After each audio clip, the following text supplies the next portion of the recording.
Alright everyone, welcome back to another Valheim stream.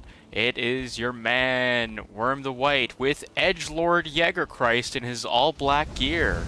Looking like he's about to hit up the goth convention. Why are you so fucking weird with your intros? Hello, Mr. Wolverine. Can I help you today? Like, You just little... You don't going to a be funeral? Or is don't there... don't be jealous because I'm I've... drippy. I don't know, I You thought the know, Dementor convention was look the other good, day. look good, play good, I think baby. you're Look in a good, wrong play game, good. actually. I'm out here dripping all over, you know. What do you got? What are you wearing? Come over here. Shoot, see your fucking style. Look at that. You look like a horny bitch. But That would be correct. I do like the armor that you're wearing. I I like do the like the aesthetic. look. It was just I fun just like having the fun. black with the blue eyes down there. So last episode had some major changes to the smelting area for those that didn't tune in, but we have upgraded the blast furnaces with black metal going, and I like the way it looks. What do you think? Be honest. Me? Yeah. Oh, I like it. I like the kind of three-tiered semicircle thing. It matches the rest of the build, I think, well. I was originally gonna make like 3 lines going out, but I felt like that'd go too far out. It just wouldn't look as good, and then you'd have to run like forward and do a zigzag to get coal, then go back to your smelters and so forth. So at least this you can just run in a straight line around. Right. Bring your cart in. Yeah, no, I think it's good. And I feel like we'll also be using the smelters a lot less anyway, so that kind of inconvenience is not really a big problem. Now, get your ass over here and use the cartography table. Yeah, I'm just emptying out my inventory. I got a bunch of just random crap from my adventures in the plains. Speaking of which, that will be continuing today. There'll be more plains venturing. Getting black metal, hopefully. My goal is just enough to make a black metal sword, I think, is really all I want, and then enough for the pots and pans. And otherwise, I don't think black metal is used for anything else. Is there? Am I missing something? It's not really that useful, no. I don't really know what I'm gonna craft. We're gonna take a look through the crafting tables and figure out what I want to make. And Before I go, though, I'm just going to do a bit of farming. Farm is almost at production capacity, which is nice. that's fantastic news. Uh-oh. Arrows, put the bow away. Surely put it in the bed, but Alright, I'm coming over to do the cartography table. fantastic. That's set up. And then, after a bit of black metal extraction, I'm going to return to Yagi and start on the plains base so we can start making some flax and stuff like that. And I will be doing pretty much the opposite of what he's doing. While he is using the longbow to bring back his black metal, I will be at the plains, future plains base, I guess, sectioning out the, doing a little bit of a landscaping so he can build. So I'm just getting rid of the useless marks right now. Okay, then say good Lord's taking a lot. And then once the longbow's returned, we're gonna swap. I'm gonna go get my black metal, sail it out, and then, yeah. I don't really think I'd be used. 69, 100, 11. Currently, that's probably way more than I need. Anything I'm gonna be building, but who knows? Black metal axe gear. Axe, I should probably build the axe.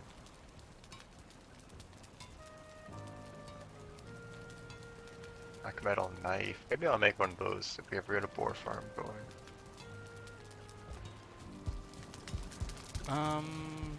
Oh, I was gonna Google if the two, because I remember some of the 2 stars making breeding Valheim. I said that last time, like kind of as a joke, but then I was like, wait a minute, is that actually a thing? Where you have 2 1-stars, you breed them together and you get a 2-star. I've never done the breeding, so I can't. Lock saddle takes black metal as well. I will go tame a Lox This episode of 12. I started taming one last episode. I didn't finish it.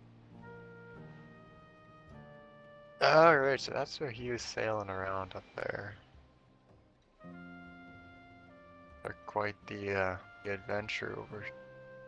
See that? It's pretty intense.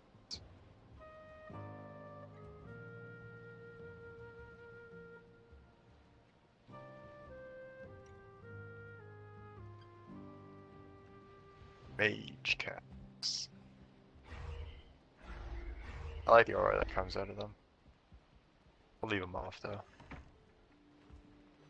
Gotta do the bridge here as well. We got a couple architectural projects that are gonna have to get done at some. Maybe not for the star thing. I think they just inherit the stars from the parent. I mean, one star is better than no star anyway. Honestly, just a plain poor farm. Hey, let's heal up first, just in case you have a surprise party waiting for us. Get off and going.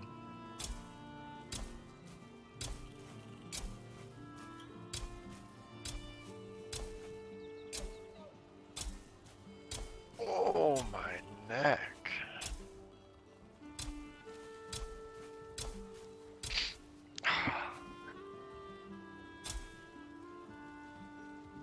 So I was Googling, you know, like, well, what to talk about during streams and all that, and, you know, the first thing was real life stories. But the problem is, nothing has really happened from yesterday to today that's worth sharing. I don't know about you, but I slept for probably about 18 hours. I don't think I slept for 18 hours, but I definitely slept for quite a while. Let's see, I went to bed about 6 in the morning. Past 6. Oh shit, no, definitely not 18. 12. I'd say about 9 hours. 9 o'clock.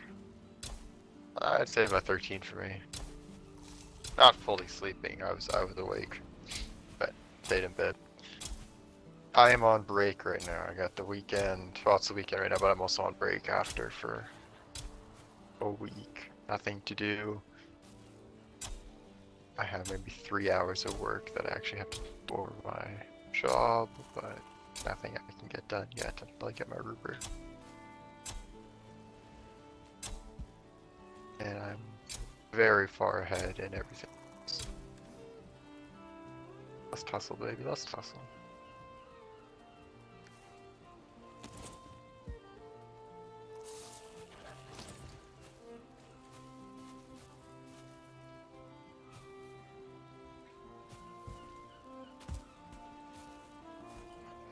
That's right, tussle up.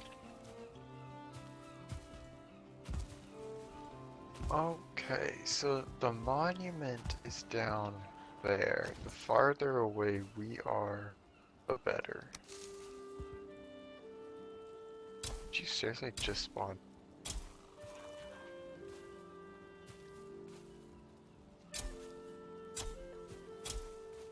Flatten this out, I forgot the hoe. Damn.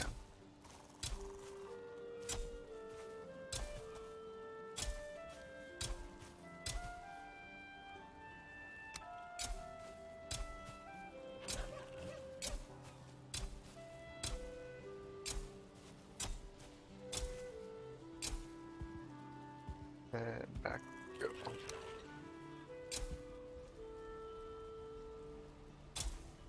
What words can you say while streaming? What? It's just a related search. No. I have to extend the farm out a little bit. Space is not what I wanted it to be. That's okay. It's a different project for another day. Follow up to that same search. Why can't I simp on Twitch? Use of terms like no.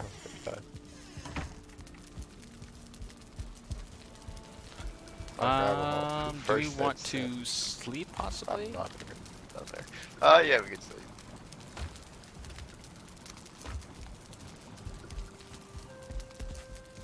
I'm actually gonna quickly fill up a blast furnace then.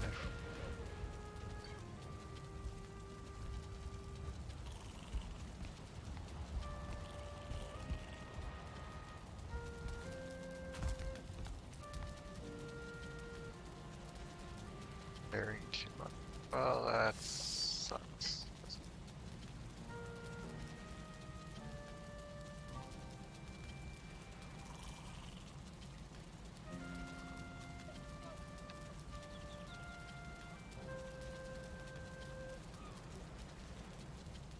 Let's do 20.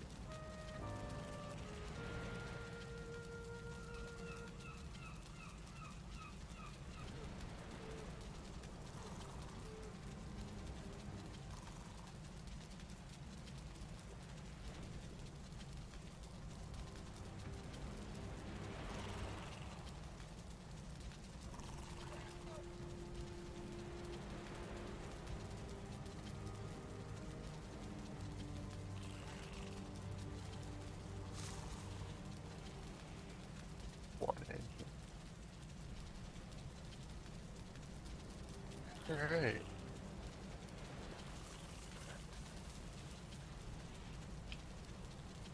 I am off.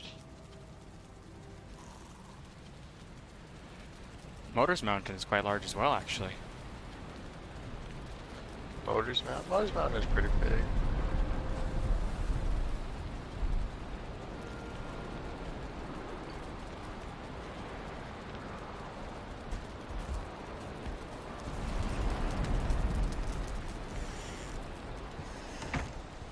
Day 204. I'm gonna repair my gear first, I think would be best. Oh, I want to grab a hoe.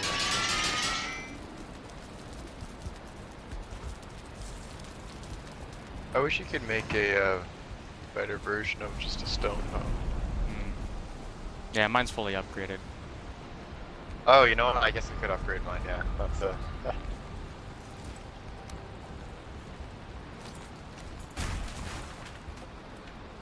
I will, that.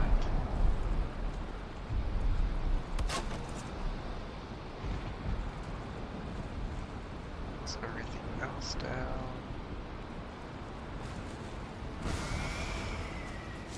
Yeah. Really don't need any more. So I have way too many. Look at that. 1,000 almost. Stays. Stone. Alright. I don't remember how much this village I did last time, but we'll see, we'll see. I think I killed the 2 berserkers already. Oh, I can hear some more falling, so they're not all dead, that's for sure. Yet. That guy's dead. There's that one.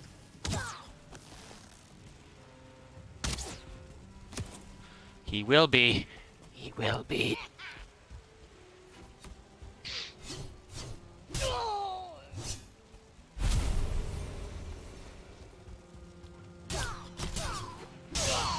You fool.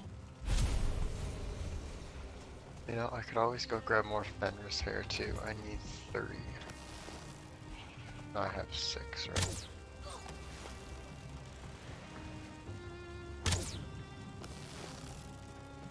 Just sniping him. Problem is there really isn't. Alright, time to tidy up this place. Oh, there's still one here? You fool.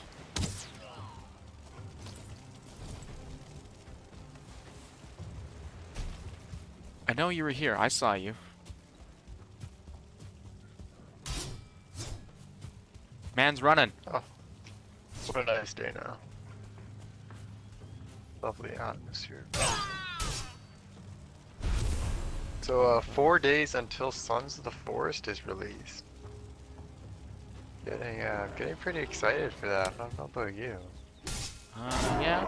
I don't know if I'm going to be playing it right away, but I'll definitely be purchasing right away. You're not gonna be playing right away. I mean, we got this to finish up. That's true. I mean, double stream. No. Oh yeah. No. I don't know about you, but I ain't got the time for that. We do 6-hour streams of this. If we just cut down an hour and do an hour of Sons of the There's Forest. no way we'll just be doing an hour of Sons of the Forest. I You're mean, lying to yourself. we did discuss we're not going to be doing these long 4 to 6 hour streams of that. Yeah. So, and I plan to keep the So new that strategy. that proves there's a grinding wheel in this? A sharpening stone? That's weird. But that kind of proves my point, though, in that, you know, we do only like a 3-hour stream, and an hour and a half is going to be Valheim, and the other hour and a half is going to be Sons of the Forest. No. Are you dumb? Well, then explain what you're thinking. Okay, Sons of the Forest, we said we're only going to do about an hour to 2 hours. So we do 2 hours of that. That is strictly for Sons of the Forest. For Valheim, we'll finish out the series doing 4 to 6 hours. That's fine. Okay. On different platforms. So we'll still do a 6-hour stream. In total, 6 hours of streaming. But 2 hours for SOF and 4 hours for Valheim. I see your point. I feel like I still want to finish Valheim first, though. I don't enjoy doing 2 games at the same time. I guess. It depends how long this is going to take, though, because I think this is a good idea to... fresh game, pretty highly anticipated. It'll be a good way to kickstart and get some more viewers going. Or at least a better click. Maybe.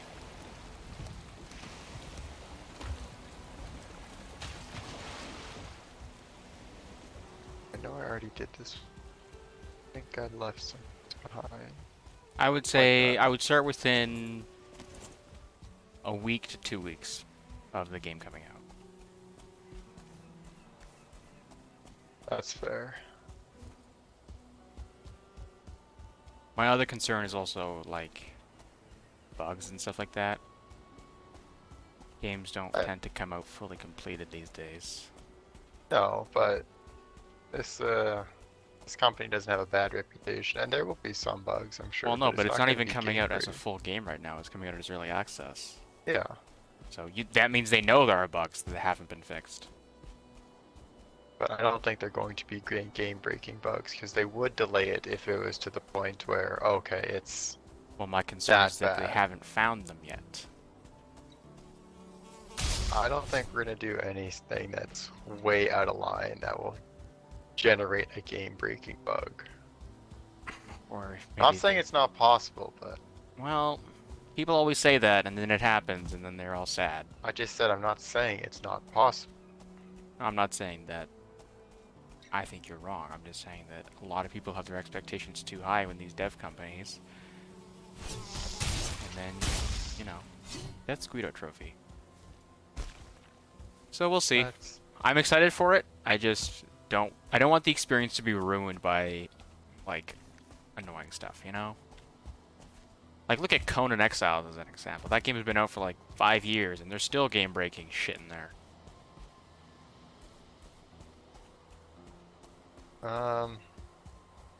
Yeah, but Conan Exiles isn't really the same type of game.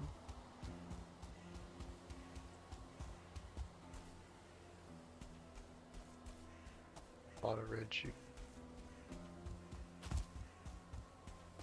I don't know. I think it's one of those opportunities where when is the next game that's very highly anticipated that we both like is going to come out where we can take this opportunity to stream and see a improved. Yeah, that's the other thing too, is that I'm not entirely convinced that that's going to happen, that there's going to be an improvement, because it's a new game. Because I feel like the waters will be muddied by A, other people doing the same thing, and B, very popular streamers also doing that. Oh, absolutely. Absolutely. But on the search rate,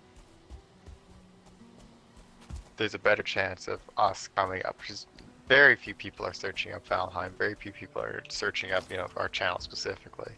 And then switching over to Twitch with just recommendeds and raids and all that, I think it will go better. And I want to try it. I'm not sure. But this is the opportunity to do it. Fucking growths, man. Just the worst.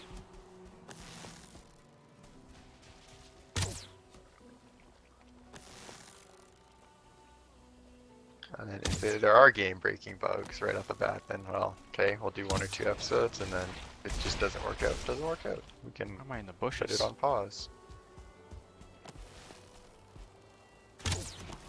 Yeah.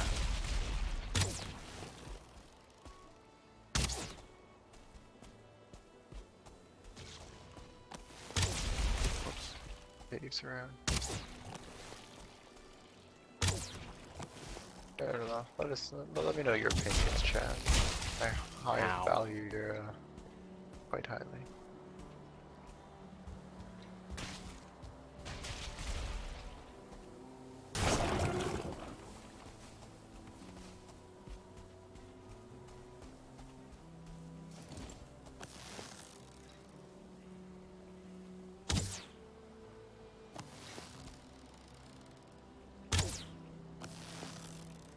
So this.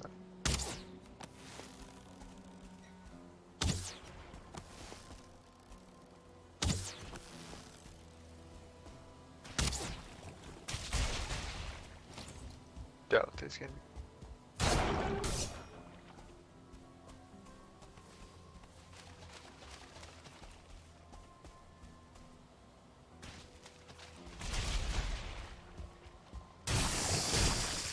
Growths definitely take spirit damage.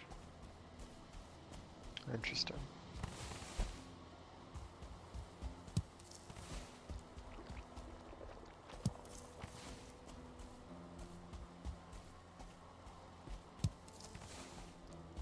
Yeah, it seems I was right, no more. It's the one. Still got 5 hair from it. Not bad.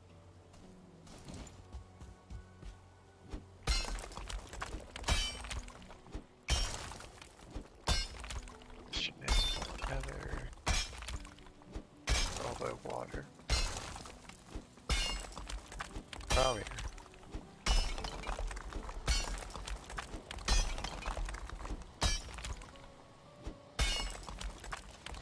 It's real estate.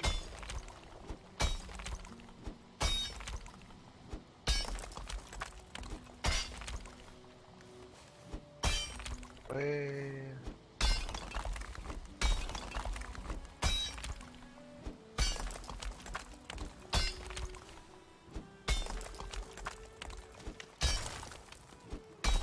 I'm mining Well. some tar right now. Or I'm mining tar. I'm gathering tar. But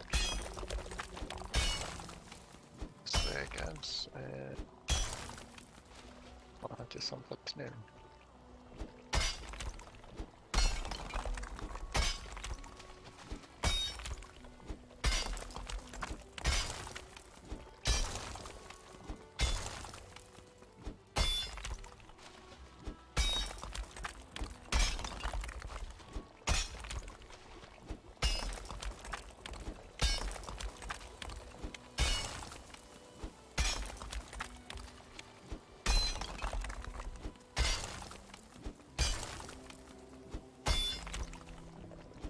That mountain will have a cave that I want to clear. It's clear. That one's clear. Pretty sure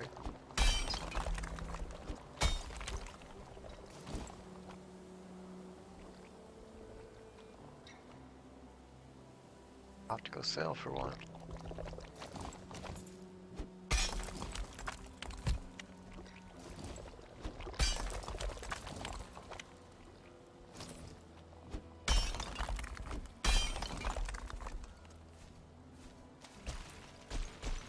Are there any mountains up where you are? I saw a couple, yeah. Are they accessible by land? Give me a second. I'm just checking a tar thing. There was one, like here, kind of. That was quite large. Ah, but I mean like connected to your portal that I can run to. Good question.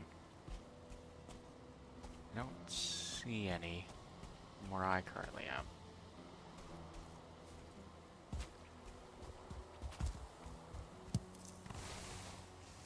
No, my needle.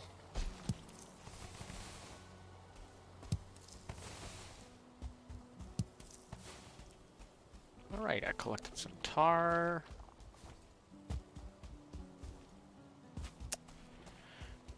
Now I see another fallen village out in the midst of this land. Oh, fucking Loxes as well.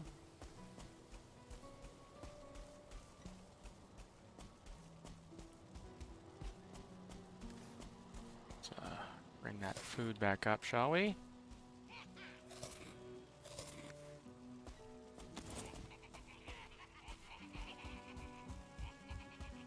Gosh, these little shits. Elder, no. Trader. What's up by the tree? There's a mountain at the tree, right? See.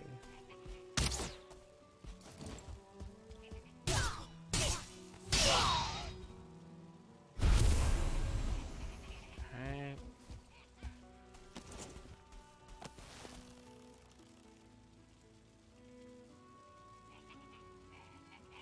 Shall be back.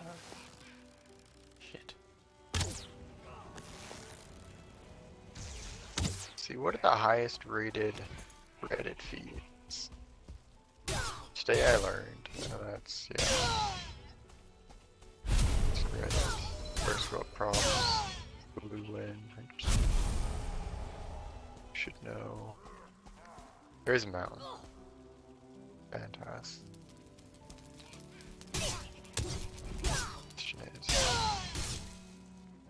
Nice cave.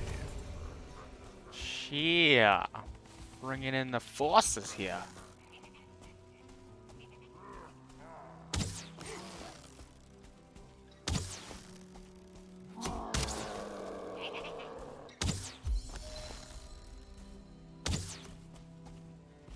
Oh, this is a shitty mountain, but look.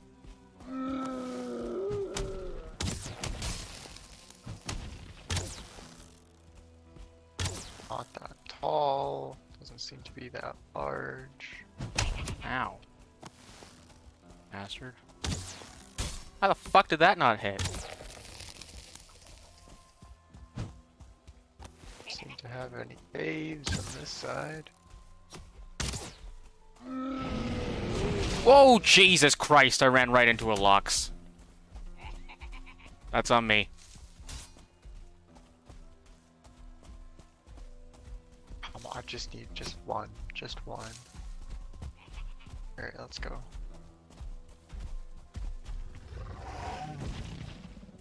Should equip these.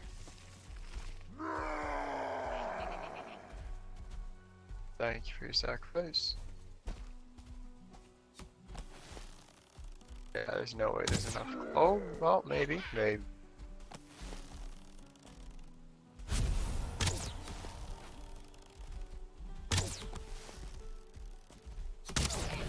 Thank you. I'm out of for your arrows. sacrifice. That's not good. Oh, there's one instance though. Cave. Okay. Goodbye. Peacing out.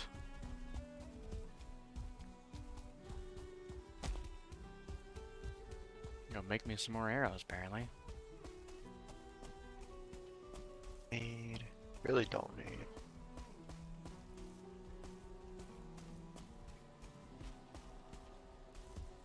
A lot of garbage. I just don't need. There's a black forest crypt out here.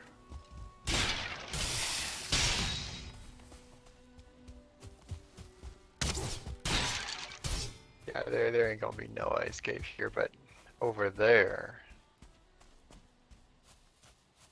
there might be an ice.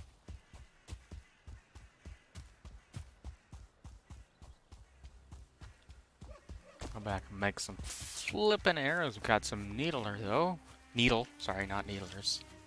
Needler's a mace you make in this game. That's the porcupine. The needler's a halo gun. Oh. You would be right. Portal is Never really played any of the halos. that way. Played in I enjoyed them. I didn't Halo play all of them. Infinity. That was not a good one. Well, it was good. It's an okay one, I guess. Not compared to the others, I'm assuming. But I also feel like the other ones, like, compared to games now, they wouldn't be good, possibly. That's kind of a hot take, actually. Yeah. Um, I mean, actually, Halo Infinite was riddled with server problems. yeah. Trying to connect to a game, that was brutal. Well, that wasn't in the old Halos, but I don't know. I feel like the gameplay possibly with the old Halos might be a little janky for what's expected, but I don't know. You look at some of the old games that, even though they're older now, that you still go back to them. I'm like, wow, that's amazing. One that I can think of is Crisis. I mean, Crisis's graphics for being an O2 game are fantastic. That's fuck these over Great 20 Wars, years man. old, and I'd still go back and play it. Still have it. I'm sure we'll go back and play it, you know.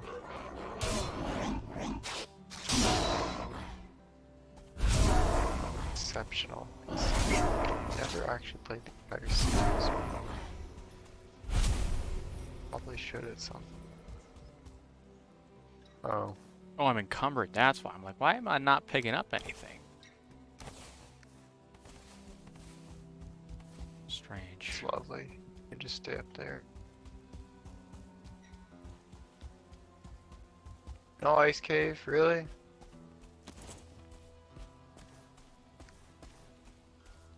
A decent amount. I think y'all could have had an ice cave. You're just bargaining for an ice cave now? I need Fenris hair. I need how much more? 15, 20 more. Well, I'm still not using mine. I think I have 20 probably. I'll finish searching up here, but maybe.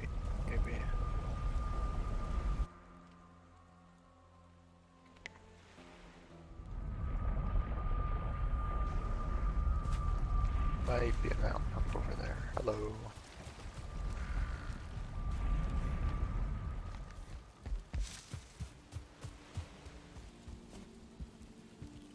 I still have some feathers. Can't remember if I used them all last time. I did not, but I used most of them.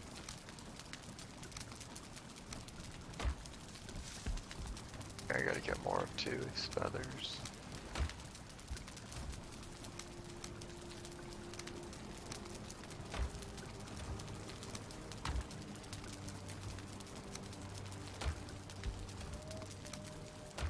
Seems up back. Try not to. If I pause my stream today, I promise I won't get paused for 40 minutes. Yeah. That wasn't not good.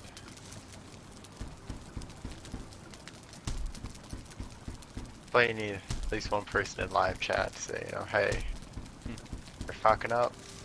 You dumb bitch. Can't say shit. Fix it. Okay, so definitely gonna have to get arrows again, but for the time being, or not arrows, I'm definitely gonna have more feathers. But for the time being, we are a-okay to continue my quest. For black metal. God damn it. I'm like, I don't have any more needle left. Looking at chest, there's 18 needles sitting right there. Shite. Ah, god damn it. You smell a sulfur in my bumhole. How about that? Sulfured your bum.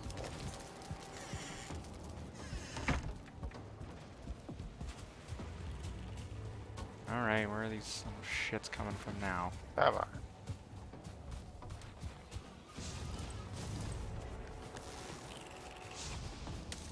They're fighting the Grey Dwarfs.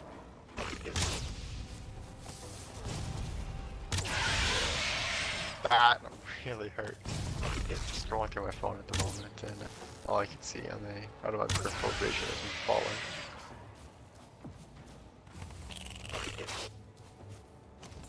Let's see, a couple over here. Oh shit. What? Oh, it's a Grey Dwarf brood on fire. I'm like, what is happening out here? Looking at some hot takes right now. I'm fighting a bunch of fallings at our base right Oh, now. runestone.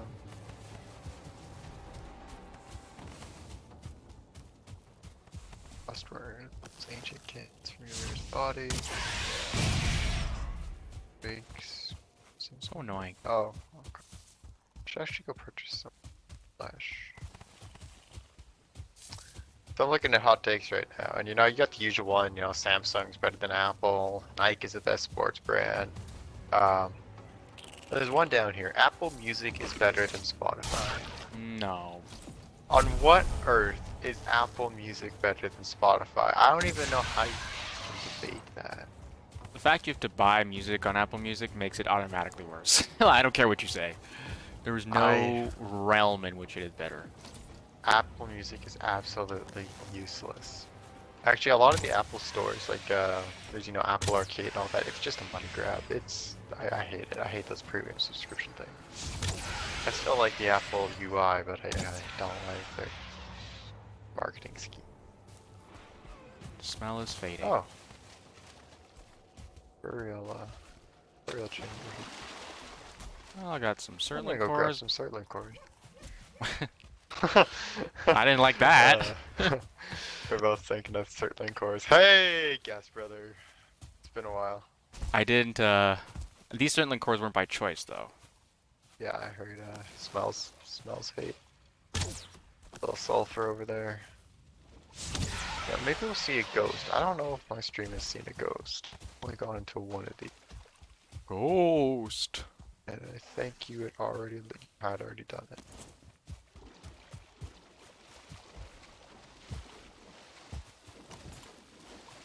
I had my circlet on. Oh well. I apologize. It's gonna be a little bit of a dark and spooky stream Ghost. for this section. Oh, look at that. I was a jumping attack on the Surtling and I got it. What an action shot.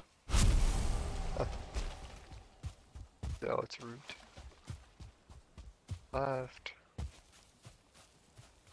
There's still one out there? Ah, that's fine. It'll Oh, stay over there. spawners? Really? That's surprising. Wow. One Certling core. That's useless. Alright. I was gonna go kill birds.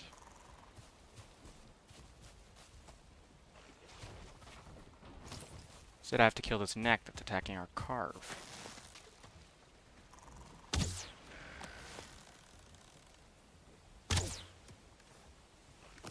Hello there. I will be back. Watch me not hit this. There we go. Wendy's is the best social media presence. You know, Wendy's social media is king. It I can definitely, agree with they definitely have quite the presence. They are. If it's the best or not, that I can't speak to. I don't follow a lot of corporate social media, but They are savage, and I love.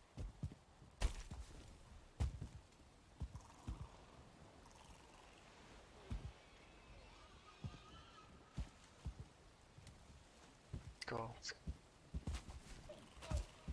Taco Bell is the best fast food outlet out there. Yo, that's a fucking lie. We all know where we stand on that. mm-hmm. Taco Bell is overrated. It is not that good. Their meat is disgusting. And that's that. Wendy's is the best. Wendy's is king. Not just in social media, apparently. Which do I need? Can I hunt at night for birds? Entertainment hot takes. Don't give a shit about any of those. Fashion hot takes. Don't give a shit about any of those. Food hot takes.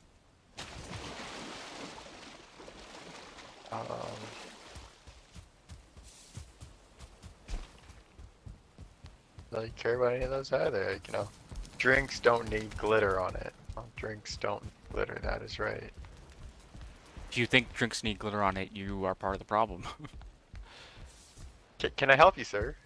Yeah, I killed a bird on your roof, Oh. but I can't get to it. Oh, maybe I can. You can just jump at the front door. You can just jump to the 45. Go Oh, up. really? Yep. I did not know that. That's how I do it. I get through Awesome.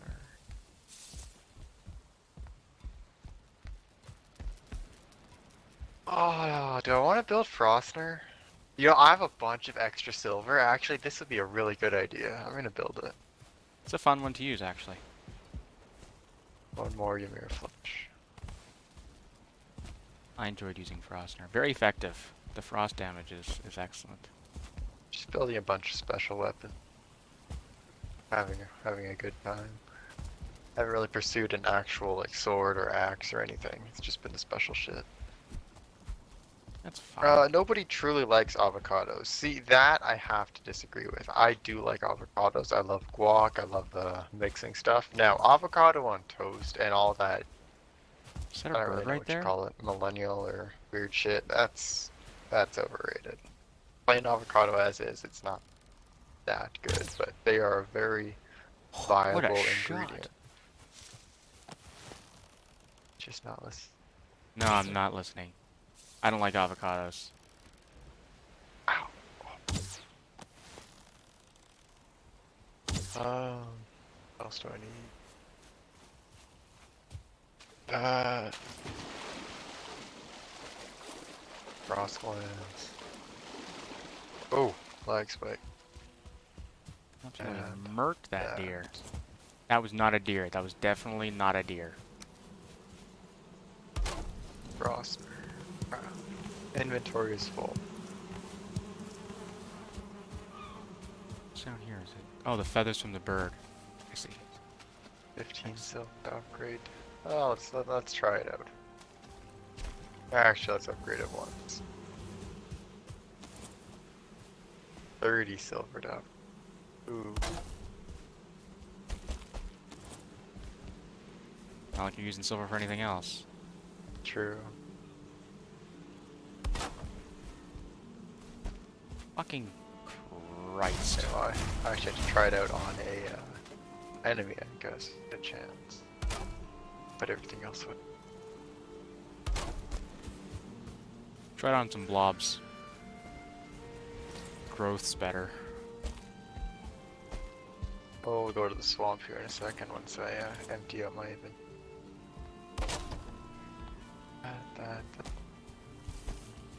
No, it's not technically.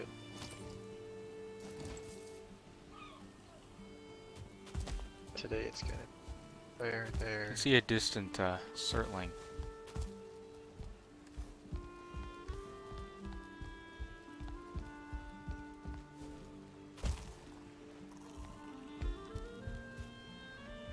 Else.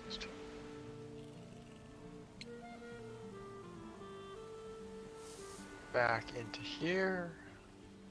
I was thinking for the plains base we could do kind of similar to what you did for your home base, the moat idea. That's exactly what I was going to be doing. Is when I said landscaping, I am separating this motherfucker. Yeah. Maybe want to do it a little bit on the higher ground though, just so the moat actually works and you just can't swim across it, you know? Like essentially just do exactly what you're doing for your base. I would be happy with that. I don't really care if they swim across it, but I want a ledge steep enough they can't run up it. That's what I mean. Yeah, I don't care about the swimming part. I just want a sort of like a natural wall, I guess would be how I would describe it. In addition to an actual wall. And then we'll just have a heavily enforced main gate. Here's an interesting, or at least somewhat interesting to me, hot take. You get to Or it's not really a hot take. fish. What are your opinions on cruises? And we're gonna do specifically ocean cruises. I think they're dumb. Oh yeah, I just want to sail around and look at more water. Oh, I like. Oh, hold on.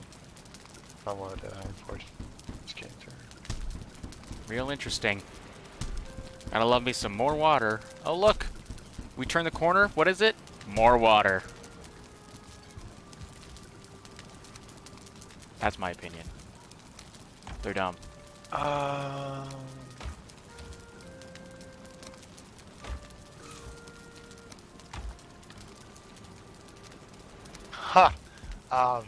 Wow, that is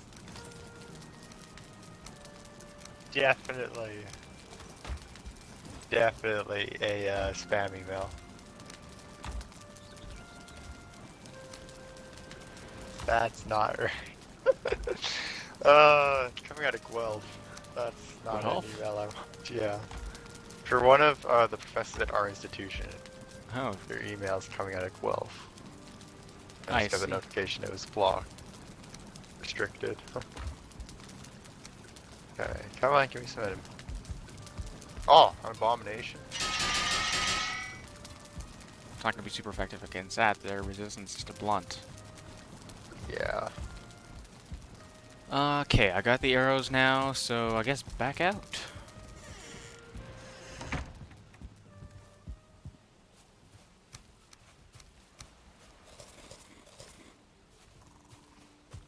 Woo! Gotta be quicker than that.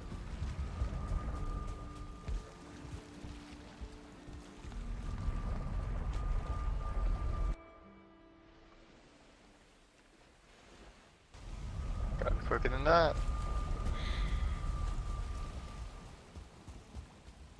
I don't even know why I popped my bone mass thing. Not like you're gonna kill me.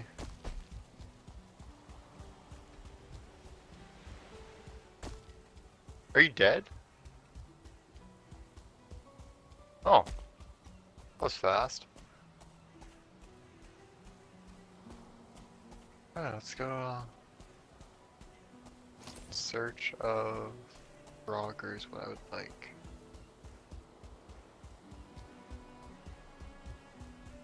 Just go back to actually, yeah. Lane space. Oh, Oh, these random ass fallings. 1 star, alright. And that is with a level 2 with clubs level 1.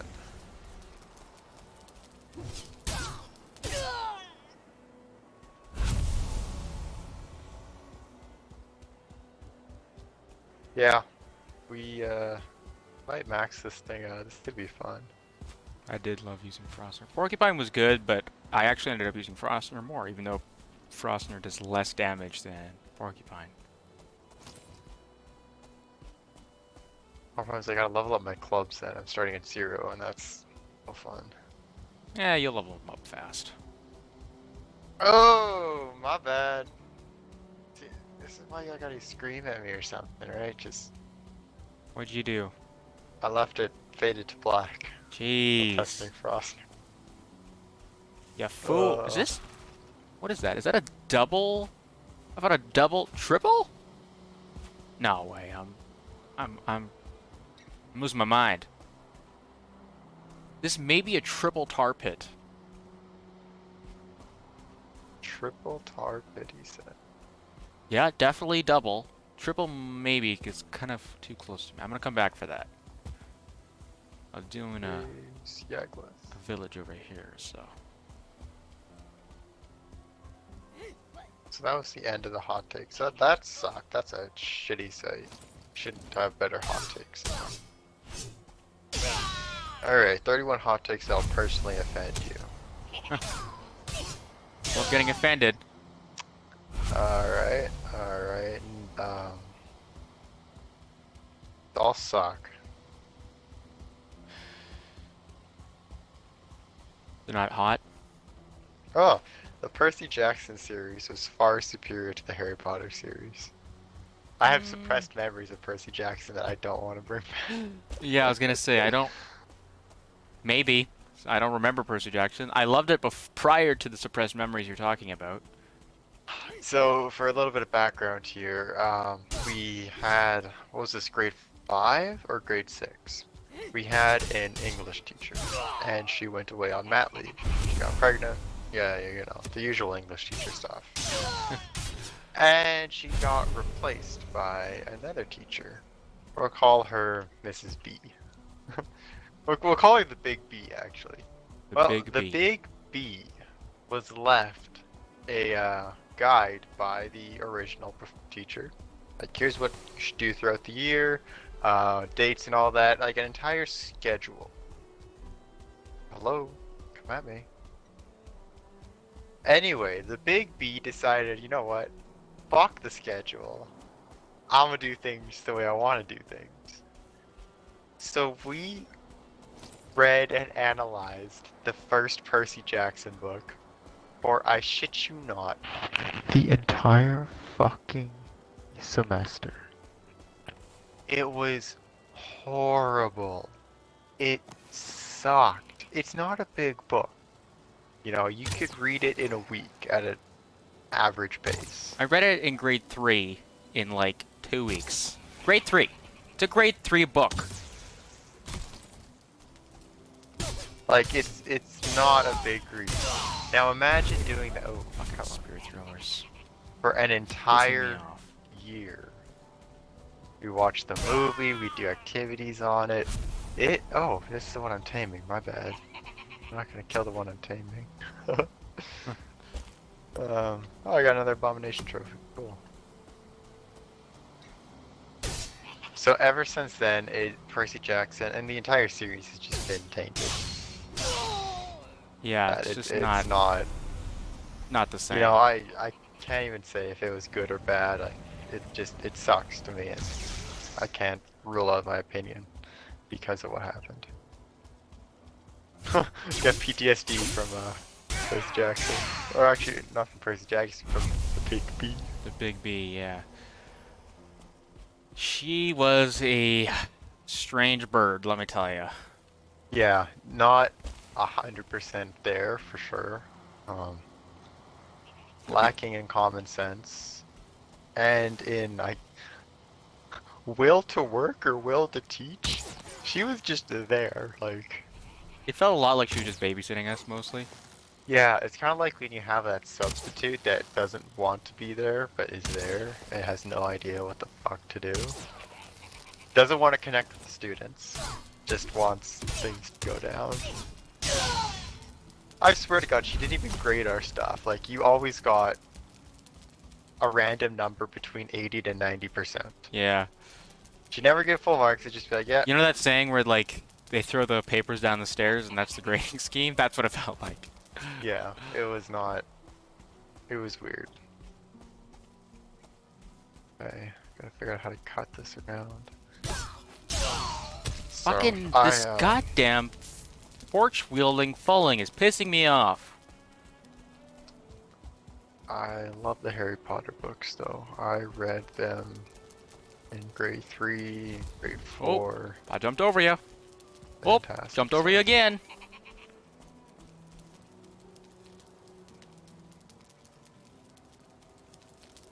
I'm gonna start cutting out a line here. Yeah, I definitely think Harry Potter better than Percy Jackson. Yeah. Yeah, that's just my 5, thoughts. 4. It's just everything. Okay, so I can see another berserker here, and there's a couple more full. Like, these aren't hard. How is this supposed to offend me? How is this supposed to offend me? Double texting is not as bad as it seems. I double text all the time. What are you talking about? Yeah. Answer me, or I'll forget something. Or it's yeah. Oh great, I'm stuck in water. There ain't nothing wrong with double texting. Oh, Friends was not a good show. Speak facts, lady. Speak facts. That's one that's gonna offend a lot of people. Yeah, Friends is overrated. but it's not the greatest. Not as good as people make it sound, anyways. No, it's meant to be some sort of holy grail of sitcoms and It's all definitely that. not that. It's mediocre at best. I'm gonna offend even more people with this. Big Bang Theory is better. Oh yeah, I completely agree with that. I Some totally people are gonna lose their shit at that. think Big Bang Theory was better. Another popular one is The Office. Now, The Office is better than Friends, but I still think it's placed on this pedestal that I don't think it should be on. Not saying the individual acting isn't fantastic. You know, I like Steve Carell, John Krasinski. Oh fuck me, that just All that is absolutely good, ate but- my cheeks. You ever watch Parks and Rec? I've seen a couple episodes here and there, yeah. Not That's consistently. one that I think is a bit more underrated. It's not, you know, perfect.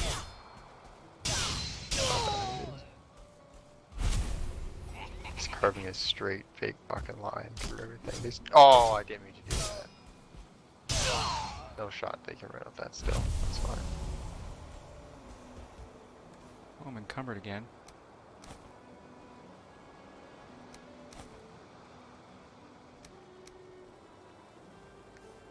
Encumbered does this make me? What else do we got going on here? Why can people that need mustard? Not mustard. Vanilla ice cream. It's a lot about ice cream. People are very passionate about ice cream. Like, we got ones about, you know, chocolate's overrated, then you have vanilla's overrated. I'll give you an overrated ice cream flavor. Cookies and cream. Cookies and cream sucks. I love cookies and cream, but that's just because that's my favorite flavor of anything, so. I don't like cookies and cream. I think it's overrated. Too many people like it. It's not that good. Yeah, I get everything in cookies and cream. Yeah. Here's something I can go for. Again, ice cream related. Well, actually, pastry related, I guess. Sprinkles.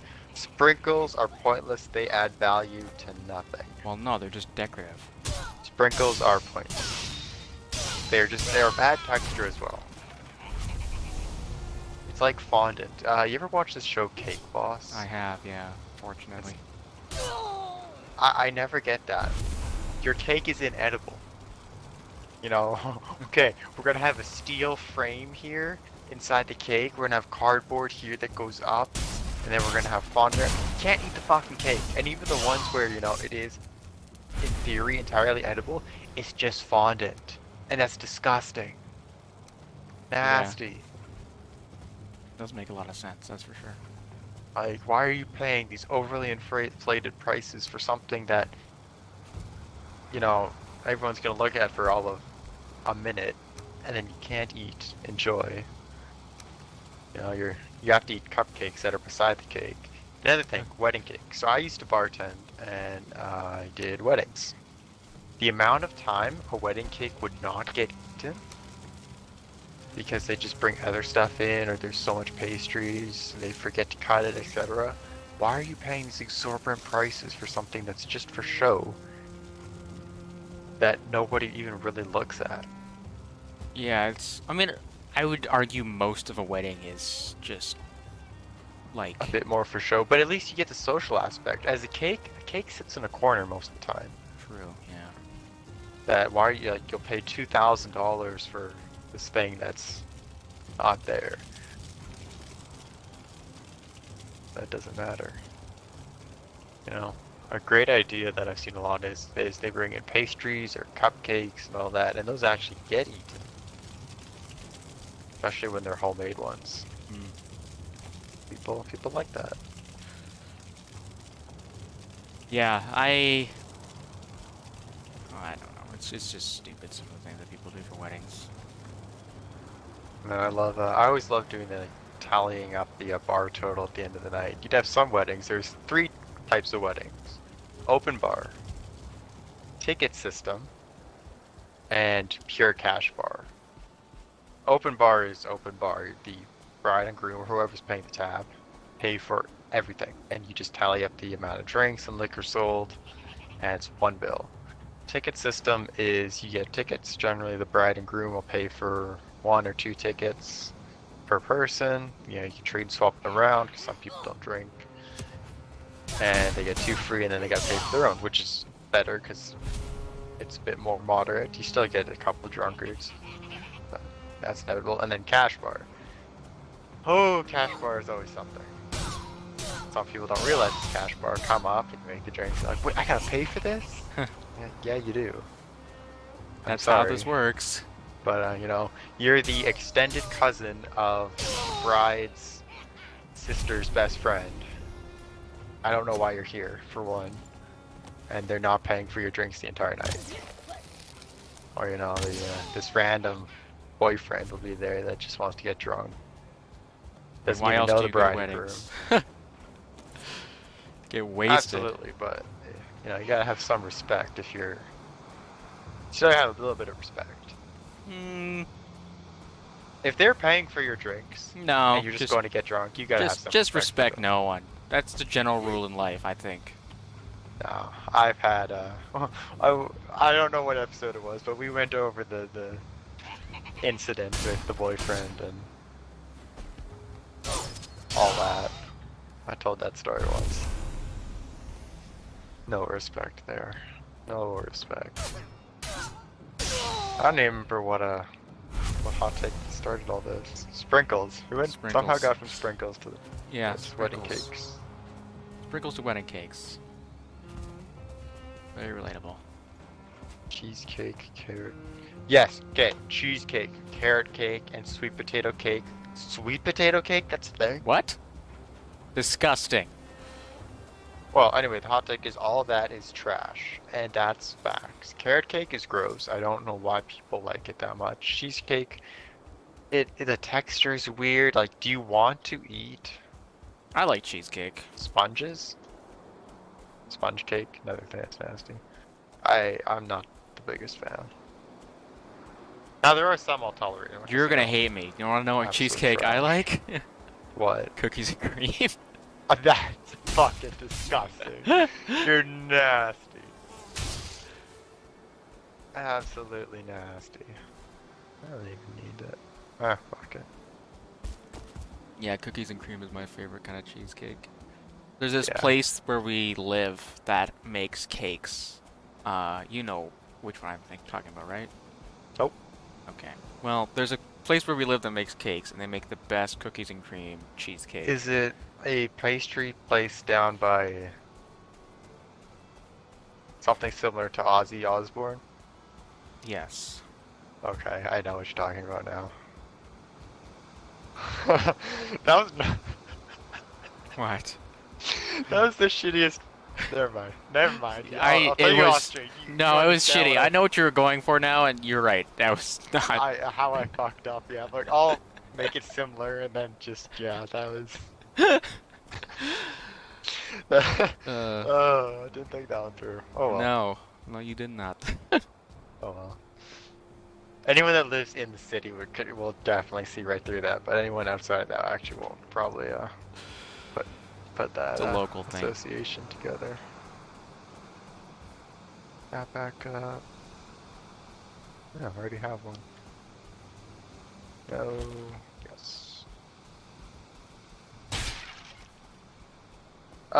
Funny. The next hot take is Parks and Rec is supreme over The Office. just was talking about that. I don't know if yeah, the sitcom scene, I'm not sure who quote unquote reigns supreme.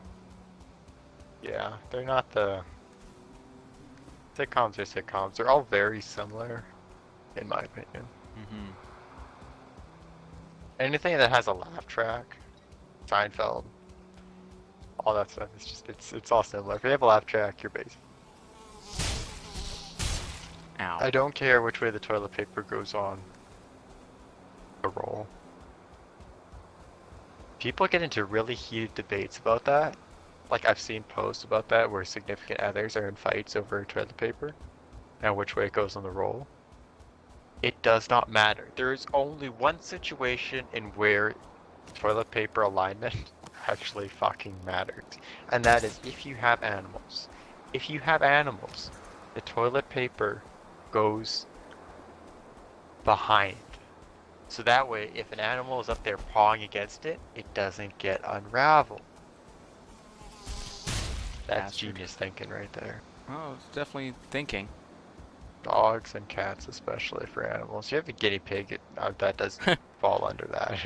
No guinea pigs can be unraveling your toilet paper. But You never cats know. are assholes, and dogs will just.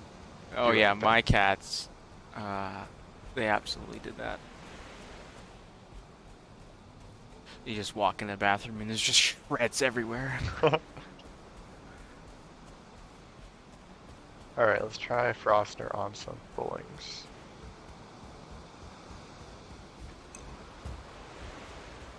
Should really look at how much black metal I need to like get a black metal sword. That uppercut's pretty nasty.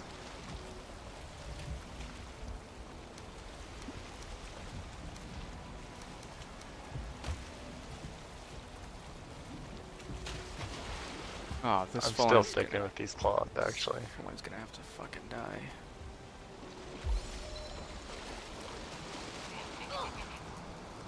I'll keep frosting around, but I don't think I'm using it.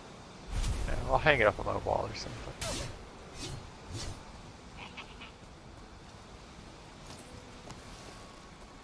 What else do we have for hot cakes? Hot cakes? We were Hot just cakes. talking about cakes, so. Hot cakes. Yeah. People call pancakes hot cakes, and I don't get that. Yeah. I do, but I don't. Like, is it similar to a hot, or essentially, is it a hot cake? Yeah. But it's pancake. But you're wrong. Pancake is. Did you want to know something embarrassing?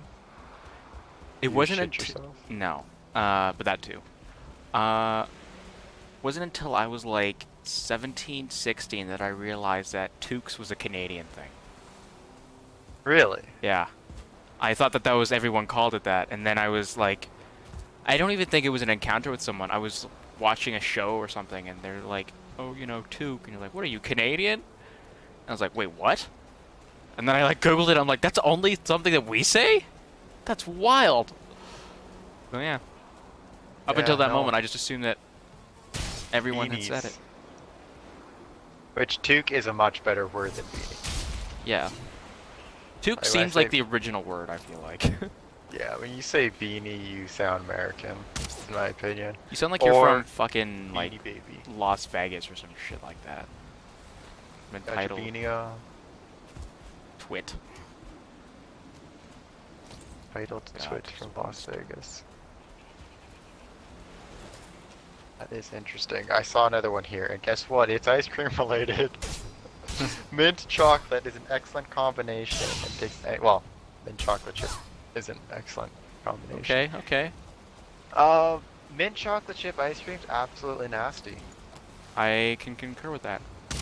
Like, I don't get. I just don't get it. I don't know what else to say about it. I do like After Eights though. And that's about the only mint chocolate I enjoy.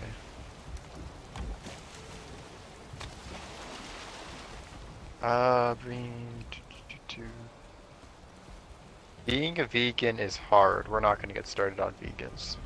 No. We, The stream knows how I feel about vegans already. yes. Oh, actually, I guess this topic isn't really about veganism. It's being a vegan is hard no matter what your reasoning, and anyone who says it isn't is either rich or lying.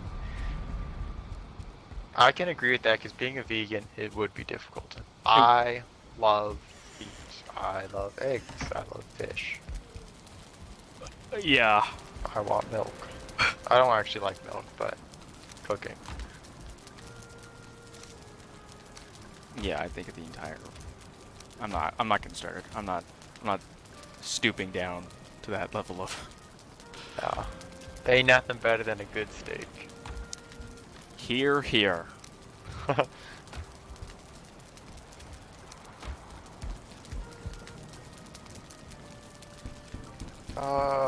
Really don't care. Whoa! Okay, hold on. Here we go. I looked at this and I saw the first words and I don't really care too much. Ariana Grande. Ariana Grande is a better vocalist than Adele. Absolutely not. Wrong. How are you going to say that? Wrong. I just put the arrows in there, didn't I? The range, the passion in Adele's voice is absolutely. How phenomenal. auto-tuned is Ariana Grande? Sorry, what was that? I said, how auto-tuned is Ariana Grande Yeah. in comparison to Adele? Adele has No. like No they've range. done live. Yeah. Or Adele's done live performances with absolutely nothing, just her voice. And like you watch like Ariana Grande's performances, and you can tell that she sounds different in person than she does on her things. And you know what? Maybe that's her Absolutely. thing. I don't know. It doesn't matter. But if we're only I'm talking not about saying vocals, Ariana Grande is bad. She doesn't have any songs that I like, but she's good at her craft. But in comparison to Adele in vocals, I just not even close. No. Set not at all. fire to the rain. Oh my god, I No. still get chills when I hear that. My girlfriend and I went to get sushi.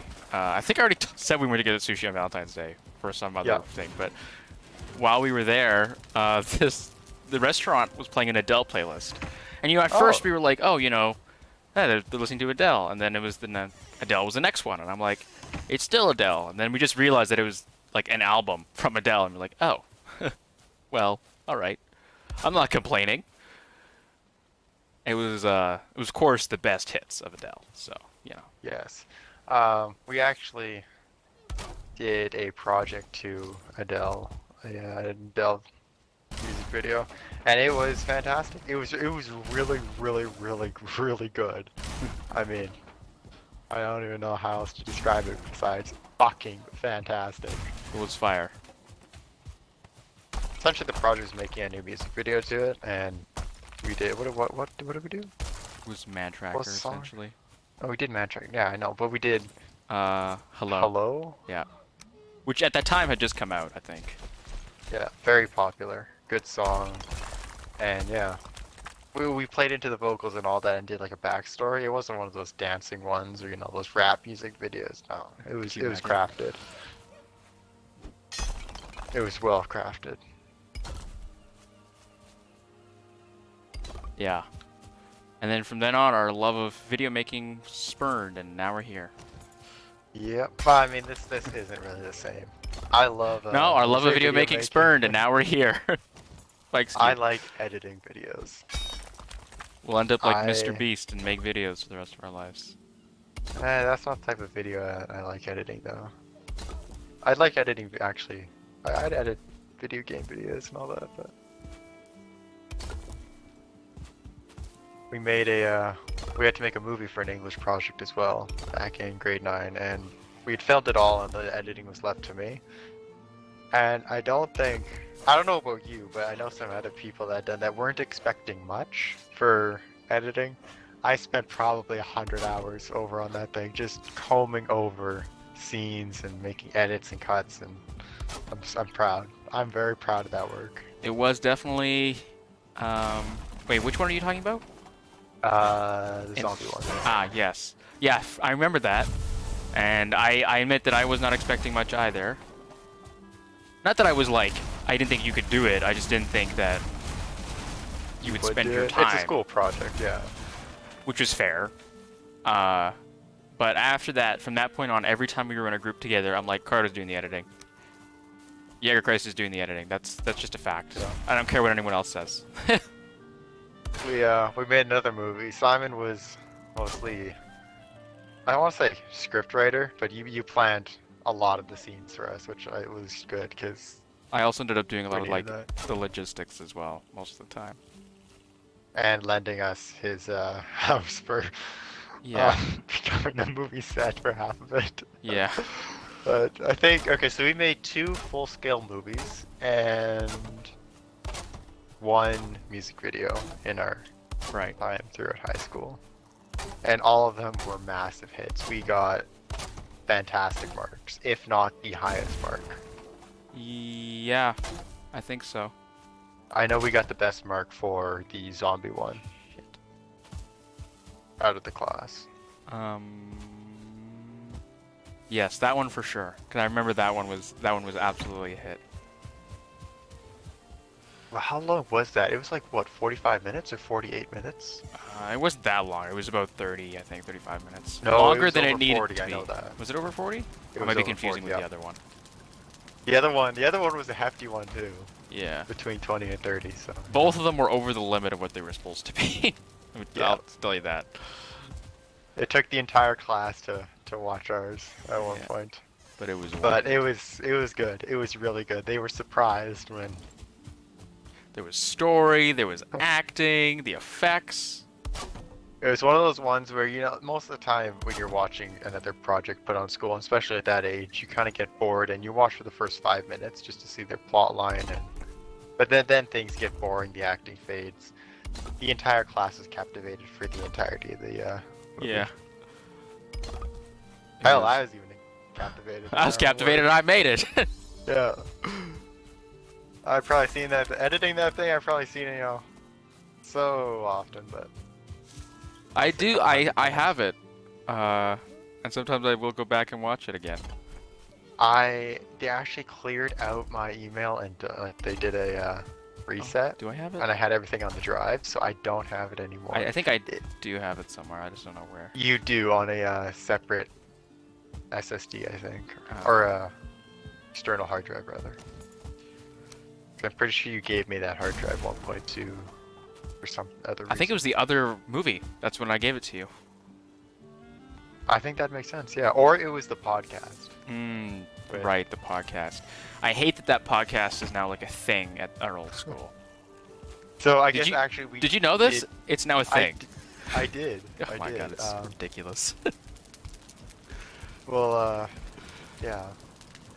So I guess we actually made three. We had to make another video. This one wasn't for, like, it wasn't specifically a video project. We had to make a presentation, and we're like, well, can we do it in a video sort? So we made our presentation in the form of a podcast.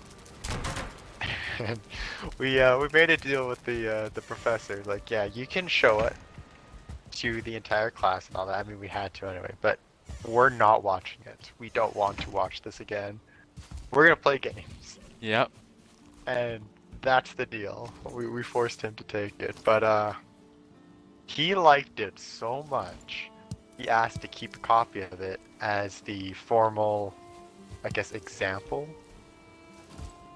of what to do. Would you Yeah. say? Well, it's the example of what he uses when he shows off that project.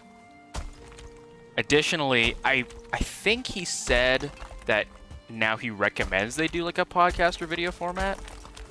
Because, and this is a problem oh shit, I just fucked that right in the dick. And this is a problem that's very relevant, especially for computer scientists, is that they're very bad at presenting really anything. Mm-hmm. So, yeah. But, and then other teachers got in on this, and now it's in other classes where they do presentations and stuff like that. I know of at least 2 that have it, not including my own father, who got it without knowing that it existed, and found out about it from another source. So, like, half the school has this video of us and uses it as their examples for things. And it's like, it was good, but it wasn't that good. At least I didn't think so. No, I don't know. That was one that was interesting, to say the very least. I just remember our third group member. What an absolute ass. Yeah. He's one of our friends, love him to death, but we let him go first, like, to talk about his subject, and that was a mistake because he got so distracted and kept trying to fuck with our part of the presentation Yep. that we were getting annoyed. He wouldn't sit still. He's throwing shit at the camera. And all this is, at the time, hilarious to him, but, we have to get the information across, because it doesn't matter how good of a presentation you do. If you don't have the information, you're not going to get the full mark. No. No, not at all. You know, swearing during shit, and... Oh, wait, no. We also made a commercial, that's right! Right, I remember. We made yeah. an infomercial, It was me an and infomercial. Worm here, and we crushed it. That was good. I cannot explain how good it was. Not only the acting, the ideas, but we made it like an infomercial. We put the dialogue in the form of an infomercial. You ever seen Flexi and all stuff like that, where the guy's talking fast? Slap Chop, that was another one. Talk fast, get products across, different examples, even the fine print at the end. I made an entire list of fine print and, what you call it, side effects and all that to go in with it. I remember. It was good. It was really good. Aww, why? This gonna be a really good time to test out my defenses. What do you got? I've got a intricate. I got wolves. That's what you're I'm being asking. But I hunted. have a, yeah, Currently I'm system extending the of moats. farm a little bit just because it was a little too short for what I wanted. Actually, it was fine. It's just I forgot how much room you need to give things to grow. I also feel like they changed it from last Wait, time. how'd you get over here?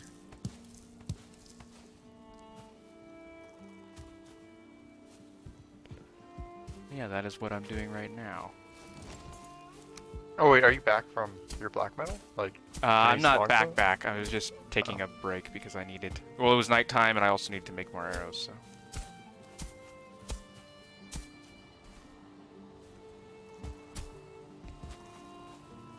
That is why I'm so here. the rest of the wolf pelt. And then yeah, probably still. Let's keep that and that.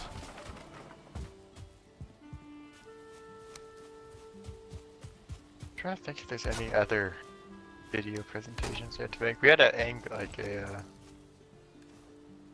we did do another project that just kind of got us into how filming and all that works, angles and stuff Yeah. like that. But that one we did not partner up on. No. Okay, I It's need still an exceptional video. If you have the music video, if you could send that to me again, actually. Actually, if you could send all of them to me. I don't know if I have the music video. I'd have to look through. My files are. For someone who cares so much about organization, my files are far from organized. I tend not to. And like, now that I work with files, they're much more organized. Like all my work stuff for, academic, and then all that stuff. That's all very organized. And even like when I'm working, all my files are very, very organized. But it's the stuff post, I don't know, second year of university. That stuff is all free range. Yes, I get that. A lot of my, actually all my stuff is pretty disorganized. Your files, like,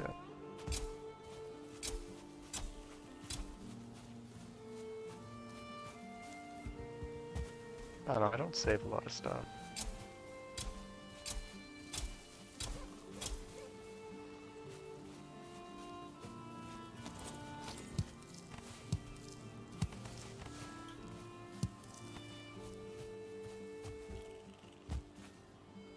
Okay. That looks good.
There we go.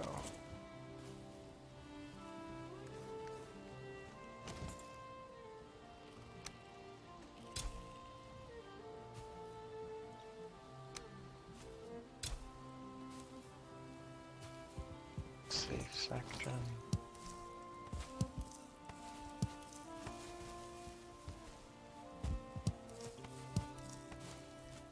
That's right.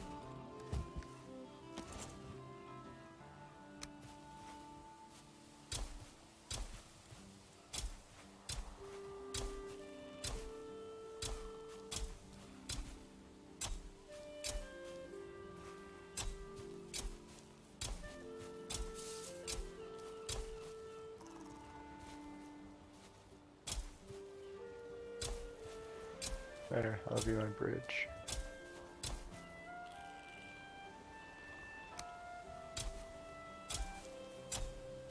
It's kind of the way where I want to dig, though.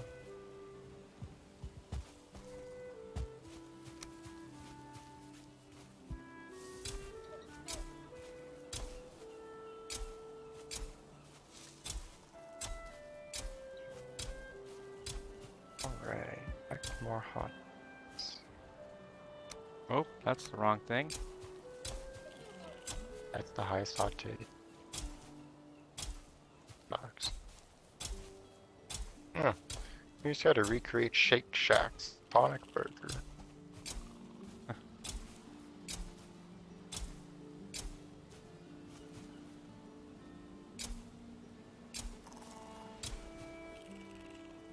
Ah.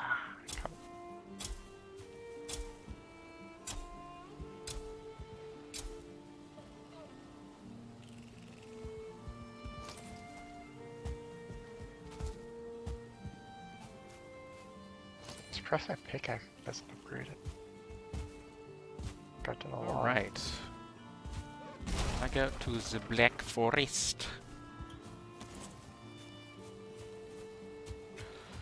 Or not Black Forest. What the fuck am I saying? Back out to the plains, sorry. I was gonna say, go get your goddamn black metal.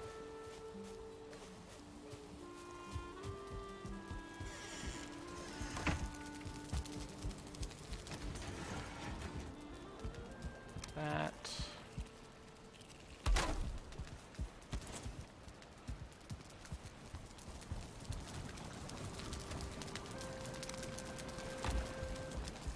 There. There. Carry all the stone with me. Okay, so do a quick Google here.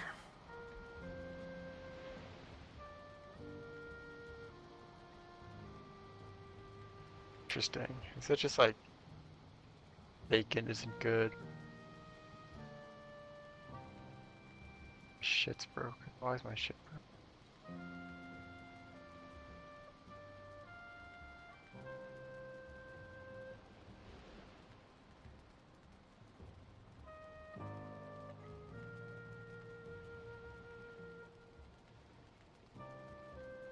Buy black metal for pots and pans. A lot of wolf meat out of that.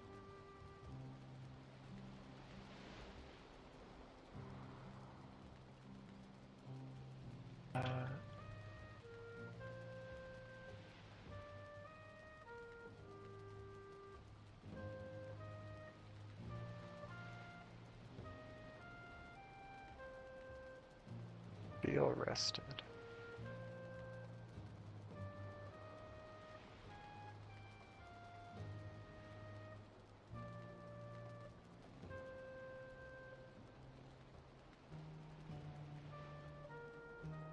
Emotional support animals shouldn't be considered service animals.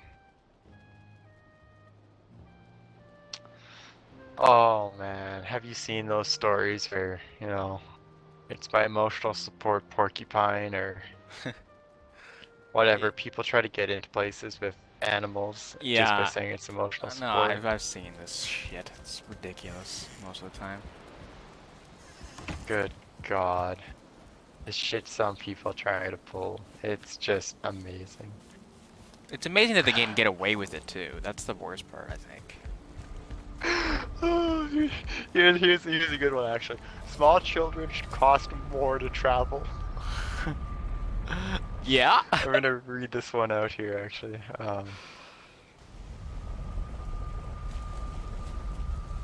Have you ever had to share a plane with a child aged 2 to 12? It's an actual nightmare. They're restless, loud, and their parents never seem to have full or any control over them.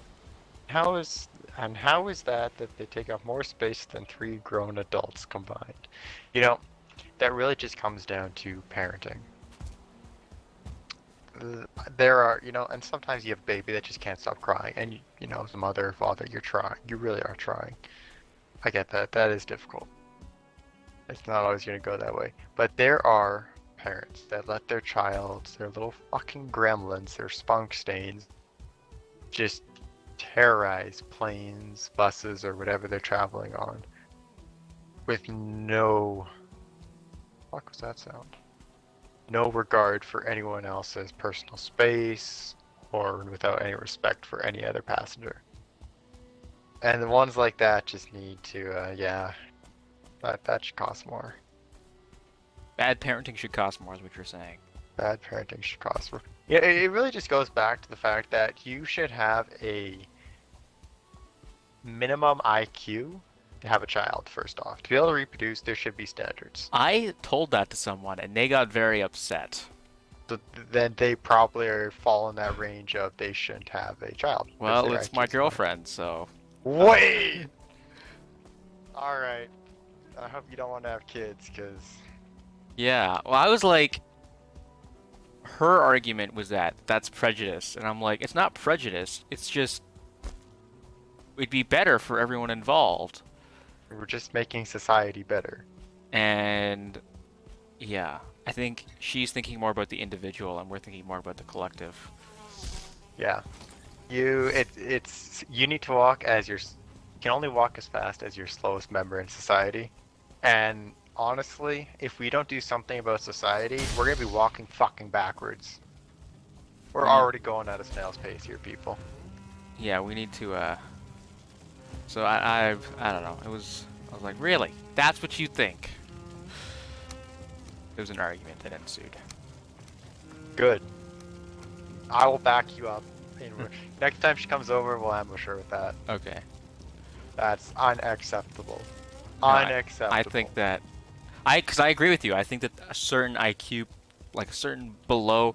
Now, I don't think IQ is necessarily the greatest measurement of intelligence.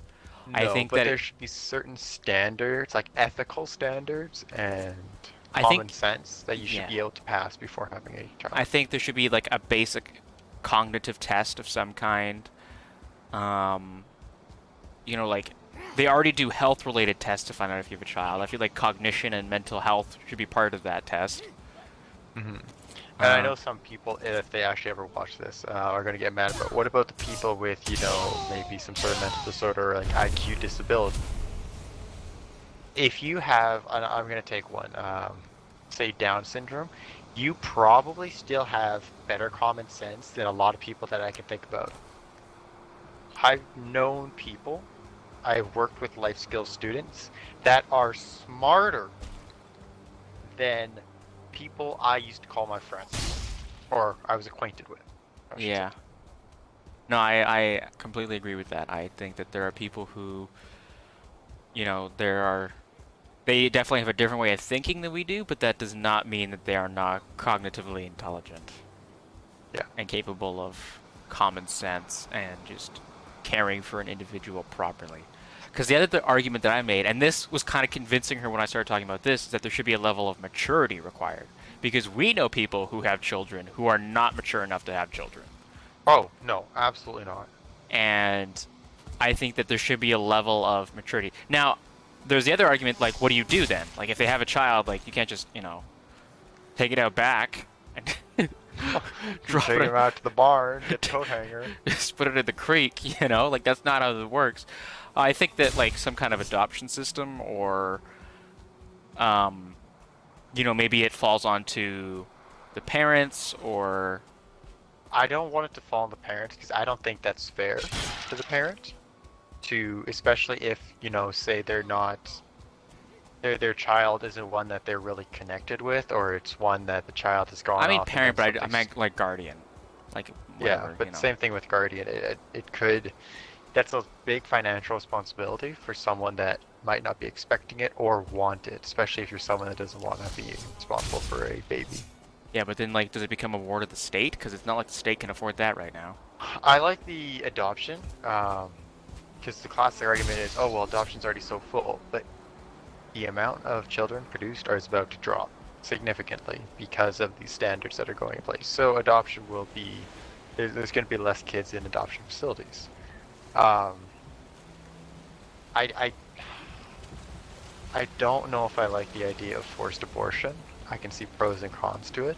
Yeah, that one that is a slippery slope. Let me tell you. It's a hard topic there. Like forced abortion, that is difficult, and especially right now, everyone's trying to get rid of abortion in general. which that's going in the wrong direction. That's walking backwards at this point. Um, I don't. There's problems. There's pros and cons to the adoption. There's pros and cons to forced abortion. There's pros and cons to Yeah. any suggestion that anyone will come up with. And it's just Um, what is the best for society and what is ethically the best. my food chest is full for the first time in forever.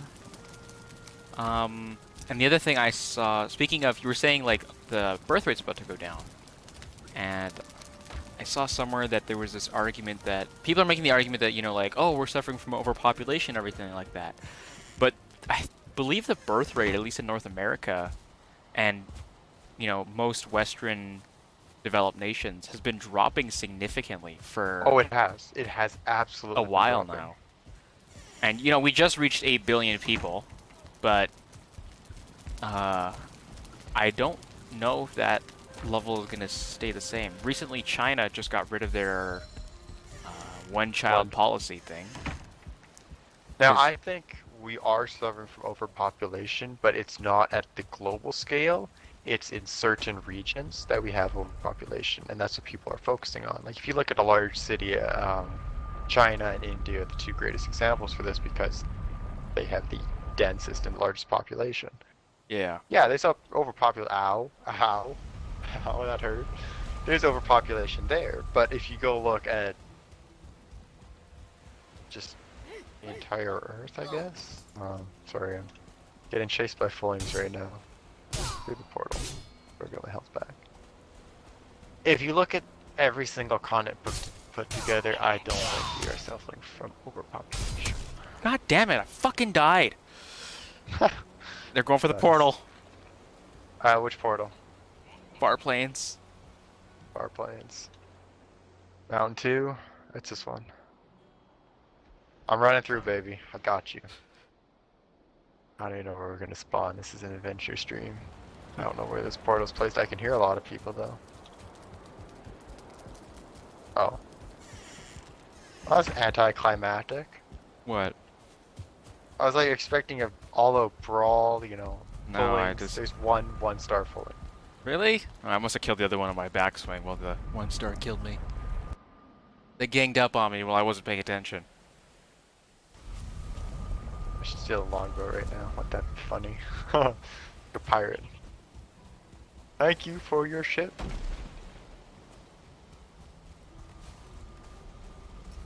What other hot takes do we have? That was a good one right there. There are people that are gonna really hate that and people that are gonna agree with that. Yeah. That's exactly what a hot take is supposed to do. Yeah, no, I think that there are...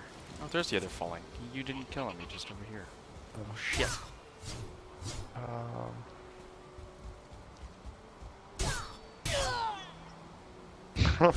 Spirit is a terrible airline. I can't say anything about that, but the PR that I have seen hasn't been good. No. I've never flown Spirit. Yeah, the PR is... They have a PR problem, that's for sure. Dietary restrictions are not personality traits. Preach it loud and clear, baby. Let me tell you. Dietary restrictions are not personality traits. You can't make your entire life surrounding the fact that you're vegan. Oh my god, the people who do that make me want to jump out of a moving train. One of the... I love, there's a post I saw. It was a text chain. And the guy was having a barbecue. And he had all his neighbors in there. And, you know, the usual... not HOA, but, you know, the neighborhood's in this text chain. And he's like, having the barbecue. Are there any vegans in this chat? And then one person pipes up, me, thank you so much for asking. The next line is, blank has been removed from the group chat.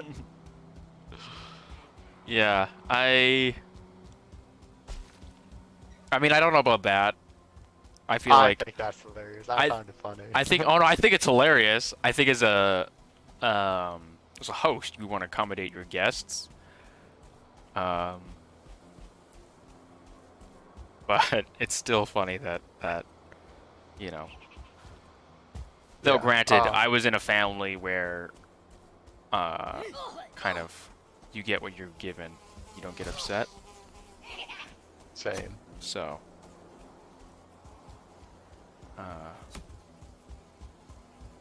Oh, hello. Yeah. The big thing is, again, when I used to work as a bartender and all that, there was, you know, at a wedding and all that, dinner was served with that, events and all that. And it's set meals chosen by the bride and groom or beforehand, and they'd ask, what would you like? You know, the bride and groom would choose the meal, and they'd be a couple options, you know, like chicken, steak, pork, vegetarian, and if you have allergies or if you are vegan or all that, whatever it is, we'll accommodate Jesus that. Christ. However, you had to set that in advance with the bride or the groom. If you're a vegan, then Right. they'd have to mark down, okay, this person's a vegan. Oh fuck, fuck off, fuck off. This person's this allergy, this person's a vegan, yada yada yada, and we make special meals for them. But special meals take time. And money. And then people and extra money because we don't always have that stuff on hand, so we have to go out and get it. And it's no problem because this is set, you know, a week or 2 weeks before the wedding. And then you get to actually serving the dinner. And people see these vegan options like, oh man, stuffed portobello mushrooms, that looks way better than what I'm having. Or dessert was the bad one. They'd be serving some sort of ice cream with a little bit of fondue on top, maybe just whatever, or you know, fruitcake and all that. And then we bring out a vegan option, which was this kind of chocolate rock cake, which looked really, really good. People would see that and be like, "Oh, can I have that? Can I have that?" And then even lie and say, "Oh, I'm vegan" or all that, even if they hadn't marked it down. And it's like, well, now you're taking away a dessert from someone who is vegan and needs that, or doesn't need that but can only eat that. They don't get the other option. It's, yeah. I don't like that. Yeah. These topics. I'm very strong-willed against vegans, or not against vegans, but just, yeah. Yeah, I feel like there are a lot of people who, You can't be a selective fucking vegan. Either you are or you aren't, or a vegetarian. yeah, there are a lot of pick-me people, you know? Yes, that's a really good way of describing it. And like, I know people who have actual dietary restrictions in that, you know, if they consume this, they will die. It's not like, oh, you know, it makes my tummy uncomfortable. They will die. They've got about like 3 minutes to get an EpiPen, otherwise they will blow up like a balloon and their lungs will close. And I feel like it kind of invalidates those people, because you know, I mean, I'm talking about an allergy, obviously. I don't know why I'm being so secretive about it, but there are other dietary restrictions that aren't just allergies that people don't take as seriously because of vegans and people who do make it. I annoying used to to talk about. know a guy who was gluten-free. And that's a big fad, or was a big fad in dietary restrictions of, oh, I'm gluten-free, I'm gluten-free. This guy had, oh, what was? It's not psoriasis. It's No, it's not hypochondria. That's a different thing. starts with a C or an S or something. I know what you're talking about. Yeah. I gotta search it up. It's gonna bug me. Just give me a Psoriasis. second here. See, that's what I was thinking. Oh, no, shit. Fuck. I just died to a this big old log just walked up behind me. See, I told you they stuck up on you. Yeah, I was googling shit though. That's the thing. Don't know how those giant lumbering bisons can just show up out of unannounced. Celiac disease. That's what it was. Celiac, And yeah. he had celiac disease. Like he actually has it and cannot eat gluten. So it's difficult because so many places like, oh, you know, can I get this gluten free? And then the server, and it's not okay, but they say, oh, you know, this person doesn't actually need it or all that, or faking it. We're gonna give them the gluten option, and then, well, they're either on the toilet or dying for the next 24 hours. Yeah. I laugh, but it's not funny. No, I mean, the image of just being on the toilet and being uncomfortable is funny, but it's diarrhea sucks. Stomach cramps at that level suck, Yeah. and for that for 24 hours straight, fucking sucks. But that's the thing is, like you said, they're invalidated because of everyone thinks it's a fad, or they're making it their personality, or it's cool. It's not. It's not cool. You're weird. Um, yeah, it goes along the line of, and this is a bit more extreme, but there was a lady specifically I'm thinking of. Fuck off, you lumbering fat hairy carpet. This lady I'm thinking of specifically, and she was transabled, I want to say. I'm not talking transsexual, I'm talking transabled. She willingly blinded herself because she felt that she connected more with the blind and that was her, who she was meant to be. So she blinded herself to be a disabled person and be legally blind. You're absolute hairy wet carpet. Fucking logs. You're frightened, but you're attacking me. I'm not even touching you. And that's something that I just don't get. It blows my mind. Like, I think that's a form of psychosis, honestly, at that point. Like, that self-harm level of... Yeah, there's something wrong. Because, like, we know people that actually are disabled and have problems like that. And from what I know of them, none of them would have chosen that willingly. No, they make I the don't best think... of what they can and they're happy, but... I don't think anyone chooses to be disabled. No one wakes up and like, you know what I don't like? Legs. Yeah, I mean, well, except for this person, I mean, like, these people. But no one who actually was born with a disability decided that I would have chosen this life over No, that's the other. it's absurd, really. That's what it is. People who are... Yeah. And it's so disrespectful as well to people who actually encounter that in their own lives. Mm-hmm. So here's a good debate. Would you think that this person specifically who has decided that they should be disabled, should they reproduce? No. No, they should. There's- For the love of God, Where's your please no. argument there? Yeah, it's like those kinds of people, like raising a child, and I mean, I'm like, people are like, oh, but you should have different perspectives. Yeah, but not that one. Fucking God, no. God, get the fuck away from me, you fat hairy bitch. Fuck off. There's a difference between different perspectives and just being stupid. Ain't that the truth?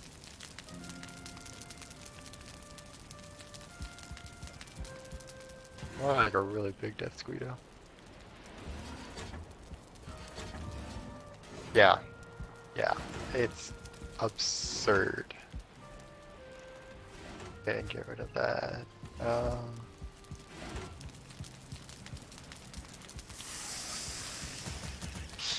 Oh, I'm not a fan of that one. That's no.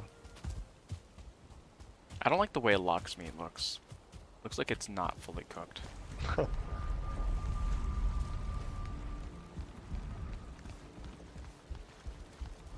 All these are just opinions about actresses and actors. Could care less.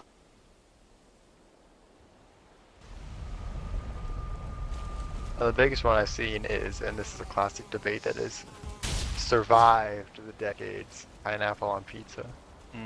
It's And good. at that point, it's not that good. It's not. No, I don't think it's amazing, but I do think that it's people. A lot of people say it's bad because it's everyone else says it's bad, and that was the fad. It was, But I just pick it off. I don't like it.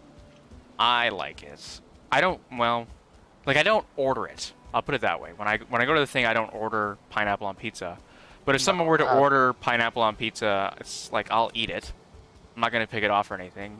Not my favorite, but I think it's still good food. And you gotta ask yourself, is if it wasn't good, why is it still around? People clearly are still getting it. So, it's just a matter of what you like, not what the general populace likes. See, that's fair. And yeah, this goes actually back tying into another topic here, but like you wouldn't pick it off. I would pick it off, but I'm not gonna make a fuss about it. If someone says I'm ordering pizza, I'm getting an Hawaiian, and we're gonna split it, that's fine. I'm not gonna say anything. I'm not gonna complain about the pineapple. Get what you're given. If that's what the person wants, it's what the person wants. And I mean, also, I feel like my tastes of pizza are questionable at Cookies minimum. and cream pizza. Cookies and cream pizza. Well, I tend to my go-to is barbecue chicken.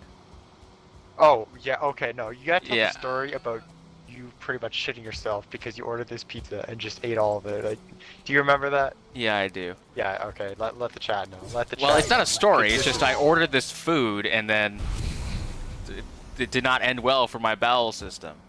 So the flavor of the pizza is barbecue chicken with jalapenos and onion.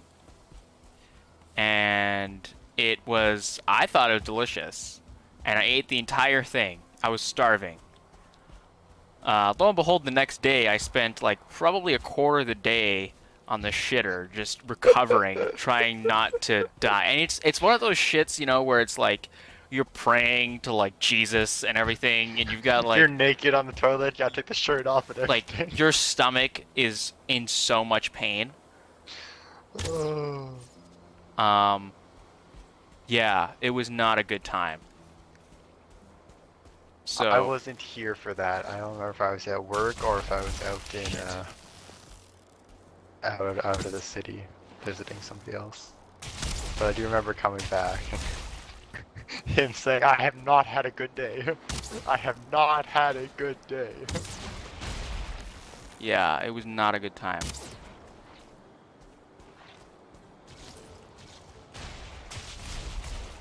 Oh, that's funny. I mean, okay, the barbecue chicken pizza is really good. Road All that. trophy. I love spicy stuff. Yeah, but I Or- feel like I went a little too far this time. That's the difference. This is in fact a triple tar pit. I think possibly quadruple. Ah, interesting. Ow! Ow! Fuck! I have a great story about spicy stuff actually. Chat, you will like this. I love spicy shit. Absolutely love it. So much so that I used to have family friends and I would make a hot sauce every time they came over. This hot sauce was specifically for my best friend's father.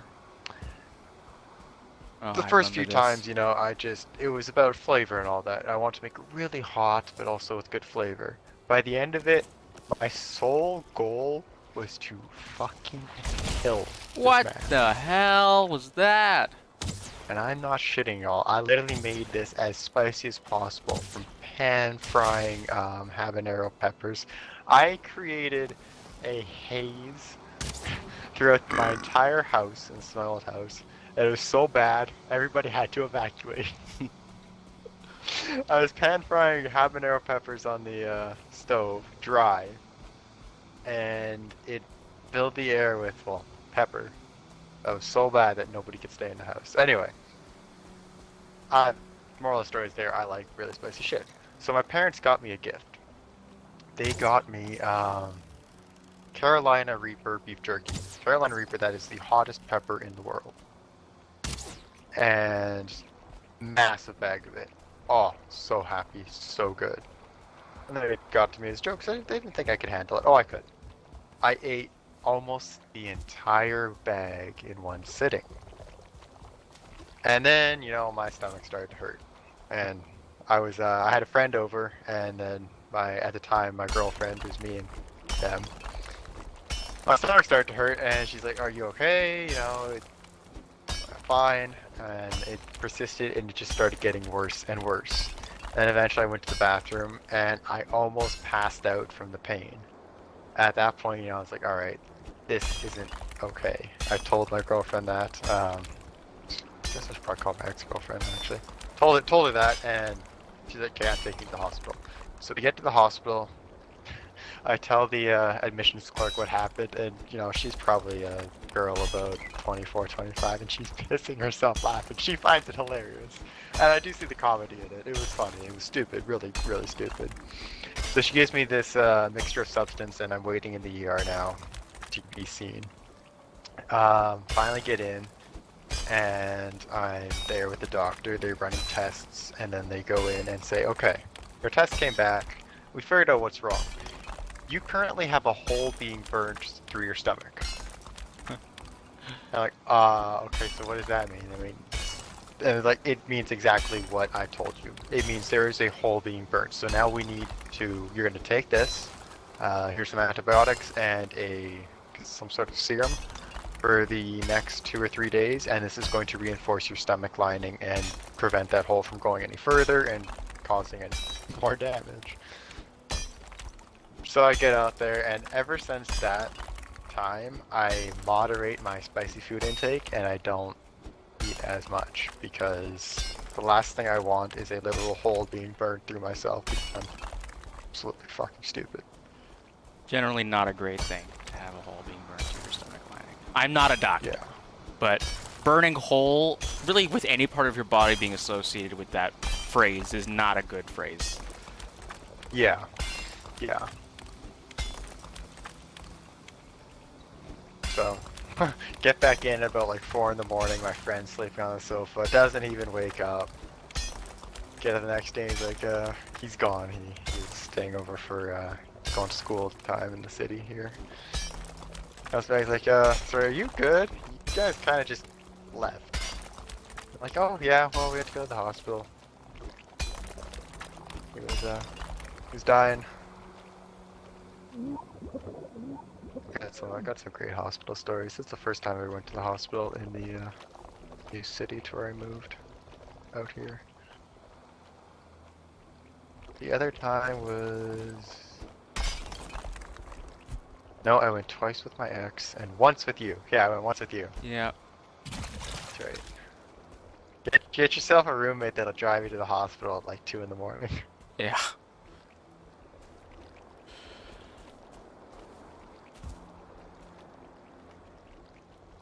Is empty? He even came into the waiting room. Yeah. It wouldn't let me. Oh, yeah, no, yeah, we wanted to come in, but they wouldn't let him. This is during the COVID pandemic. I walk in and I'm like covered in blood, and the guy's like, "Do you have an appointment to see a doctor?" I'm like, "No, I need help." No, I need help. I just kind of gestured towards like my face and all this blood dripping down. I'm like, I really need help. Yeah, okay, go in. This just an elderly Asian man, completely unfazed. Go to the admissions clerk, and she's like, "Jesus Christ, you know, there's blood coming out of my face." Like, "Oh my God, what happened? What's going on?" You know, just getting everything, trying to dress the wound and all that, and get everything sorted out. But no, that old Asian man, he's seen some shit. No, And when he's seen some shit as a right. He is. Yeah. when you're dealing with that during the COVID pandemic, right? The admissions to an ER, it's nothing phases you anymore. No. No.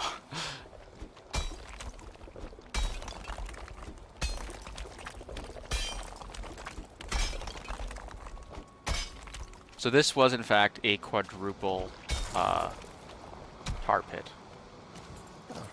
Well, you shouldn't need Tar for a while. yeah. I'm looking at high school debate topics.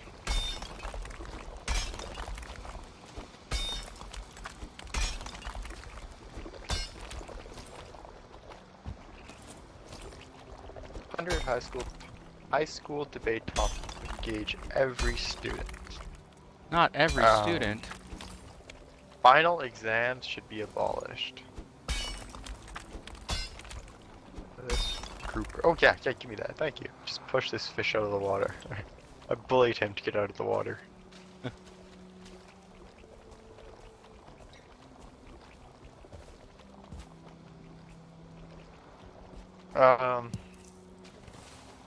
I don't know. There's a big debate, and this is more around like SATs and the ACTs in America than around actual final exams, but on whether they're actually doing what they should be, or Yeah. whether the grades matter as much as they used to. Yada yada yada. It's better to be good at academics than to be good at sports. Now that is an interesting one. Um. Yeah, I don't know about that one. Because on the one hand, scholarships, like if you play sports and you're good at sports, you'll make it into a university and all that, but you're not gonna, most likely won't make a living off of it once you actually get out of university. But to be book smart, you'll probably have a better chance of making a living. Oh yeah. Now you, I think so. I cut around there. I don't know, that's one that, I don't, it's a topic. It's either way. There's not much to debate about, in my opinion.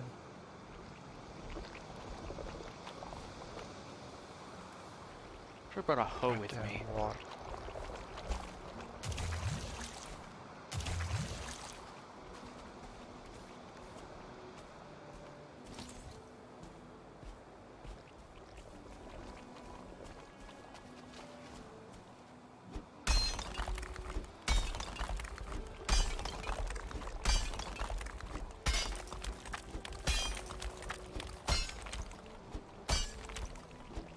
What else do we have? School uniforms. Never really understood school uniforms. No, I mean I understand that like North America, at least Canada and the U.S. are some of the only places that school uniforms are actually used. What?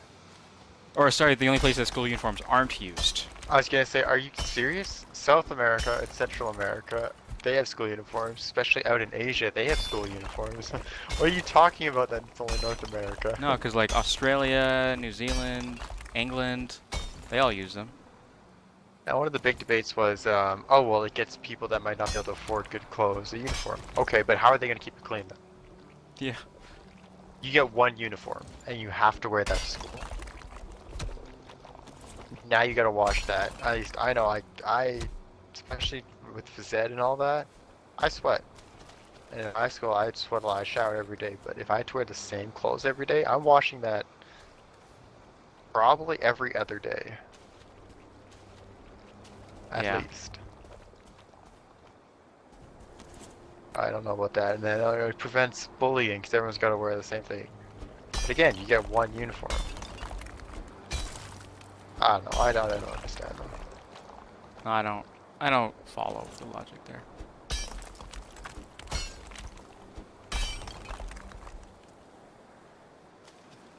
Year-round school is better for students. Thoughts? What'd you say? Thoughts and prayers. Year-round school is better for students. No. Wrong. I don't know what they've been smoking there, but if you don't get a break, you're gonna burn out. Yeah. When I From started personal university- experience, you can burn out, let me tell you. Yeah. When I started university, I went 3 years of year-round school. I did summer courses and all that. The first time I actually got a break, oh my god, it's the best feeling in my life. This I took a is summer actually to work. currently the first time. Well, I guess I'm technically working, but I'm not in school. This is the first time since I started university, actually. Really? You've been taking summer courses the entire time? Yep. In varying degrees. Like sometimes it'll be 1 or 2. But recently, like the first summer was 1 or 2, I think, and then post that it was like a full semester. But that's just because of the program I'm in. That's not, you know. Oh, I didn't know you took summer courses Yeah. through the first year anyway.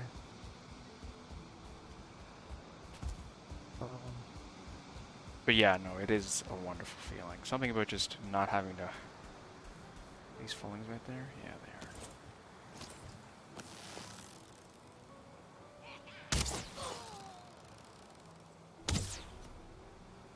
Alright, let's tango.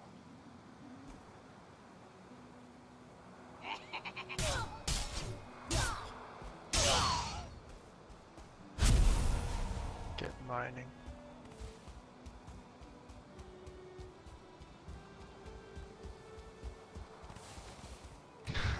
Junk food should be banned in school cafeterias. Have you seen the American cafeteria and the food they get served? It is not something. Oh, here's something that I will give you the choice on whether you want to get into this topic here. But I'm going to tell you about a story that it came across on the news recently enough. February is Black History Month, as everybody knows. Or I guess in North, I'm not sure if that actually expands across the world, but in North America, Canada, US, February is Black History Month. On February 1st, in America, a school cafeteria served fried chicken and watermelon. And one of the students complained about this, and an investigation was launched into, like, is that racist, and all that type of thing. What are your thoughts on that? If you want to get into that, if it's not a topic you want to discuss, let me know, that's fine. No, I think it's fine. Oh shit. Oh shit! For any viewer that may not understand, it's very stereotypical for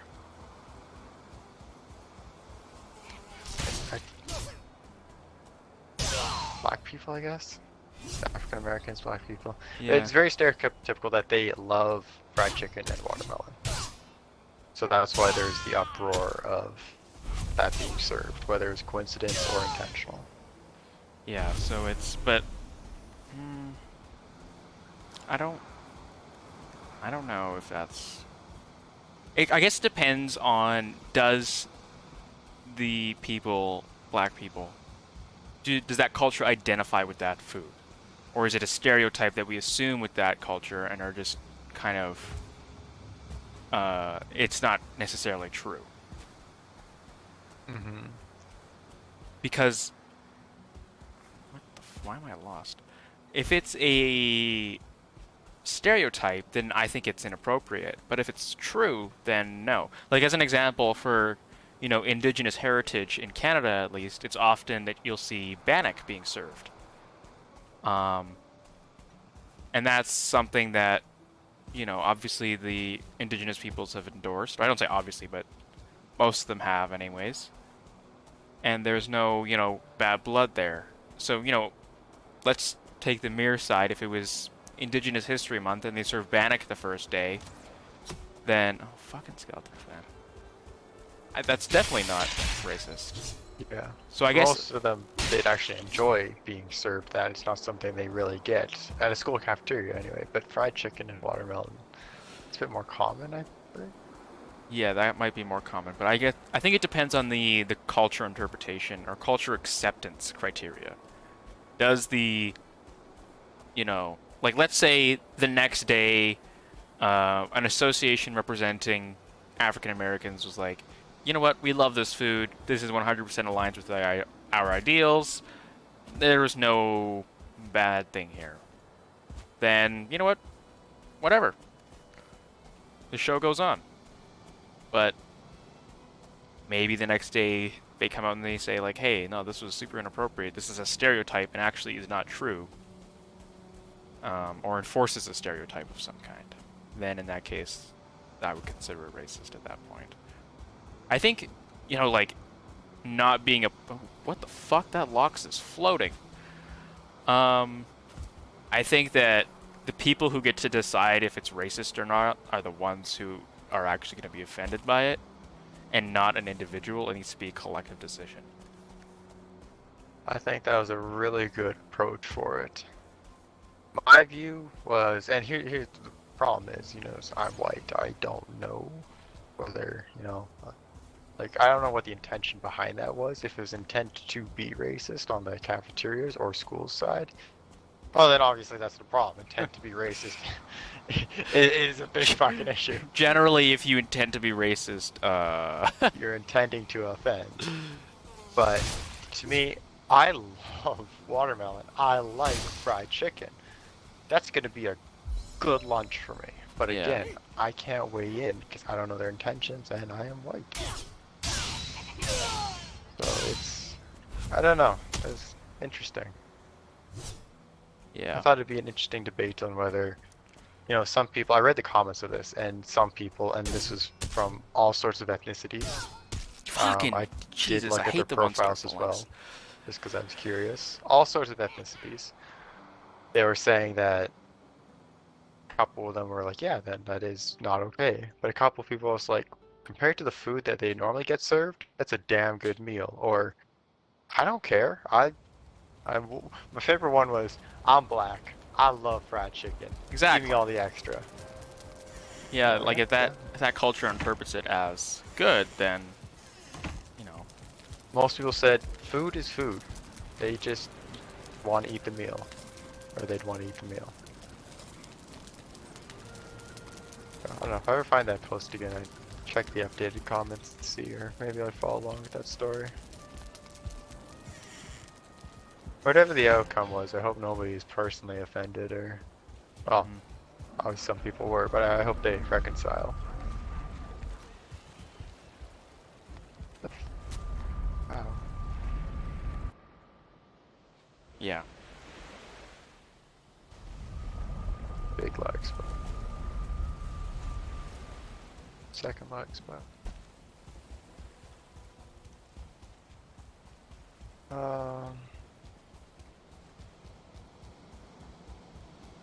All students should be required to volunteer in their community. I think that is a really good program that should be installed in many elementary and middle schools. I think also in workplaces as well would be a good idea. And workplaces too, yeah, that would be. I know my current employment, they have they call them give back days, I guess. And essentially the idea is that you have 5 uh, paid days of work, but those days of work you're supposed to be out volunteering in the community. So you're still paid for your wage because you still need to be paid, but you are not going to work. You are going to, you know, a food bank or something like that. Now, does that technically count as volunteering? I don't know. Probably not. You're getting paid, so it's still technically work. It's still giving back to the community though, Yeah. How many are following me right now? There's one? which I think is a great thing. To get in, like, you actually have to get involved and give back to your community if you want to see it grow and develop and become a better, Goddamn more Despeos. advanced, safer place. Like the city we originally come from. My parents are big believers in giving back into the community because otherwise that city is just going to keep deteriorating through time if Yeah. nobody's ever going to give back. And like I did volunteer work with my parents when I was young. They brought me on to food drives and even actually while on vacation, we would do stuff sometimes. Biker. For one time, I was handing out food in a place in Mexico. I'm gonna die, aren't I? I'm dead.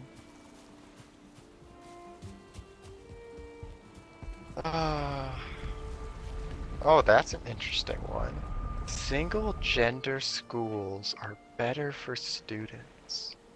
I don't think that's All true. boys or all girls schools. Maybe at an earlier age, possibly. At an earlier age, you shouldn't have any conflict between boys and girls. There shouldn't be any of this cover your shoulders or, yeah, go to Yeglis. Guys versus girls, problems between them. You're young, you're innocent, a person is a person. Yeah. Oh fuck, and this I also think it's important to develop like your social. I feel like it would socially impede your ability to connect with people of the opposing gender later in life. Absolutely.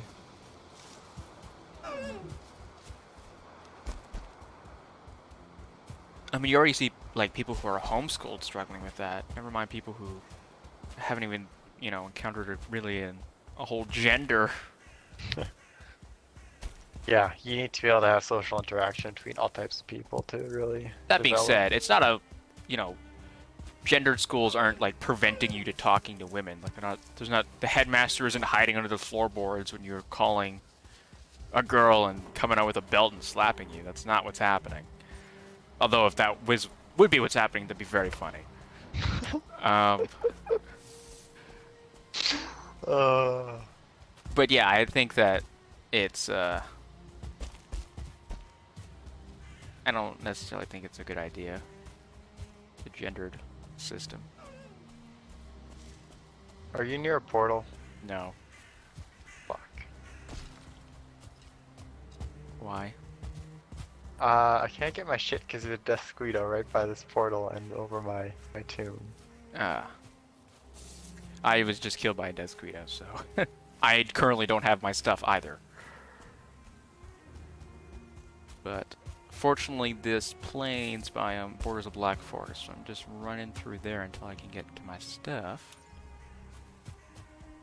Equipping my shit. I think I got it. Corpse running my shit away. If you wait a few minutes, I find the Death Squeedos seem to wander off enough for you to at least grab your stuff. Book it. I got my shit. I died in the moat, so thankfully I was able to actually get in through the moat and keep out of its line of sight. You know, I thought I'd be safe in the Black Forest. Till a fucking log flies into my head.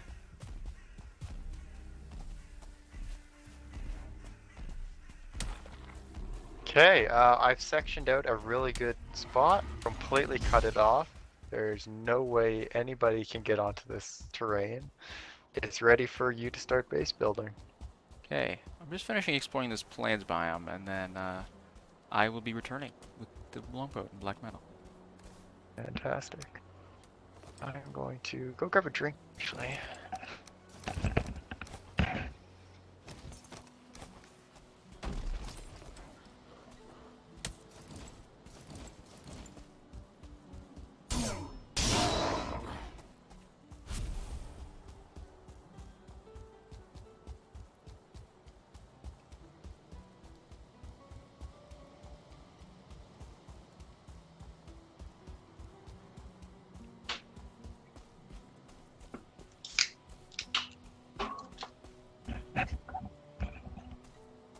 Ding dong. Your opinion is wrong. A massive plains biome, but like not a single. I've only found 2 plains villages in there. Wild. Got a gold bar for myself as well.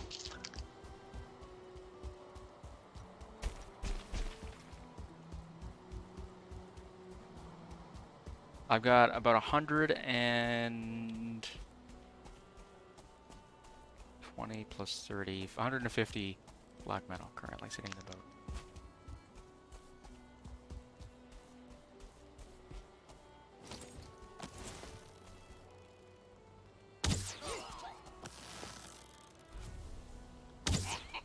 Fucking Jesus. I have 2 good ones here.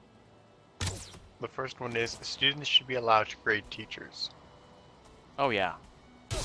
I think that'd be a great idea, especially for elementary and middle school and high school. University they kind of do it already, but they don't really do anything with the feedback as far as I'm aware. Or at least most people Fuck don't. no, they don't. Half the professors at our institution won't be teaching there. Yeah. There are some good ones that will actually like do something with the feedback that they're given, but it is rare and far between.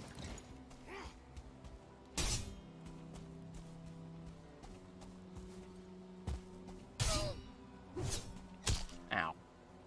Yeah. But we've had some teachers who have been absolutely horrendous throughout our younger grades. And if we could have got feedback. Actually, we finally did give feedback to our parents and said we've had enough. And we were supposed to have one homeroom teacher for, I think it was 8th grade, and they changed it to a different one because we said we were fed up. So we forced the school to give us a new teacher because that's how bad it was. Yeah, it was kind of a, you know, if you don't do it, we'll start blabbing to people who will. Yeah. We will we will revolt as an entire class. Yeah.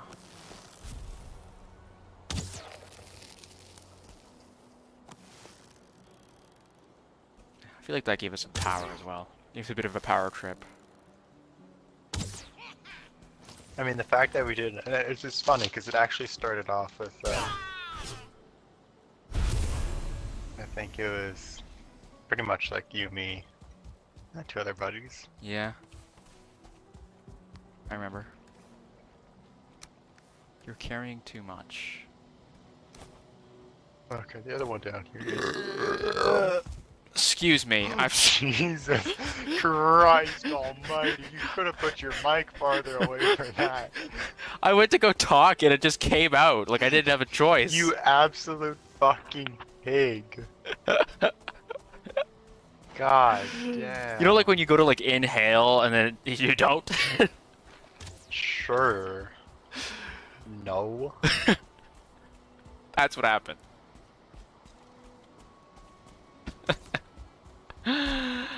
Oh, jeez. Where's my stream laggy? Oh, there we go. Nope. Alright, I found another fulling village out here. Finally.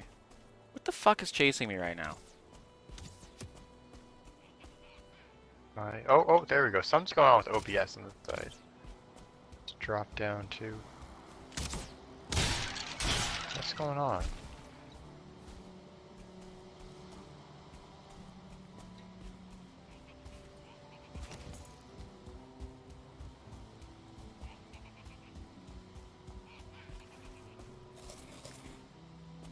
What is going on with this thing? 40 frames, 45. I don't see any fucking...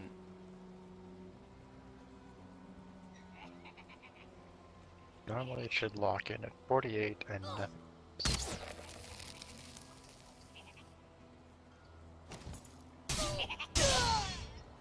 I don't see any... Ah, shit. I'm bringing them all to me, aren't I?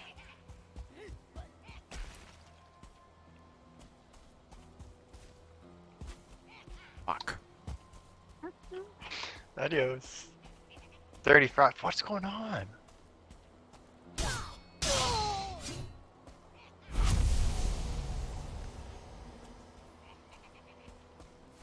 Oh, fuck off.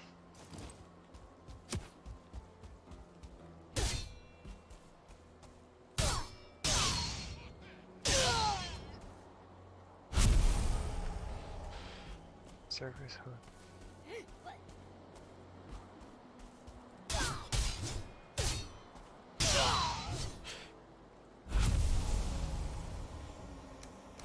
If I end this task, I'll probably crash my stream. Okay, so I'm not gonna touch that.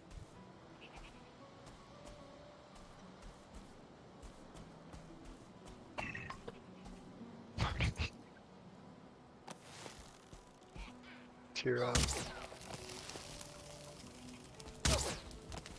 Okay.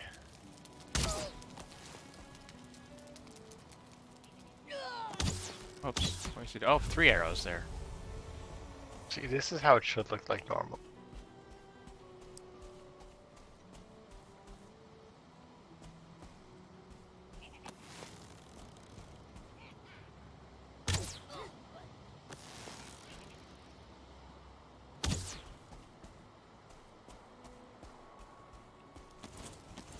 We're gonna try a different strategy here.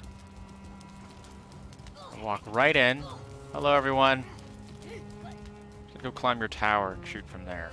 You guys climb up this? That's what I thought.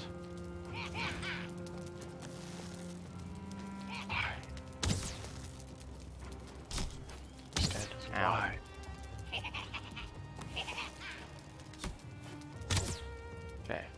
Who's the spear throwers here? And 40 frames. There's one.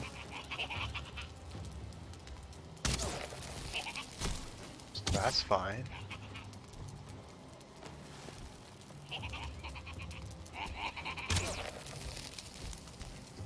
That's getting a massive dip down to no reason.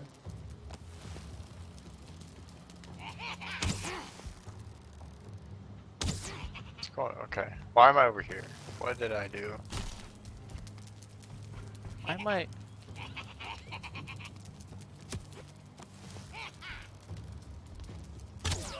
There we go. Come here. Spear throwers down.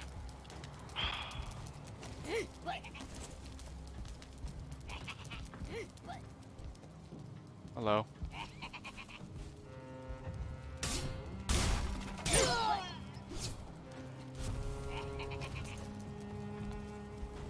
Not like 48 frames. Fucking is really hard, death but you're only squeedos. using 2% of goddamn CPU. There's so much more available.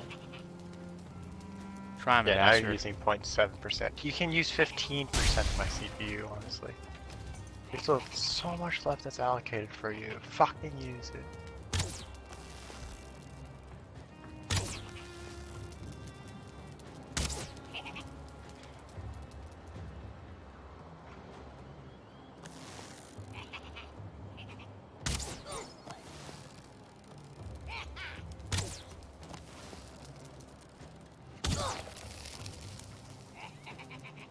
Okay. This is going much better than I thought it would.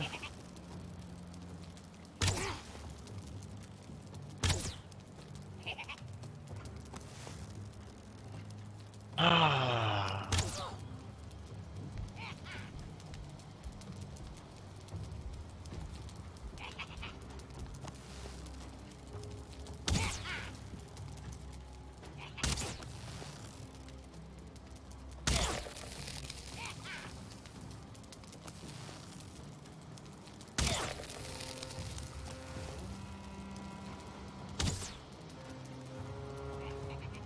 Alright, probably can go tango down there now, hey? Ow, maybe not.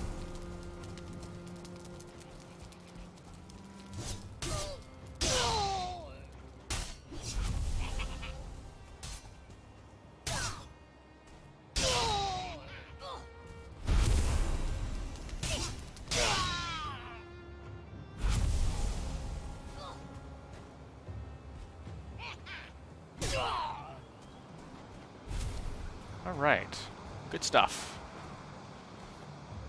Put my black metal in here. Oh, grab the needle arrow though.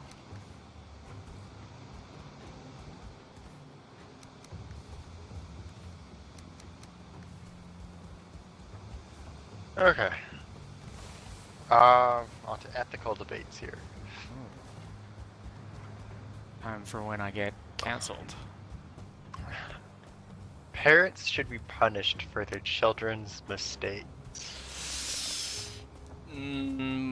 What do they mean by that? I don't know. North Korea, you're caught stealing. That's 3 generations of your family sent for hard labor. Just an excuse to have our labor, though. Yeah. I think parents share the punishment that the kid would get. So, maybe it could be jail time, could be financial punishments.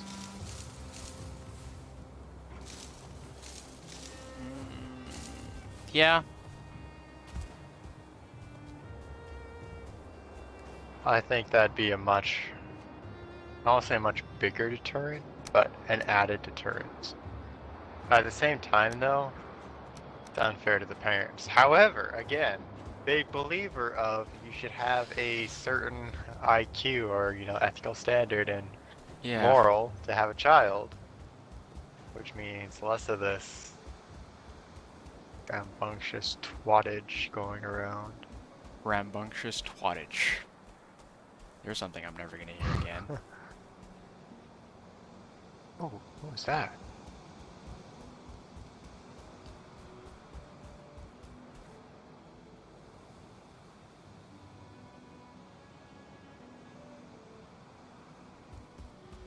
Um,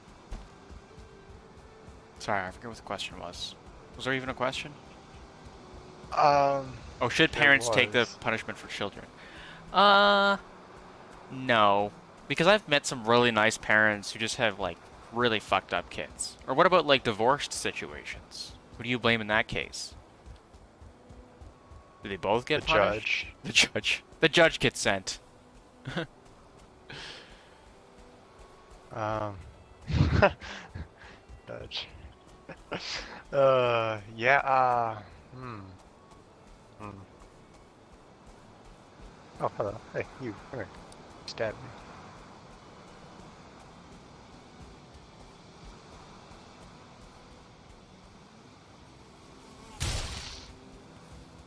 Uh, Hold on. There we go. Fuck off, you big woolly carpet beast.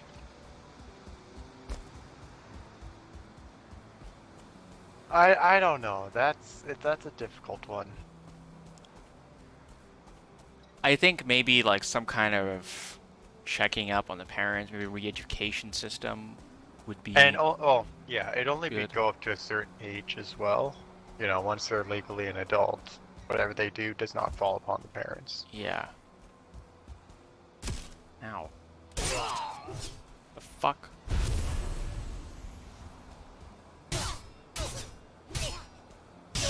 Driving age should be raised to 18. No, No. but I do have, and actually we have a very similar opinion. The driving test should be retaken every 5 years, and you have to pass. Yeah. Because there are some people who should not be driving or do not know the rules of the road like they should. Absolutely. They are more of a danger to society being on the road. I wonder how many lives that would save. Oh, tons. There are old senile people that don't know how to drive. And I'll use my grandmother had a license and she couldn't there's like no way she could legally operate a vehicle. But she had a license and she was legally able to operate a vehicle. She could barely walk. Like it was stupid. Now thankfully she didn't drive.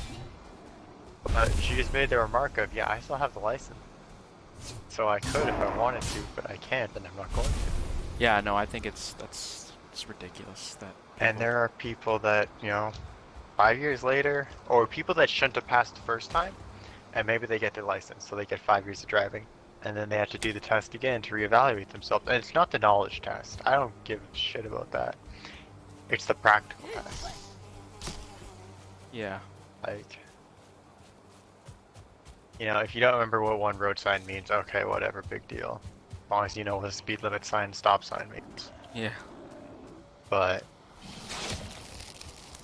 no, it's bad. No, I It think is there are really. definitely people who, again, lack of cognition. They're incapable of common sense, a danger to others, and it's just not a good idea to have them on the road. Now, that could be Yep. for any number of reasons, though. Maybe they're elderly, maybe they just think that theirs is the right way, maybe they had a poor test the first time and they just scraped by. It could be any number of things. But as I said earlier today, or possibly last stream, I can't remember, but driving is the most dangerous thing we do on a daily basis, by far. Hmm. You are more likely to be killed on the way to the airport than to be killed in a plane crash. So, Um, it's if you can try and mitigate that as much as possible through re-education or testing, I think that we should definitely follow that through. Absolutely. Absolutely. I actually did a debate on that, of course. Um, Um, Talking about Ha! that airplane point I just mentioned. Where did I see it? Someone was talking and they were like, so many planes are coming down, and then someone was like, you realize if like 1% of planes crashed every year, I think it was, there'd be like 740 plane crashes a day or something insane like that. And I was like, yeah, there are not that many plane crashes where you have to be worried about it. But I think you just had something, so what did you have? Oh, the next one down was people should have to take a parenting class before having a child. And that was one that, well, I mean, we already Yeah. discussed that. 60 versus this. 20, same thing, huh? A true delicacy. Oh. Are you afraid? Afraid? Are you afraid on the My planes? Bobby Flay? Bobby Flay? No, are you afraid to fly on a plane? No.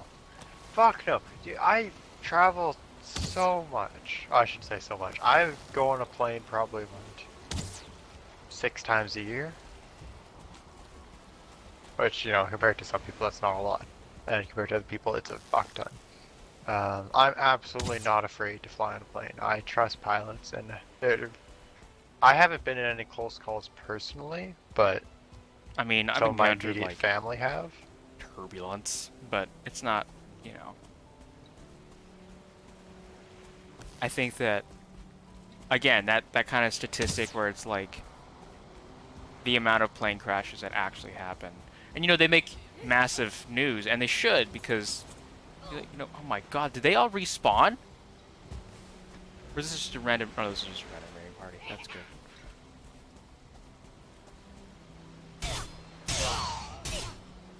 Yeah, yeah. You know, One thing, like, sorry, go ahead. oh, like, if you're gonna get in a plane crash, there's nothing you can do. You're not the pilot. No. I have that philosophy of it is what it is. I'm gonna sit in my fucking seat and just sit there, cause what else I am I want gonna my do? fucking peanuts. If I'm gonna crash, I'm gonna eat my goddamn peanuts. I don't give a fuck if I have to pay for it. Money There doesn't ain't mean anything shit to me you can now. do. Yeah, no, I So, think I agree with that. As if you're gonna go down in a plane crash, there's, you know, it sucks, but you don't really have a lot of options in that case. yeah. Actually, there was one time I almost sent the text of I'm to the family of I don't feel good. I'm so sorry. I love you guys. Yada yada yada. But that was not due to a plane crash. I was not feeling well, and it declined so bad that I actually thought I might not make it. Was it the hole in your Start- stomach? No, no. I was on a plane and started to slowly black out. Couldn't even raise my arms. I had no movement whatsoever. Sweating profusely. As it turns out, the circulation Ah, in around in my brain wasn't good, and the blood was actually pooling in my brain, no, that's not good. which, yeah, was not causing me to. It was not good, so I had to go to the doctor about that. But Yeah. I had no idea what was going on, so I was like, I don't know if I'm gonna make it. Couldn't even talk. That's how bad it was. I had no energy to do anything. Jeez, that is rough. So anyway, you were saying something, I think. I don't remember now, but I do know that yeah, planes are not as deadly as, you know, people make them out to be. No, they're absolutely not. I used to love watching Mayday. You need to talk to my brother about that. Is he like Mayday as well? Oh my god, that was the only show he watched for like years. Years. It was just his go-to.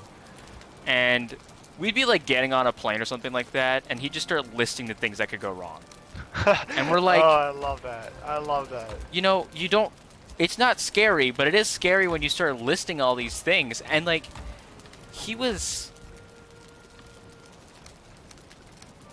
smart enough to remember like specific parts of the plane, and like, you know, this thing could happen, and you know, this machine could turn off, or like this, like these random fucking what's it called, letters that mean something else. My brain's not working.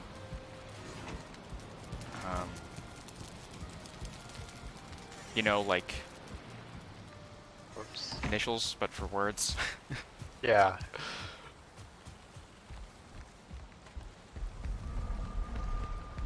Like ASAP. I forget what I'm saying. I don't know what you're saying. Like ASAP. Like Yeah, what is that? It means as as soon soon as as possible. I possible. know what it means, but like when you take a word and you or take a group of words and you make it into a Um, abbreviation. Is that it? yes. Yeah. Um, yeah. Um, like he knows all the abbreviations and all that shit, and I'm like, no, you don't have to tell us this. Just stop. It's funny. I was the same way. I didn't obviously recite that or screw with my family with it, but I'd be watching it, and either my sister or mother would be in the room like, yeah, I can't watch this. We're flying out in a week or something. Like, okay, bye. I'm gonna watch my show. Yeah. And then you just turn the TV to something else. No, I watched it. I like Mayday. That's a Ah, show that has a very limited span of episodes. no, no, you can help by growing this list. It's like those Wikipedia articles on serial killers. You can help. List incomplete, you can help by expanding it. Yeah. The longboat is on its way home, just so you're aware. Okay, fantastic. It's gonna sail around this island, which is gonna take some time.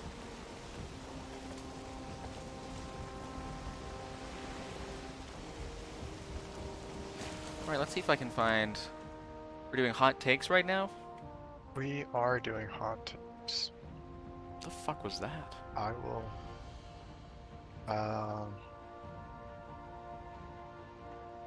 Death penalty. Some of these are ones we already covered in previous episodes. Vaccines, marijuana. How about we do nuclear some weapons. Am I the Asshole? Am I? Yes. I like those actually. I watched YouTube shorts about Reddit feeds that are. Guess where I am right now? AMA. YouTube shorts or Reddit? No, I'm on Reddit. Fantastic. Spit that.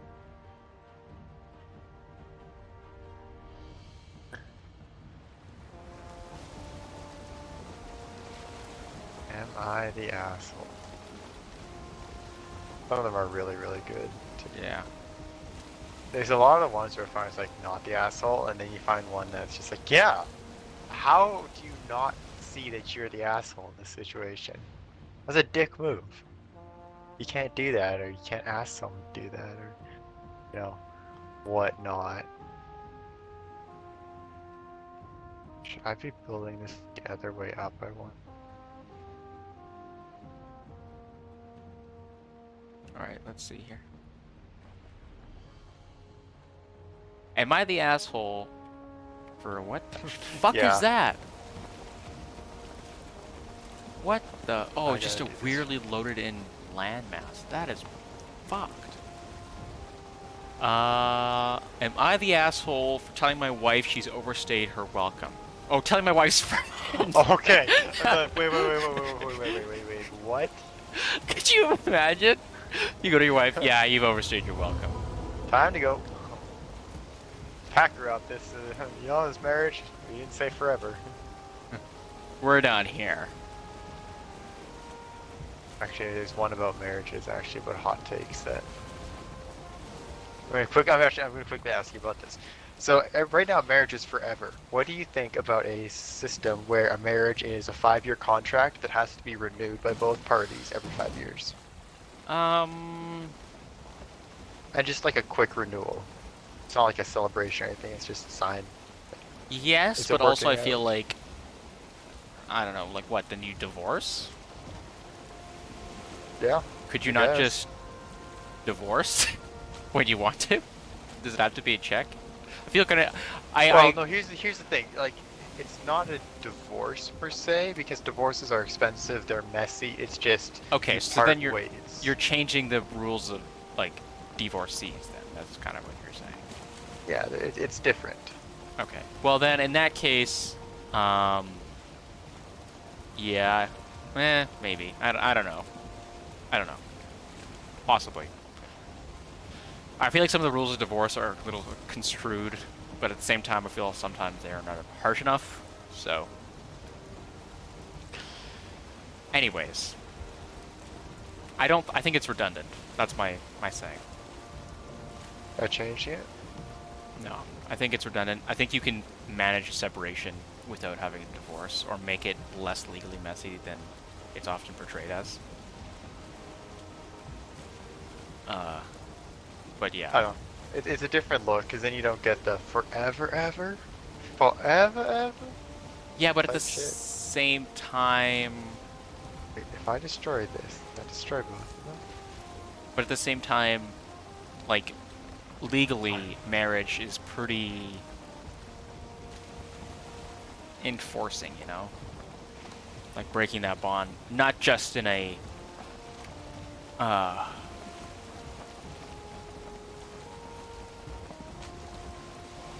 like breaking that bond not just in a legal sense or emotional sense is not good. No, a breakup will always hurt most of the time. I actually can't say that. Sometimes a breakup is needed.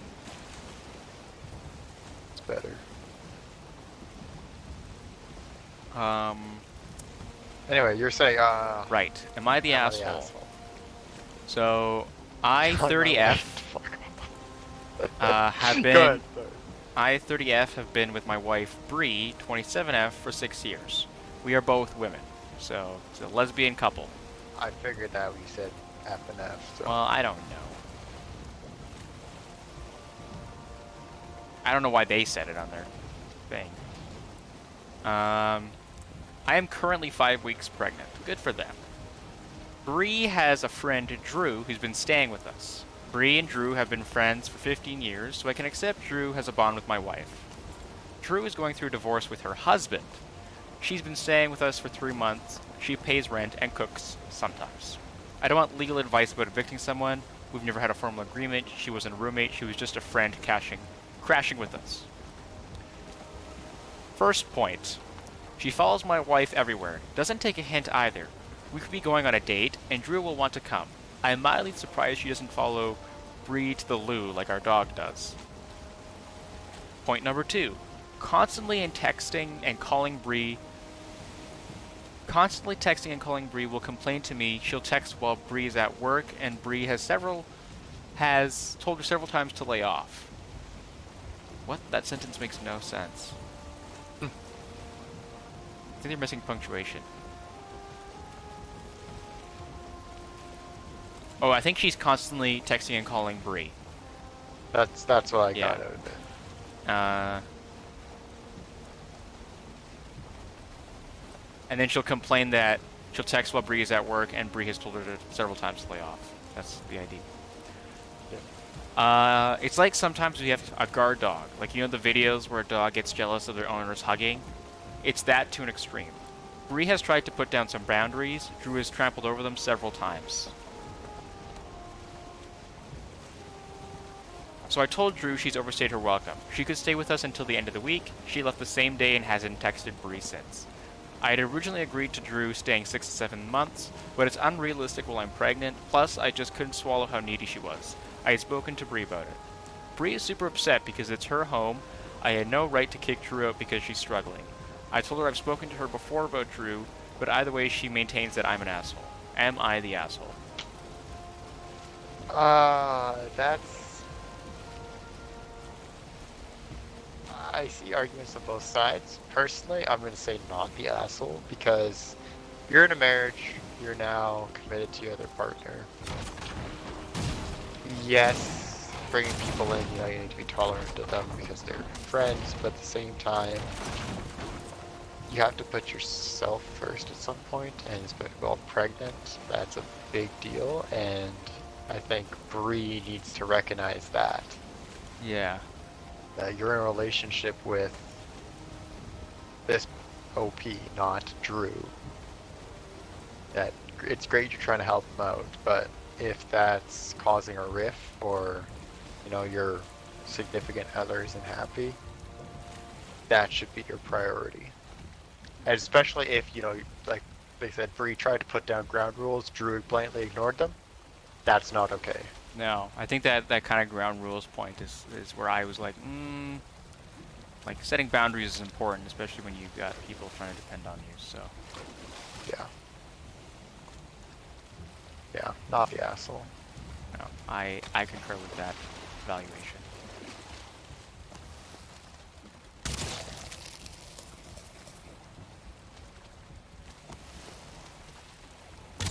How many leeches?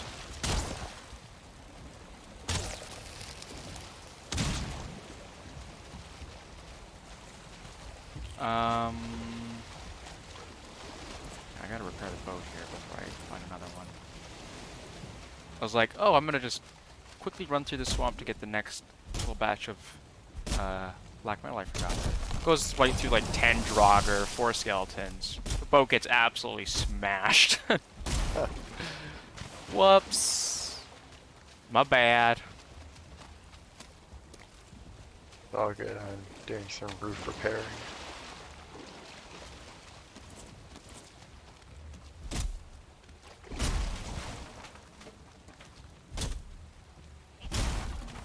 Did I just hear a falling?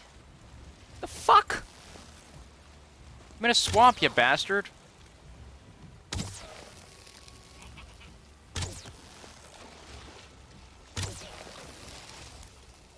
No, no, no, no. No, no, no, no. Stupid bitch.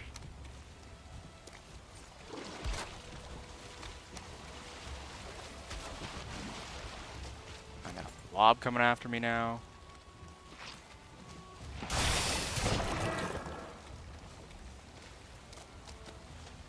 I just saw a leech in here.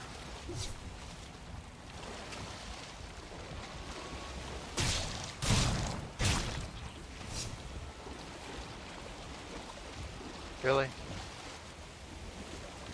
What's going on here? Hey, what's going on? Why ain't you working? Fuck was that? Are you serious? You've got to be shitting me, right? You're taking a dump on my chest right now. Goddamn bats, man.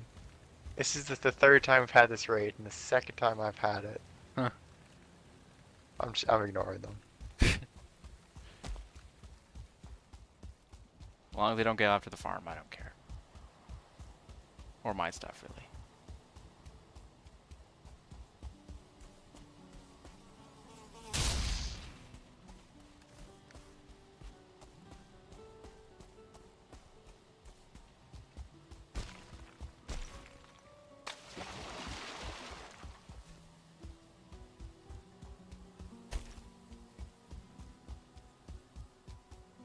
You're gonna come after me, aren't you?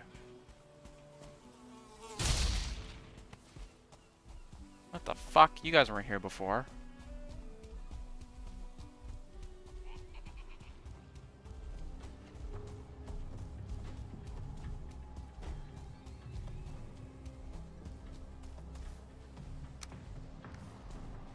Fuck off.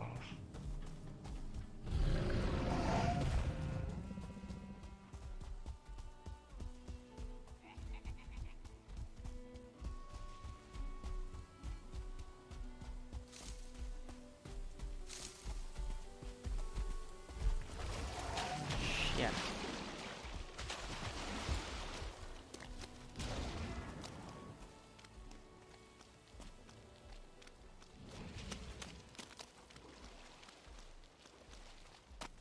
Yeah, let's go take a look.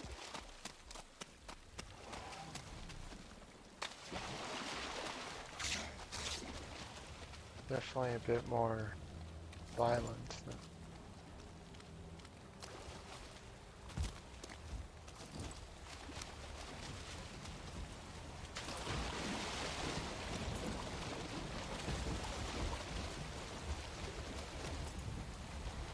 Fuck off.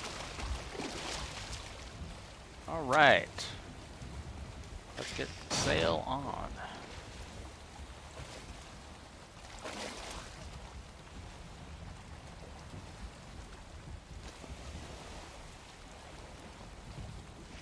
I'm stuck.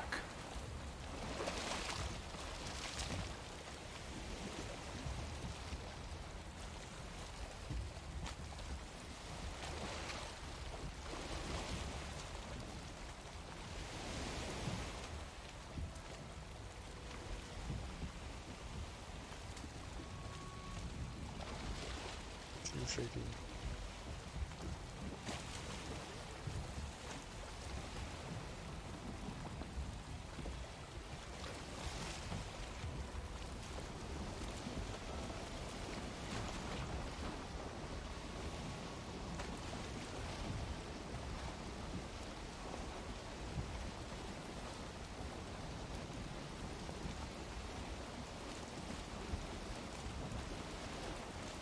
All right. Let's find some more Am I the Asshole, shall we?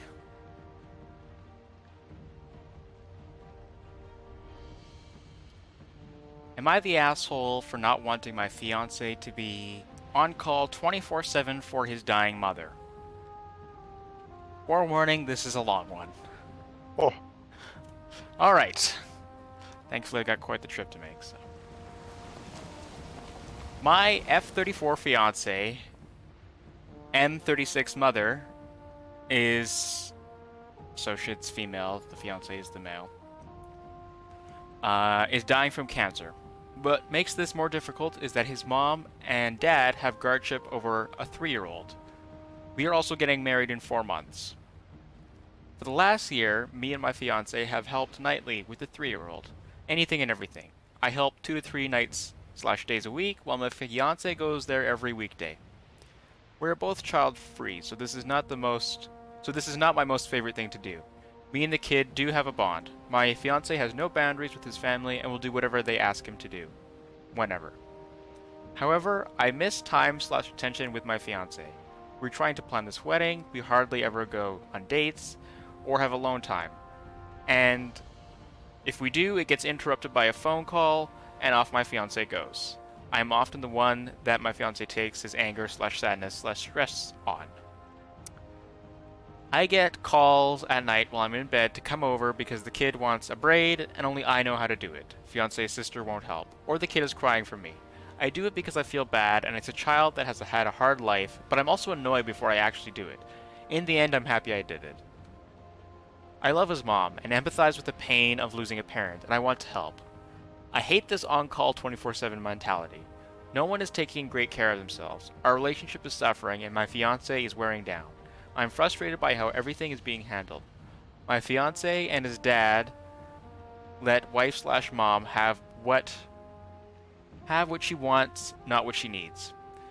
So, because she wants to stay home, she's dying in the living room in front of the kid while bitching at her husband for everything, while me and my fiance are doing anything/everything 24/7 with no help from his other 2 siblings.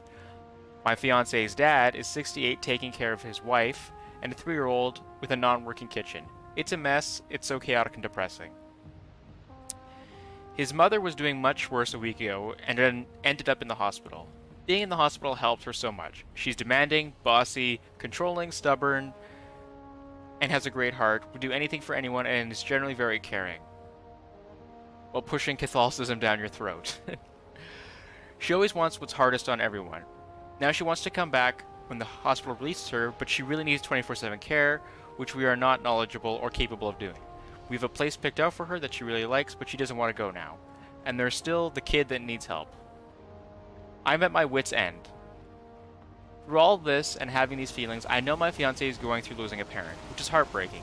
I don't want him to stop helping, but I want him to cut back, do what's best for his mom, not what she wants, and light a fire under his siblings' asses because we all live super close.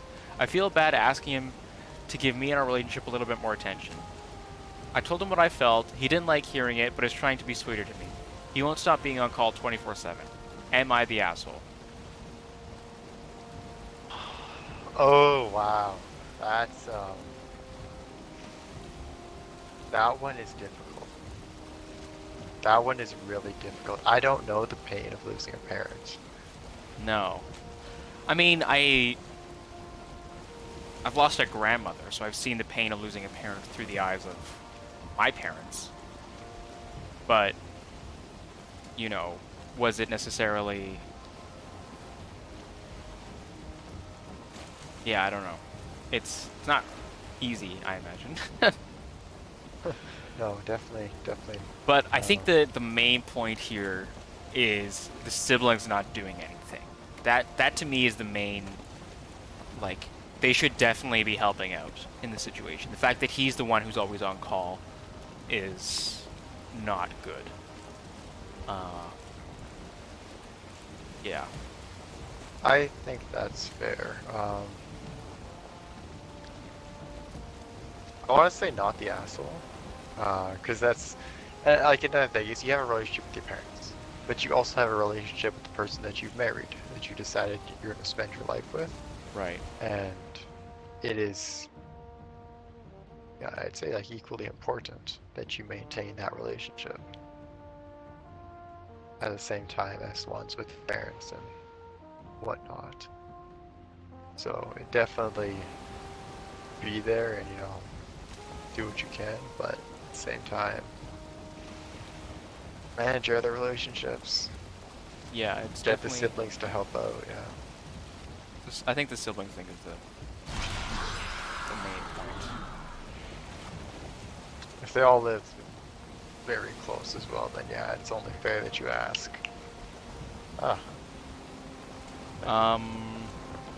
I say not the asshole, but the siblings are the assholes. Yeah. I also think that maybe slightly the asshole, because you shouldn't be planning a wedding when this is happening. Like, getting married in 4 months, like, not to be blunt, but she's probably going to be dead in 4 months. So, or at least from the sounds of it. So I don't necessarily think it's appropriate to be doing that. That being said, you should still care and nurture for your own relationship, but maybe not that kind of logistical concern. So maybe slightly the asshole. I don't think the husband is to blame, though. I would, like, if my parents were suffering through that, I would absolutely do whatever I could as well. Especially if, my siblings were not participating. Yeah. I also would rather my family be not in a care home, just because of the care homes that I've seen are not great. At least I don't want to be in a care home, so I imagine they don't want to be in one either. See, at that point, and I say this now as someone in good health, but I would say just take me out, because I'm so much of a burden. Yeah. I wouldn't want to watch my family, like my kids or SO, have to deal with that. Now, again, I probably, I might change my mind and say, I want to spend as much time being alive as I can. I want to be with them. But what the fuck was that? What was that? I heard that too. Oh, some sort of dump truck or something. Truck. That's weird though. That's really weird.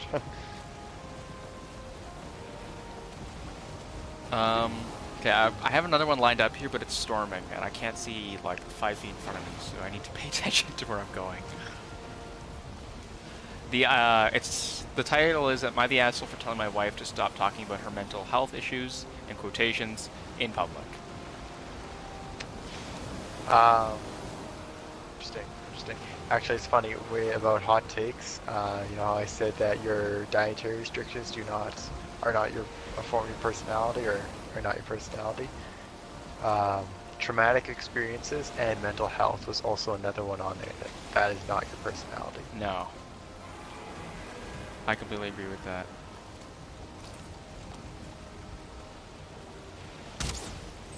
And a serpent.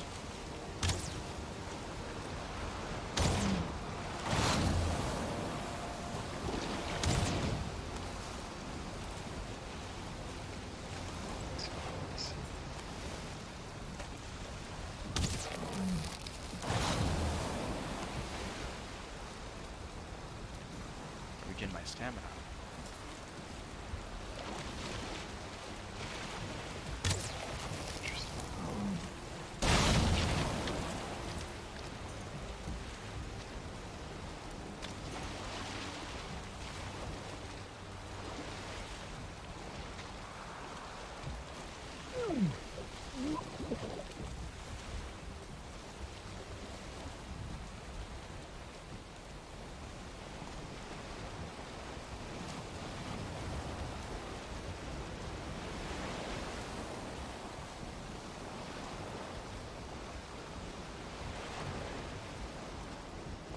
going right through the dire straits right now.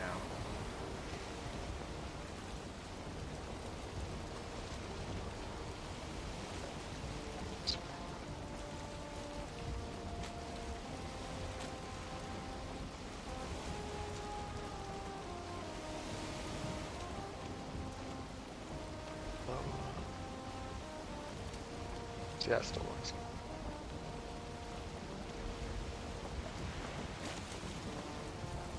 That's...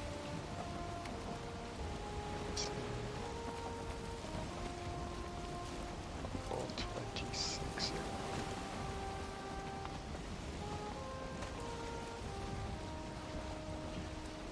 Alright, a new Am I the Asshole? Clear it up so I can talk now without risking death. Am I the asshole for telling my wife to stop talking about her mental health issues in public? My male 29, wife, female 28, new hobby is talking about how she has a host of mental conditions including depression, ADHD, OCD, PTSD, and anxiety. I told her that if she's concerned about having these conditions, we should seriously go seek a mental health professional to get her evaluated. However, she always refuses to go to a doctor because she doesn't need someone else's validation, in quotes. I told her it's not about validation, it's about finding resources and help to find you live a better life and cope with your struggles. She still refuses. I know many people struggle in long lines and waits to get mental health diagnoses, or sometimes are not taken seriously. That's not the case for us. We have a great mental health resources available in clinics nearby, and enough money to afford an evaluation. Nowadays, my wife uses her self-diagnosed conditions to get out of her responsibilities. She recently stopped doing her share of chores because her ADHD is so distracting, and it just stresses her out too much to fight it. We were making cupcakes for her niece's birthday, and I frosted them in purple instead of blue while she was in the bathroom. She made me scrape off the frosting and redo it because apparently it was triggering her OCD. And when I tried to tell her it wasn't a big deal, she got upset at me for belittling her mental health. Now, I've never accused my wife of lying to take advantage of the situation because I want to give her the benefit of the doubt. Maybe she genuinely does have something going on, or maybe she doesn't understand that mental health disorders aren't trivial personality traits. However, we were at a family reunion at my sister's house, and I was talking with my sister, her husband, and my wife. My sister has struggled with the debilitating seasonal affective disorder and seasonal depression since childhood. I asked her how her new light box therapy was working, and she told me she's seen some improvements. My wife jumped in and said that she has seasonal depression too, and all my sister needs to do is drink more caffeine and power through the day, because that's what worked for her. My sister kind of uncomfortably laughed her off and said thanks for the suggestion, but I could tell she was a little upset because we were having a serious conversation when my wife jumped in to say that. Going the wrong direction now. My wife got a little pressed and told my sister to not laugh her off and to take her seriously if she wants to improve her condition as a fellow survivor, in quotes. This comment pissed me off, and I told my wife to please stop talking about her undiagnosed mental health issues in public because we don't even have confirmation if she really has seasonal affective disorder. My wife acted shocked that I said this and stopped talking to me for the rest of the evening. When we got home, she blew up at me for trying to damage her reputation in public and make her seem like a liar. Am I the asshole? Absolutely not the asshole. Absolutely not. That sounds more like a pick-me person. Mm-hmm. And she's saying, oh, don't belittle me about my conditions, when she's belittling someone else about it. That's pretty dick right there. It's hypocritical. I can't say who I've seen this in, but I've seen this in other people as well, where I find it, especially TikTok and social media, make this especially relevant, where they'll be like, this person will be like, I have this symptom and I am diagnosed with ADHD, and then, people will be like, oh, I have that symptom too, that must mean I have ADHD, and it's like, no, that's not how this works. You don't just happen to have the same symptom mean you have the same diagnoses. More than one symptom goes into a diagnosis. There's other tests that are done, evaluations that are performed. You can't just assume. You are A, not a doctor, And B, you're taking this information from social media from a person who may or may not be truthful. You know nothing about them. So, yeah, I'm not saying that's where she's got this from, this person from the story, but I've seen it before in other cases where people seem to assume that they have a certain mental illness because of things they've seen on the internet. Like self-diagnoses, essentially. And like you, And they make that their entire personality, as you were saying. if you truly have that, you need to go seek and get help. It's No. And the fact that she doesn't have it diagnosed and refuses to see a doctor, that's the part that irks me, I think, the most. Because then yeah. it's almost If like you you can know afford you're that- lying. Because you know the doctor will say no. So you're holding on to this idea of... It's an excuse, is what it is. Yeah.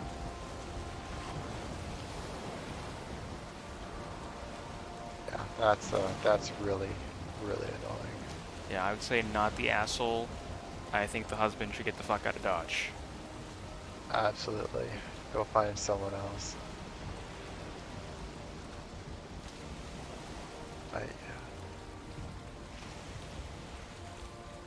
Day 210. Living family as well. Like that's just.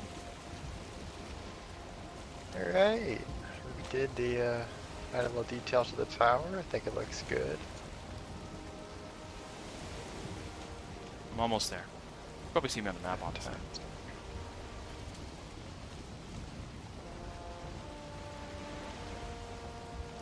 Just going against the wind right now, which is annoying. I already used motor.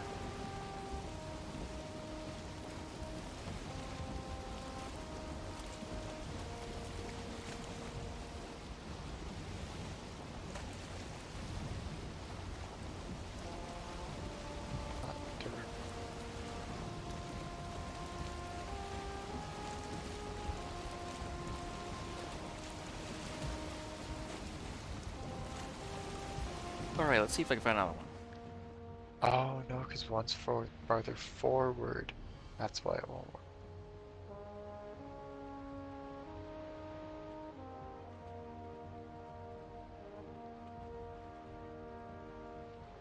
I really want to give up the core wood. Like it.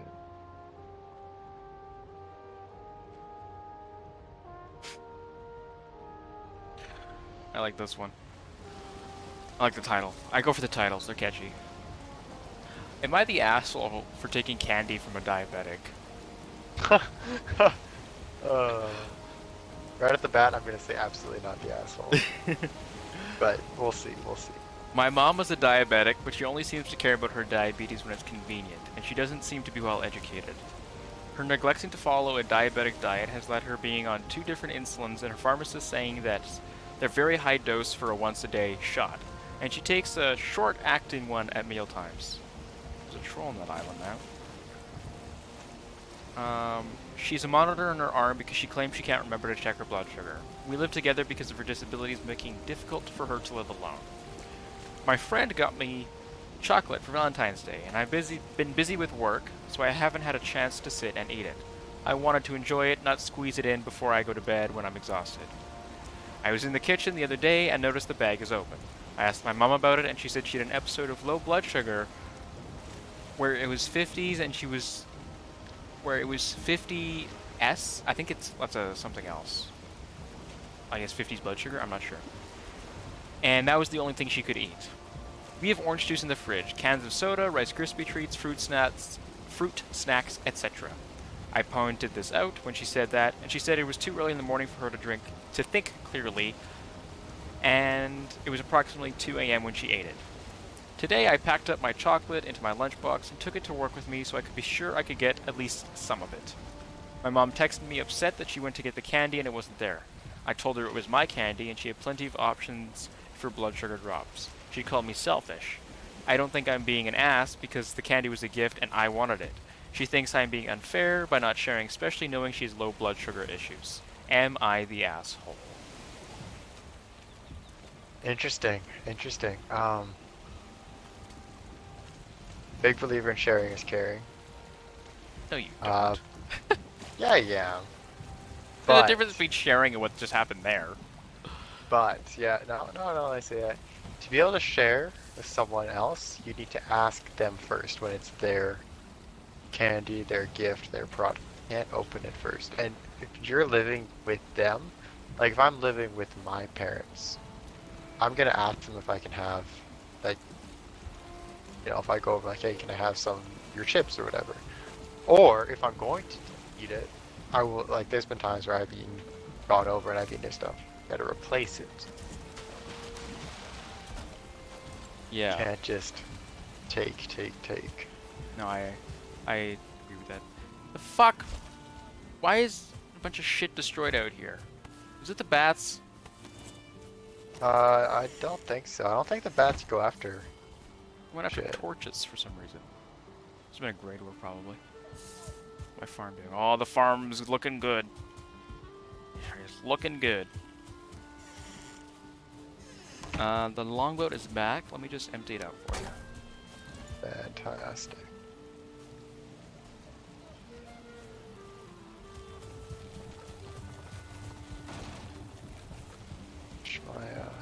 I like the details you added to the tower. The kind of cross-diagonal section. It actually looks really good. Like, much better than it was before. It adds that. I was looking at that. I'm like, it's kind of just volume is detail. plain. Yeah, it was kind of just a stone wall. And I don't know, something about angles turns me on. I didn't like the thatch roof anymore either. Oh, did you replace it? Uh-oh. Oh, you did the. I did. Right. Very cool.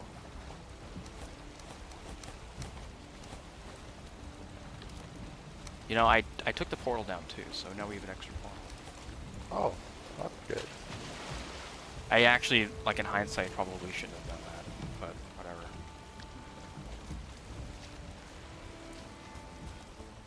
whatever. Whatevs. Whatevs, boss. The boat is now empty.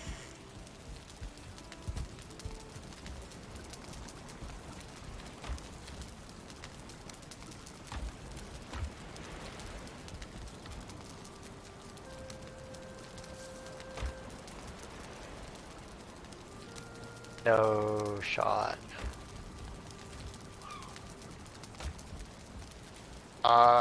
Would I be able to trade you 2 Ymir's flesh for 2 tar?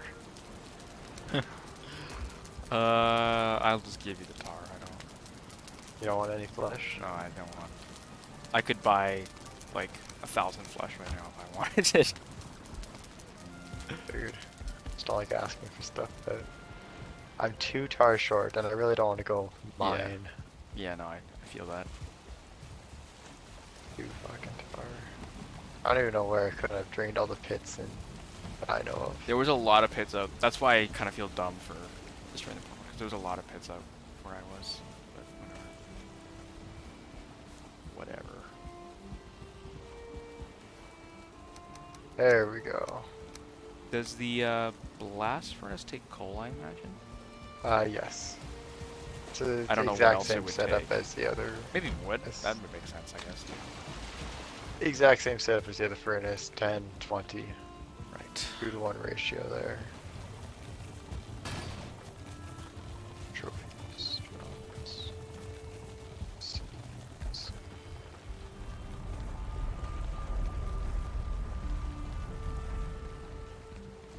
You're gonna have to move your stone cutter at some point.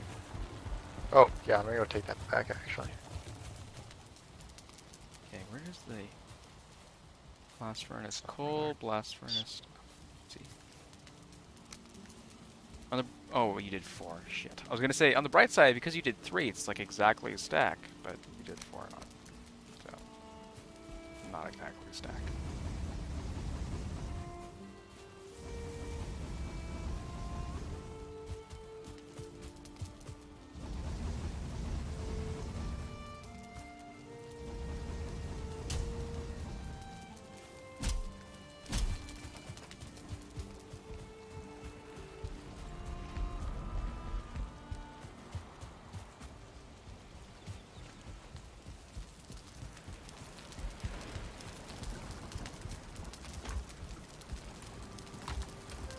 Perspective.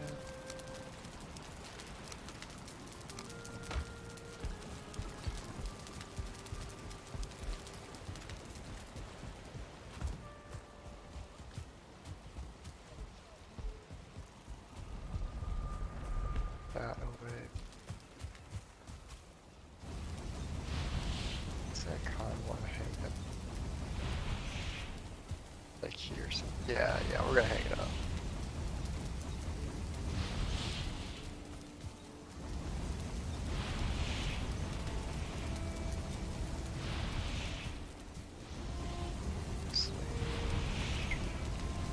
It's 4 or 5.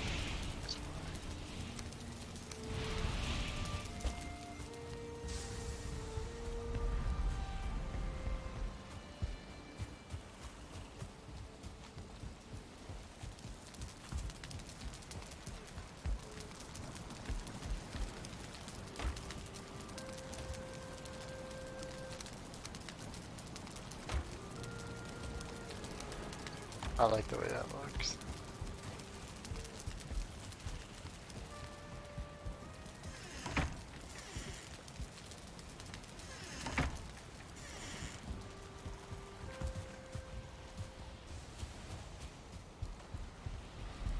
I actually don't like the way that looks though. Frost is.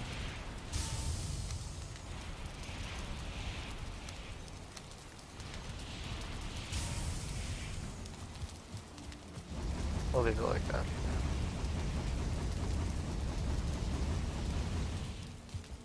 Okay,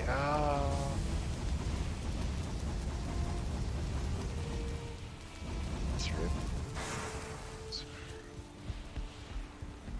there. Holy fuck, that's gonna take forever to sail back if I go from there. Sail up to get that black metal. That black metal. Why don't you just portal there? Or do you not have portal Oh, set up? I have black metal at the Yagwith place. I also have black metal over here. And sailing from Yag is going to be a long sail. If you have motor, it's actually not that bad.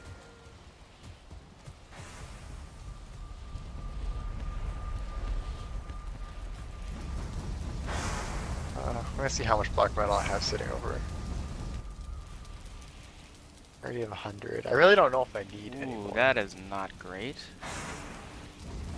Oh, bit of lag there. I have so much here. I'm bringing it back.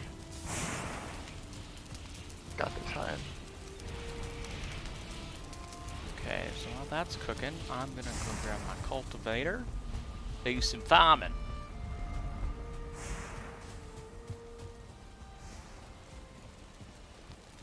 Alright, well, I'm gonna go grab motor. Farming. Armory. Farming.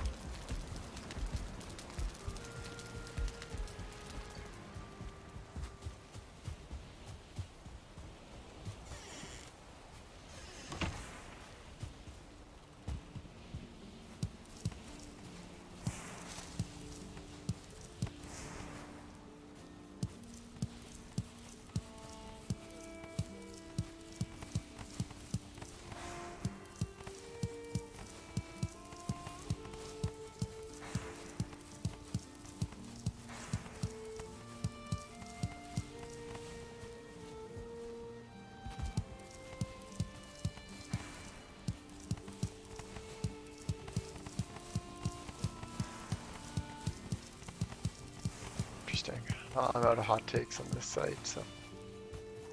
Yeah, I could read them, but I'm occupied at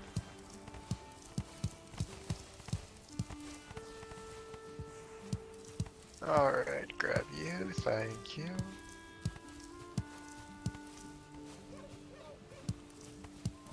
Starfish.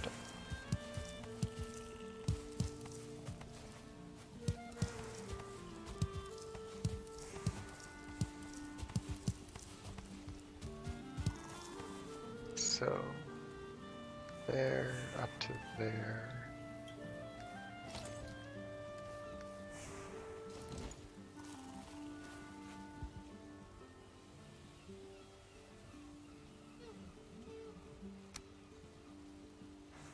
One, two, three, 4, 5, 6, 7, 8, 9, 10, 12, 14, 15. Oh, the iron's over there.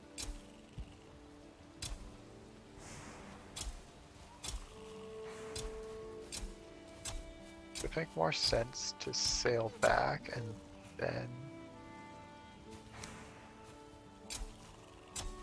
Honestly, it's like the same distance if I sail here, sail back, and then portal there and sail back.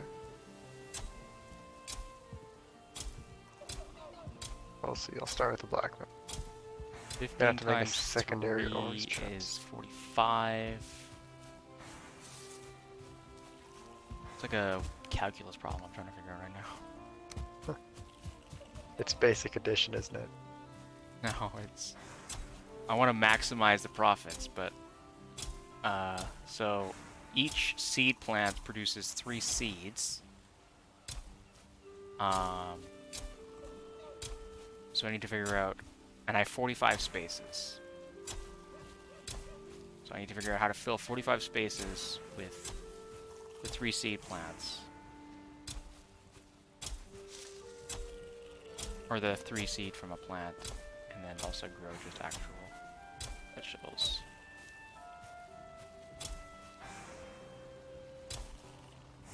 Fair enough.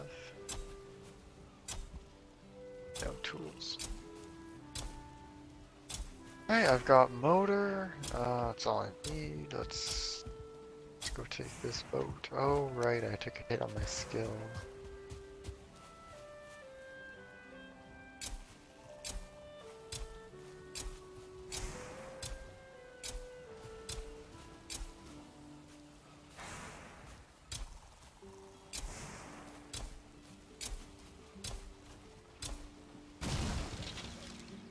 Fuck was that? Oh, the boat you're destroying. I'm like, what was that noise? Like a mighty crunch from the heavens.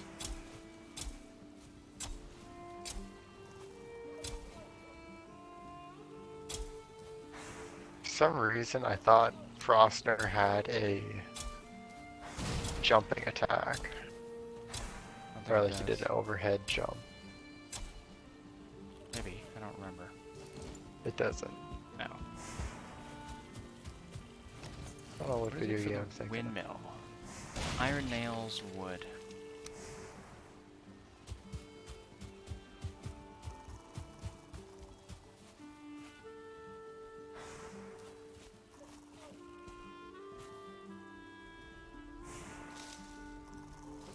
Right.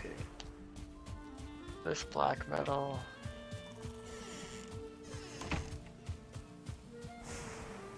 Oh, you're just sitting on the furnace there. You expect not to be shot, you stupid bird? Fool. What a fool. Now I even get his feathers.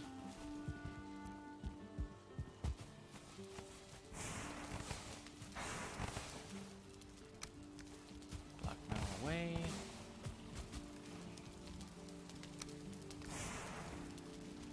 Grab some more of the stuff.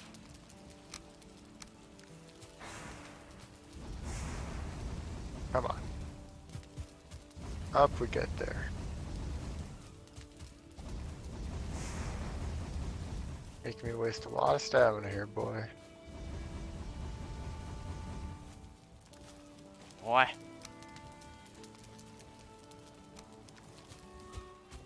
It should be good enough.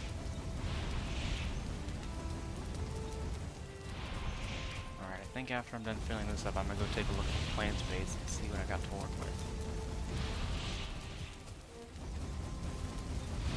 Hey, well now that I'm sailing, I'll have a opportunity here to do a bunch of I don't have any coal. reading, Ow. storytelling.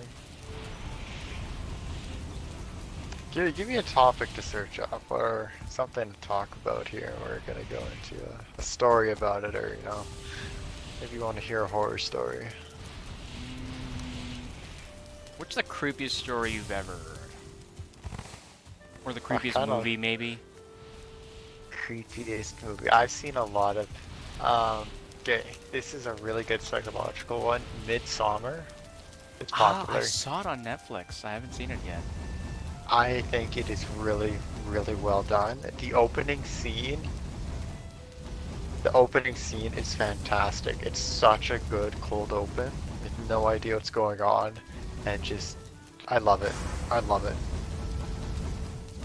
Have to watch tonight. I've absolutely, I recommend it. I've seen a lot of really fucked up movies and psychological thrillers. How would you make a psychological thriller? Like if I was a producer and I was like, Jäger Christ, I want you to make a psychological thriller. How would you? Jesus Christ, man, you made this thing massive. Is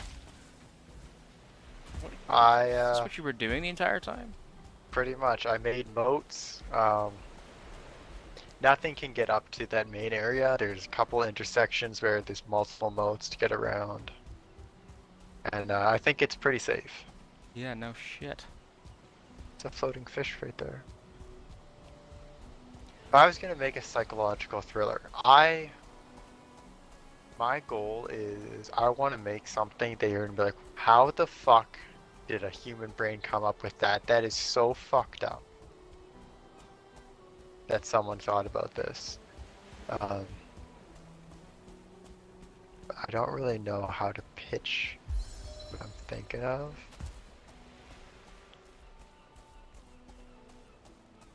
But I like the creepy aspect, but it's a lot of the...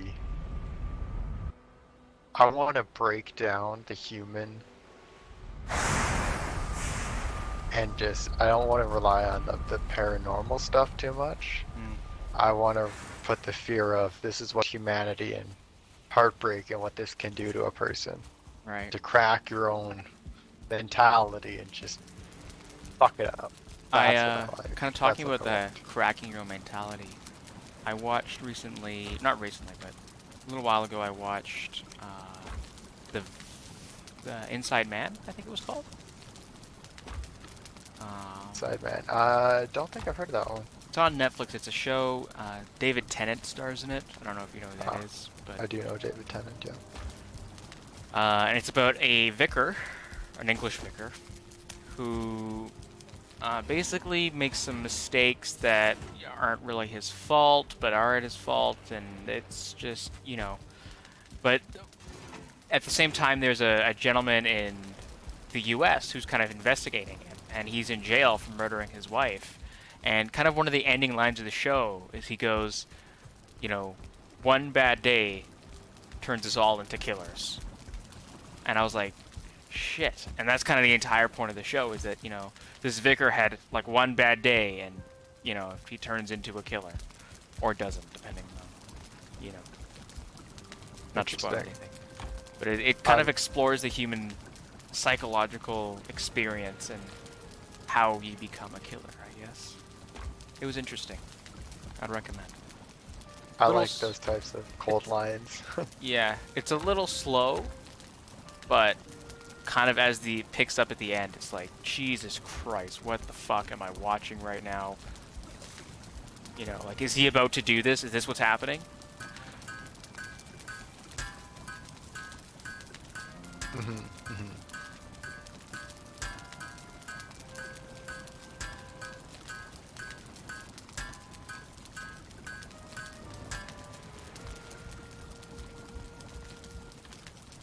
What was it? Which is it for the windmill again? I keep looking at this. 20 stone, 30 wood.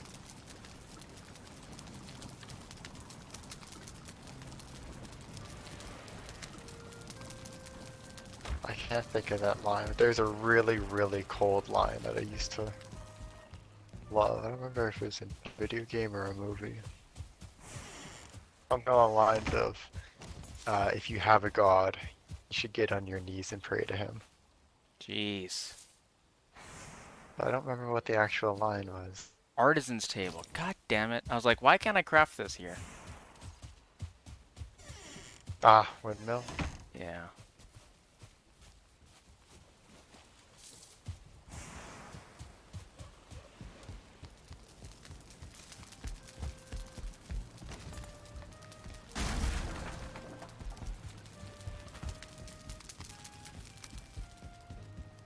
Sailing through the mist.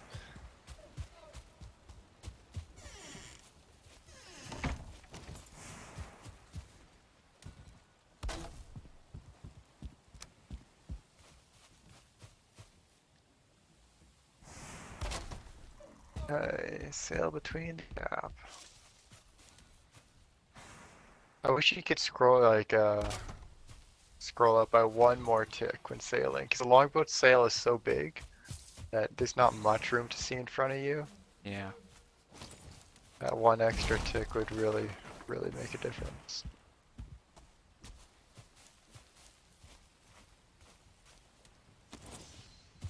Alright, 5 short ghost stories that will scare the life out of you. Ooh. You will get to choose based off the title here. All right. 1, the puppy in the basement. 2, nunchucks. 3, there's someone under the bed. Classic. 4, well that's a longer one. Wait, where's 4? Oh, 4, the chair. Or 5, the ghost at home. Oh, yeah. I think I'm gonna go with nunchucks. Alright. This website is called hauntedrooms.co.uk. So, nunchucks. Michelle Froelich Young had a strange experience with their 2-year-old daughter. Submitted to that's just an intro to it, okay. Oh. So apparently these are, I'm assuming, kind of real stories. Right. Or based off real events, but with some creative storytelling. When my daughter was 2, I found her twirling paper towel tubes tied with twine in the air. I asked her what she was doing. She said she was practicing her nunchuck. I was very confused, as she'd have no way of knowing what they were. I asked her what she meant, and she said that Adam had told her how to make them, and she showed her each night how to use them. She went on to say that Adam told her to practice because she may need to know how to defend herself someday. I almost freaked out, but asked her what Adam looked like. She said he was tall, blonde, and had blue eyes. She said, "Mommy, you know how he looks. You know him. He died of a headache." I had to leave the room. You see, 4 months before she was born, my tall, blonde, blue-eyed martial arts pro friend had died of a brain aneurysm at the age of 27. She has not spoken of him since that day, so I'm not sure if I scared with my reaction or if she had completed her lessons. That wasn't scary at all. No, but it is always creepy when like children think that, you know. Children are just creepy in general. You're not wrong. Children are generally creepy. They're communicating with some kind of demon all the time. You can see it in their eyes. Like I used to, I remember my old house. My room was across the hall, or like at the other end of the hall from my parents. And sometimes you have a night terror, or you need to go to your parents' room because something happened there. You're like, can I get us some water, please, Mom? Because you're so young, you don't do that yourself. And I can just imagine how fucking terrifying it'd be. I'd, call from my room, Mom, no answer, because they're probably dead asleep. Can't blame them. I thought you were just gonna say dead, and I was like, oh whoa, that took a turn. They're probably just dead. No. Then you go there and you knock, and it's a really soft knock because you're young, and you also don't want to wake up I don't want to wake up either sibling, so no answer. So eventually, you crack the door, and then you go, Mom, Mom, and just imagine that, just hear this little voice saying, Mom, wake up. She always wake up like, oh, what do you want? And I can't imagine how fucking terrifying that would be. If that was me, I'd probably wake up and throat punch the child or something. I used to. Did you go right up to their bed when you say that? Yeah. Yeah, so I do that too. I would go right up, and my house is very old, so it's very creaky. But my parents always said that it creaked for everyone but me. I was the only one who could walk around without making any noise, and it freaked them out, even when I was really young. They did not know how I did it. Like anyone else walking, even other children, would make noise. So I would walk into their room, go right up to the bed, and be like, "Hey, wake up!" And both of them heart attacks instantly. What? My mom started swearing in her native tongue. It was funny. So yeah, it was the ninja thing was nice to have. It made sneaking out a lot easier. later in life. When the fuck did you ever sneak out? I tried to get you to sneak out. You're like, no, no, I don't want to. No, I wasn't sneaking out so much as like going to bed really late and Get not a waking snack. anyone up. Yeah, my fat ass was hungry. That was my sneaking out. I don't know what you were doing. I used to sneak out of my house all the time. See, the All the thing is fucking that we had time. like an alarm system that was loud because it was like a loud beeping noise every time you opened the door. Yeah, Um, we didn't have an alarm system. We had locks, but I also had like a door that I could get in and out of, and then I just jumped the fence. yeah, it was not. Okay, so I need. I'm waiting Okay, for so I the- can't see fucking shit right now, but I'm somehow slowly navigating through. I don't even know what, like this plain/swamp area.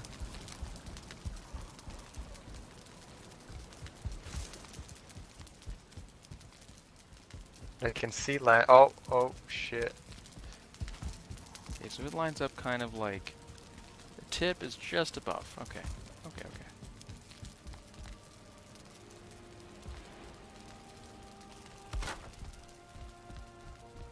I might be stuck.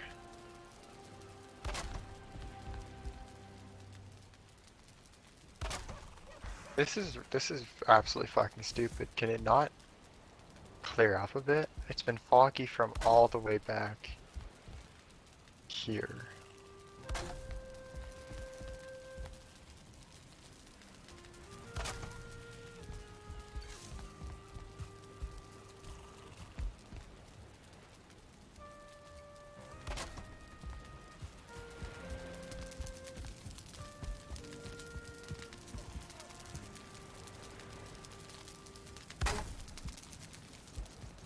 I need some more leather scraps.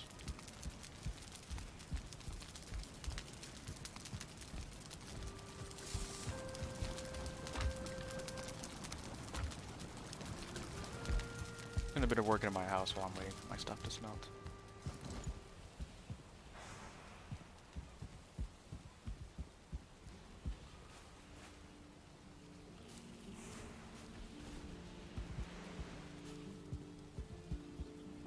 So dumb. Alright, well.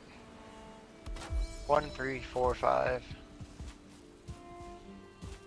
What? What are you thinking? 1, 3, 4, 5. New story. We're gonna go with 1. It'll Sure. be in the Yeah, that's a basement. good idea. Found on Reddit. Oh boy.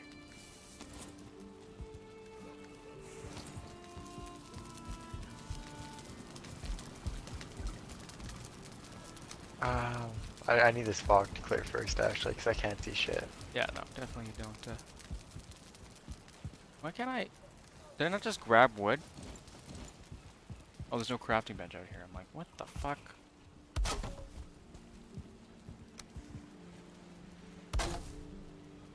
I want to use my ability to get over there fast.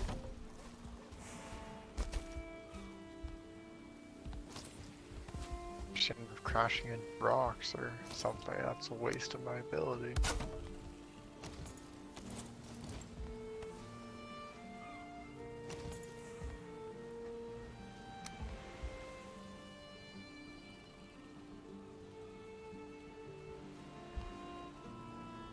Here's something as well.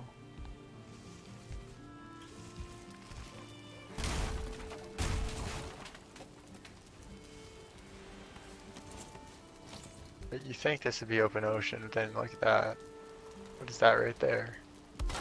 Big old fucking rock, isn't it?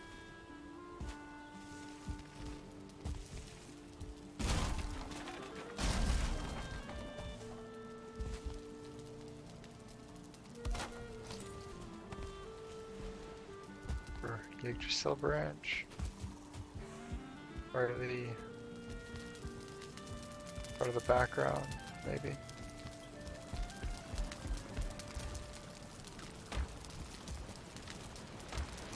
Small. Finally.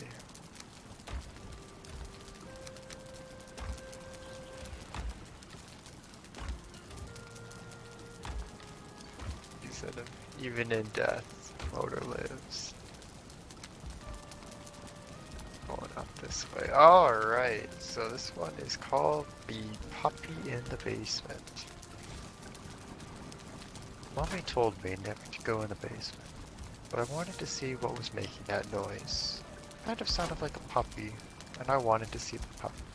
So I opened the basement door and tiptoed down a bit. I didn't see a puppy. And then Mommy yanked me out from the basement and yelled at me. Mommy had never yelled at me before, and it made me sad, and I cried. Then Mommy told me never to go in the basement again, and she gave me a cookie. That made me feel better, so I didn't ask her why the boy in the basement was making noises like a puppy, or why he had no hands or feet. Oh, Jesus. Now that's an image. Christ almighty. Yeah, that is quite the... Oh, it's a sea serpent. I'll run it. Full sails, wind at my back, you can't catch me. Wow. Yeah, that's fucked. Now, imagine this. He's got no hands, no feet, he's laying on his chest, he looks up at you, and you notice his eyes have been gouged out, and his mouth is sunken in. Ugh.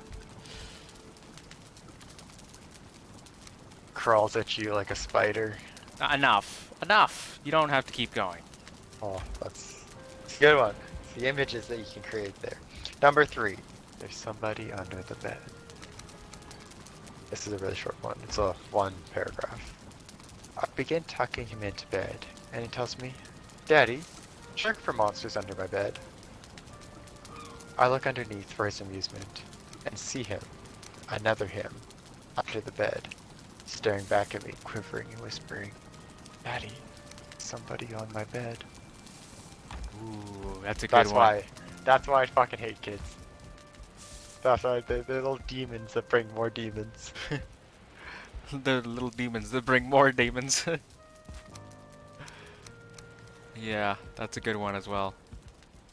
It's a short one. Number 4, the chair. Read it again. When my sister Betsy and I were kids, our family lived for a while in a charming old farmhouse. We loved exploring its dusty corners and climbing the apple tree in the backyard. But our favorite thing was the ghost. We called her Mother, because she seemed so kind and nurturing. Some Creepy. mornings Betsy and I would wake up, and on each of our nightstands we'd find a cup that hadn't been there the night before. Mother had left them there, worried that we'd get thirsty during the night. She just wanted to take care of us. Among the home's original furnishings was an antique wooden chair, which we kept against the back wall of the living room. Whenever we were preoccupied watching TV or playing a game, Mother would inch that chair forward across the room towards us. Sometimes, she'd manage to move it all the way to the center of the room. We always felt sad putting it back against the wall, while they just wanted to be near us. Sorry, just pulling up to a black metal spot. Years later, long after we moved out, I found an old newspaper article about the farmhouse's original occupant, a widow. She'd murdered her 2 children by giving them each a cup of poisoned milk before bed, Oh, fuck. and she hung herself. Fuck me. The article included a photo of the farmhouse's living room with a woman's body hanging from a beam. Jesus Beneath her, Christ. knocked over, was that old wooden chair, placed exactly in the center of the room. Kids, man. Well, that's unfortunate. The moral of this story is don't have kids. They're creepy little shits. Yeah, that actually got me thinking. The old backyard, the backyard with a tree in it. One of the greatest movie series that is a horror movie but also psychologically fucked up, the Sinister series. Because Sinister. What that is essentially there's a monster, and it chooses a child from a family. The child is directed to watch a set of old films. Okay. And these old films all are films about the previous children and their families. Jeez.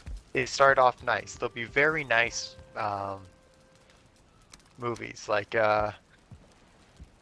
Backyard Barbecue or Swimming summer swimming vacation, stuff like that. And they start off showing the family, all of them happy, the child's recording this. And then they turn dark, where it turns to the children murdering the entire family. Oh god. And after the children murders the family, the ghost accepts them and takes them away. It's not great. And they are just horrendously horrible films. I'll tell you one, like, I don't know if you're ever gonna watch these, but Probably not, no. I don't plan on it. one of them is a film where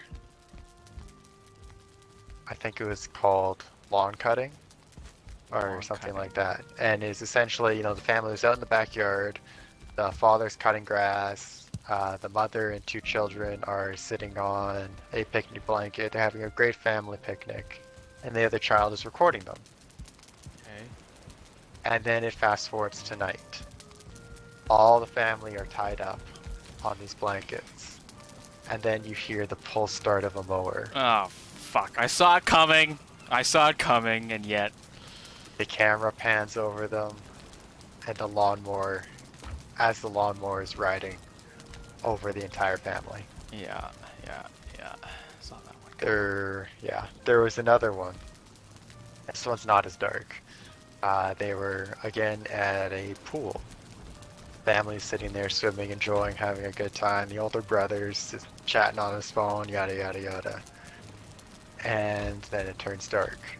The family's all tied to lawn chairs by the pool. One by one, they're pulled to the bottom of the pool to drown while the camera records.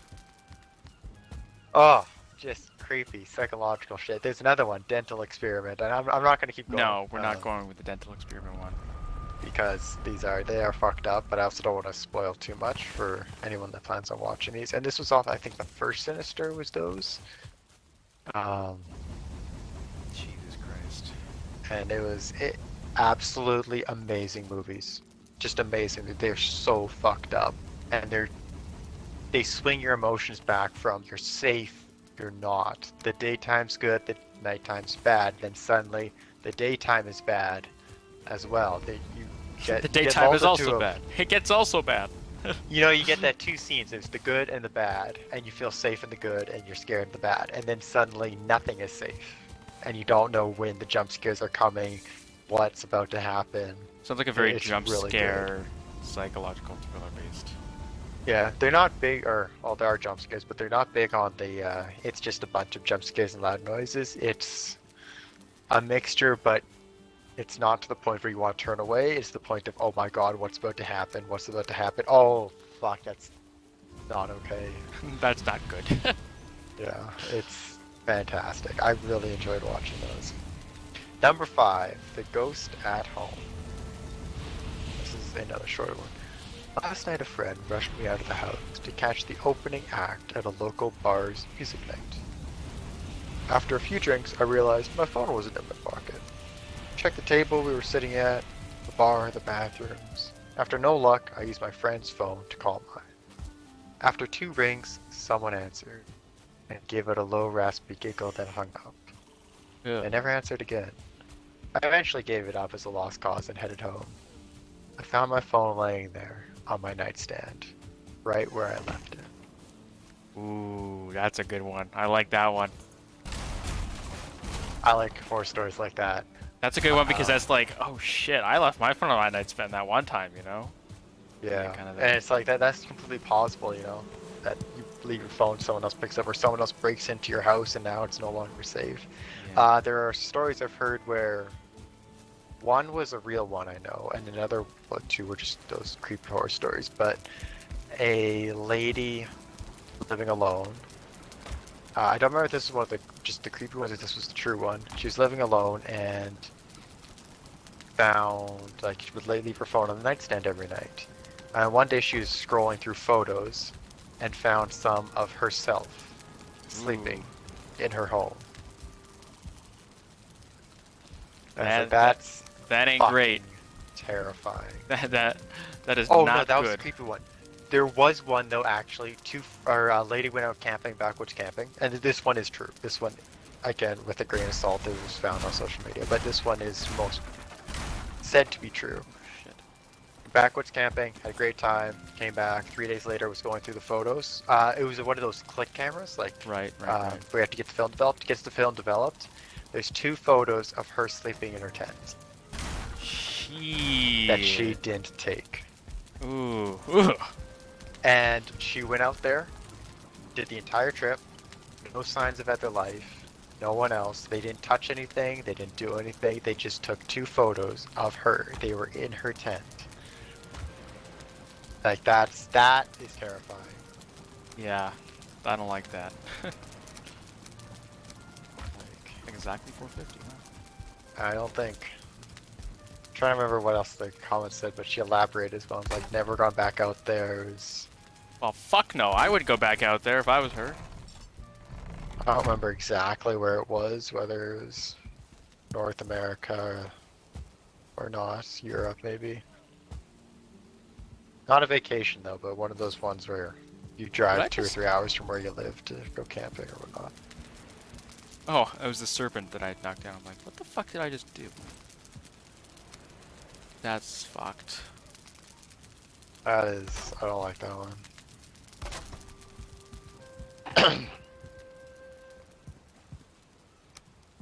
There's a collection of one-liners here.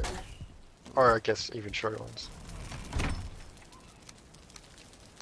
I woke up to hear knocking on the glass.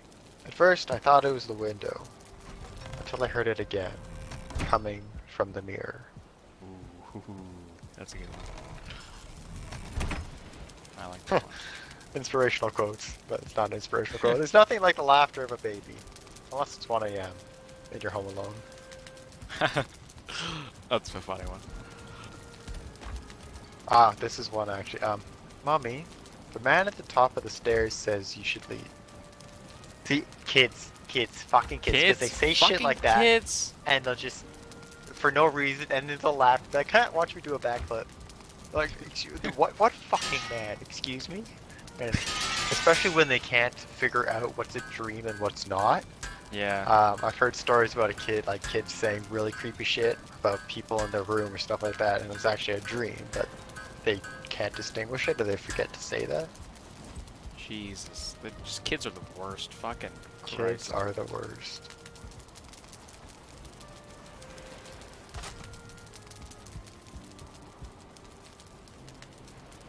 Darkwood chair. These are fancy.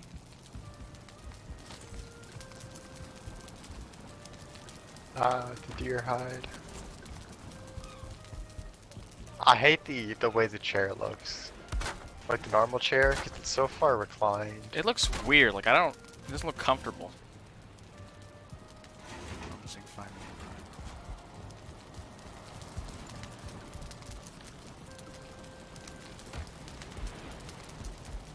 Did you have another totem, right? I do, yeah. Got 3 actually. Passing a village, and I don't really feel like raiding it, but I had to. But how much black mail do I have? Do I need to get any more? 30, 60, 90, 120, 150, 180, 186. Plus, what did I say I had? 112, 286, 296, 298, 300 black metals. That's way more than I'm ever gonna need.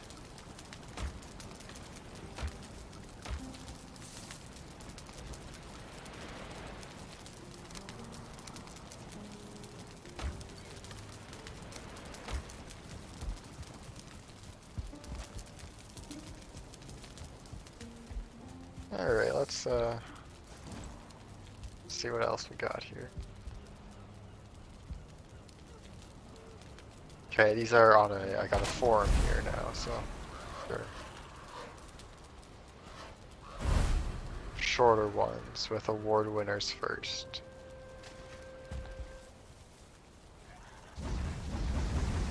I will read titles, and you will get to choose if you want to hear them.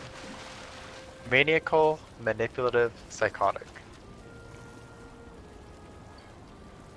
Adelaide's Cemetery. Someone has died. Someone has died. The Faceless. Ooh, that one sounds exciting. Alright, let's see how long it is. Faceless. This one's a recommended one. Oh, sweet jeez, these are like actual stories. This one's fucking long. Fuck it. This will probably take me until I sail back.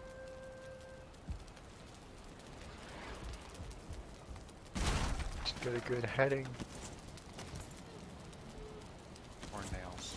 The stained and rusted steel doors groaned in the wind like the maw of a sleeping dragon. Adam took it in while he waited for the team's truck. The old igloo ammo bunker built during World War II was now a personal storage warehouse. Sold off like the others in the area when the government no longer needed the infrastructure. Located in the middle of nowhere, Hamilton Township, Illinois, the place felt like a forgotten ruin. A simple chain-link fence with a small access hut next to the gate separated the gravel lot outside and the large steel doors from the surrounding farmland. An early autumn breeze disturbed the cornfield surrounding the bunker as dark gray clouds of a ponderous cold front rolled slowly closer. Adam's musings was interrupted by a sharp whistle as the team lead walked away from the lawyer with a set of keys.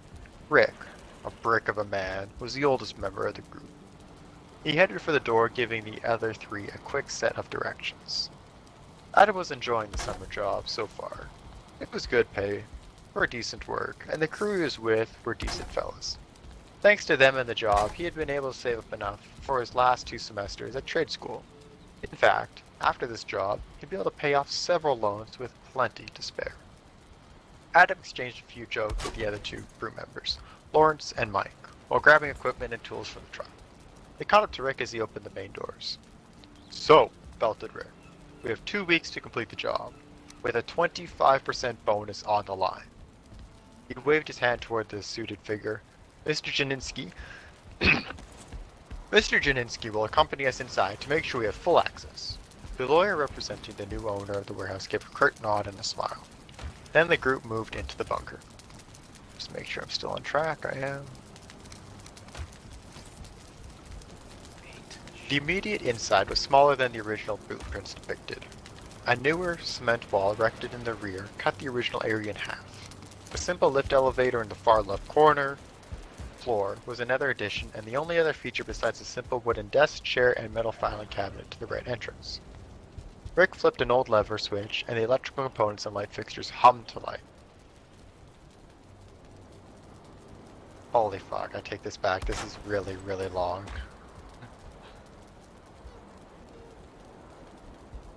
Are we invested? I'm invested now. Okay. I gotta sail back to get iron anyway, so. I gotta find myself.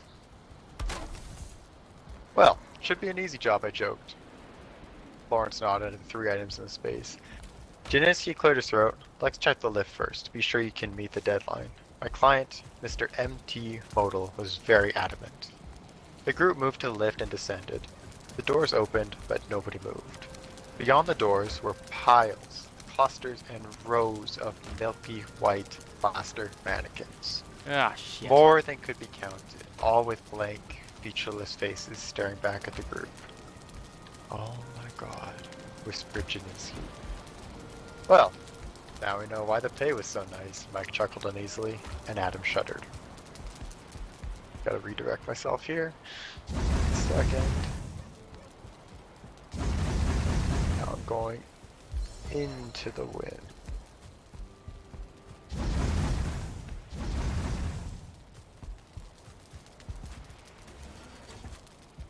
They got a late start the next morning. All of them had had a rough night, but Lawrence never showed up. Not at breakfast or at the truck at the agreed time. They tried checking his room, but nobody answered. They couldn't find any staff to assist. Rick, exasperated, finally decided to get going and would come back during the lunch break to check on him. Half an hour later, they were pulling up to the bunker. The trio went inside and opened the cage again. Mike was talking with Rick about Lawrence and the timelines as Adam started loading figures into a bin. He gave one in a stack a solid tug and jumped back at the mound of dummies flowed toward him, crashing into the ground. "You gotta be kidding me," cried Mike. Adam turned, ready to apologize, and stopped when he saw Mike wasn't addressing him. Obscured by the models and now visible was another ornate metal door with a giant padlock containing 3 separate keyholes on the hinge. "Okay, Okay. Rick ran a hand through his hair. Adam, keep hauling these out. Mike, you and I will check on what's on the other side. We'll be back in 20 minutes tops. Adam nodded, and took a second to pop out some earbuds and turn on some music. He opened the music app and started a heavy metal instrument playlist, then got to work. He lost himself deep inside the bass of the music and the repetition of the work, until he stopped for a quick coffee break, realizing only when he checked his phone that 2 hours had passed. Adam took out his earbuds, and the silence of the bunker was almost deafening, like a standing in a tomb. The lift gears shrieked, and he turned sharply toward the ascending lift, swallowing his heartbeat back to his chest and breathing a sigh of relief, when someone above called out. Adam responded and met another man wearing coveralls with the Waste Management Company's logo they had contracted for the job here at the base of the lift. Wow, it's creepy central down here, the man, Diego, said, looking up the figures to Adam. Anyway, just looking to get a signature for the second dumpster. Sure thing, Adam said, taking clipboard and pen. The hairs on his neck rose as a shiver went down his spine. Hey, you didn't see 2 other fellas up there, did you? Wouldn't be here if I did. The sound of the heavy doors slamming shut echoed through the chamber. Something I should know? Diego asked. Adam's reply stuck in his drying throat as a cracking, scraping sound echoed down on them, and the lights dimmed. Adam grabbed a crowbar and one of the portable work lights before the darkness enveloped them. More cracking and grinding noises rose up out of the dark, stopping when Diego turned on a pocket flashlight. So I'm guessing Diego never finished his thought. As he talked, he turned about with the light, illuminating one of the mannequins that had materialized next to him. He yelled and dropped the light in surprise, stumbling away into the shadows. The beam of light danced about, and Adam saw more figures appear where they had not been before, poses changing between moments of illumination. Adam frantically searched the unfamiliar light. For the on switch, shuffling backward from the hair-raising sounds, swinging the crowbar wildly. In the 3 seconds it took for Diego to drop the light, fall out of view, and for Adam to finally turn on the high-powered lamp, hundreds of mannequins had entered the chamber. Some struck same strange poses as if in the middle of a dance routine, while others simply stood erect, looking at Diego or Adam. Gotta change my position here. Mannequins are creepy. Mannequins are really creepy. They are creepy. I hate them. We're like halfway through the story. Diego lay on the ground panting. Surrounding him was a circle of 10 figures all looking down at him, one with blood-covered fingertips. Ew. He yelled the longest utterance of expletives Adam had ever heard, and then barreled through the circle, toppling 3 models, scooped his light, and ran over to the section of wall by Adam. He checked the wound along his neck. Blood had trickled down his collar, but the slices were shallow, and the blood was already slowing. They stared wide-eyed at the room before them. Don't turn off the light. Adam nodded, holding the lamp out like a shield. Nothing moved for the moment. Oh, shit, that's a rock. Can we get out with the lift? Whispered Diego. No, Adam muttered back. No power, no lift. But the original plans had tunnels linking the bunkers together with surface access. Adam swallowed hard. We just need to go in there, and he nodded towards the strange door in the cage. They looked at the door, then each other, the strange reality giving way to grim understanding. The 2 men steadied themselves and moved side by side, Diego covering any shadows with his flashlight, towards the inner door. They pushed past the door as Adam slammed it closer, turning to keep going, and nearly bowled over Diego. The 2 had moved from one hell to another. The area seemed to be endlessly filled with shelving units, stacked crates that sectioned off rooms. In the first 2 rooms to left and right were more mannequins, more that made any sense. Most stood against the walls, but some were posed and arranged as if performing a scene of some sort. Adam's skin crawled as a scratching noise reverberated from the door at his back. Both agreed they should start moving for an exit. Adam felt watched in the oppressive darkness, cracking and grinding, ringing intermittently from beyond the edges of their light. They moved slowly. One room they passed looked as if the models were holding a mass, one standing at a podium of broken mannequin parts with his arms stretched upwards. The next depicted a tug-of-war, one of the mannequins in place of a rope. Okay, I'm still on the right path here. They moved further along the rooms. When Diego excitedly murmured, he saw an exit sign. That was when they came to a room with many models sitting at a table, as if in the middle of a feast. The table was littered with mannequin limbs. No, they were more yellowish. Adam squinted against the darkness. Bones, breathed Diego, turning his light back towards the exit. The lamplight flickered for half a heartbeat. When it steadied, old fear gripped Adam like never before in his life. He could barely think. A wall of mannequins had moved within feet of them from the way they had came, standing in rows as far as Diego's light could reach. The ones from the dining room had crammed into the room entrance, striking poses of mock interest, many holding clawed hands to their smooth chins, or where their mouth should have been. One held a femur inches from Adam, parallel to his, as if measuring him. The duo moved a little quicker along the path, desperation etching in Diego's brow. Adam prayed relentlessly, hoping they weren't walking into a trap. Right, I gotta park this boat and unload the black metal. We'll continue that shortly. Jesus Christ. Reminds me of scenes, I don't know if you ever watched Silent Hill, but the No. nurse scene, which anyone listening to this, you should Google that and watch the nurse scene. I really do like Silent Hill. I think it's a great movie. The second one really sucks. Like the first one's fantastic. The others aren't that good. But it's a very, very good movie. I think there's a game too out of it. There Never is, played yeah. it, but might be. Maybe I'll play that in the future. I've got a couple horror games I still got lined up.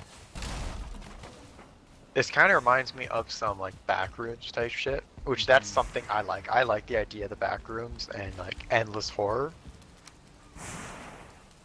For those that don't know what the backrooms is, essentially it's another universe that you. Seriously, I can't get this fucking longbow through. That you cannot escape once Yeah, you the longboat get needs, into we need to bring the thing down a bit more. Right, fuck it. Let's do it this way.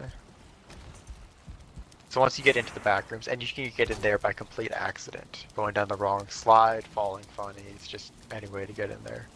But once you're in there, you can never get out. You can die, and you'll just essentially respawn. Get tortured, go insane, all that type of shit. It's weird stuff. Different levels, but I think it's pretty cool. Oh wait, I guess I'm bringing this to my house for now. Oh, my cart got destroyed. Put it in my cart for now.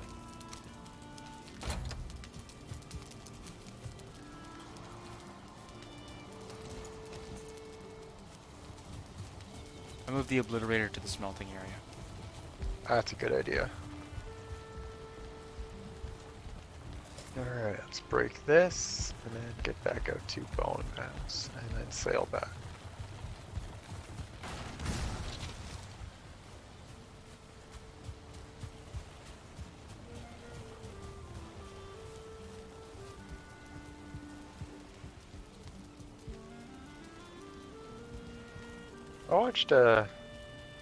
I think it was Legend of Slenderman, or like Slenderman or something, some sort of Slenderman movie. I thought it would be good. It really wasn't.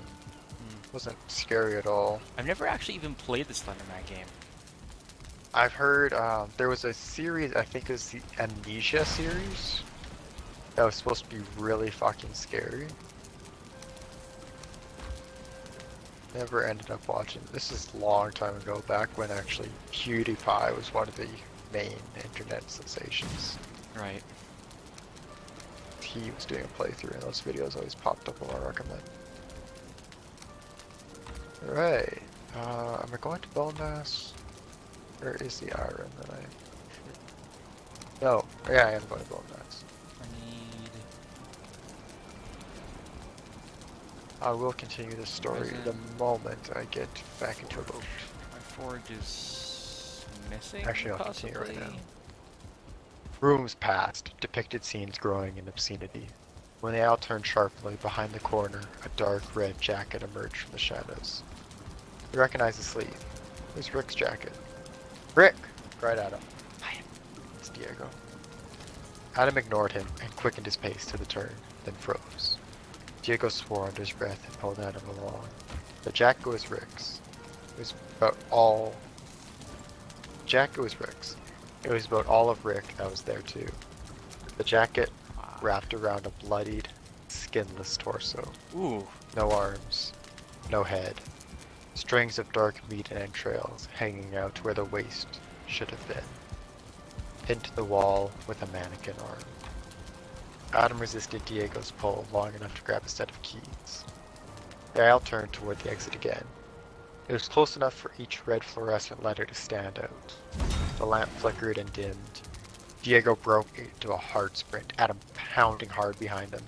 The sound of unnatural entities moving with them increased with every step. They were so close. So close. Adam shook the lamp, as if his willpower alone could keep it charged. The far wall at last materialized on the edge of the light, just as the lamp dimmed once more, and something grabbed Adam's ankle. He stumbled, sprawling against a shelving unit with wooden crates. Diego exhaled, as if hit by something heavy. The corridor erupted into chaos as Diego's light created a strobe effect, spinning on the ground. He screamed, and Adam began sobbing as he crawled. He felt the back of his collar lifting him up, and swung the crowbar he forgot he had out of reflex. The crowbar connected with something, and he was free, only to be grabbed by the arm and tossed headlong towards the exit wall. He hit the ground headfirst, starts swimming in his eyes. And I need to go run to get iron. That will be continued again. Oh my god.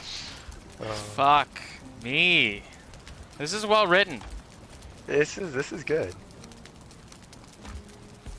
I like that. Underground military bunker. There is no light.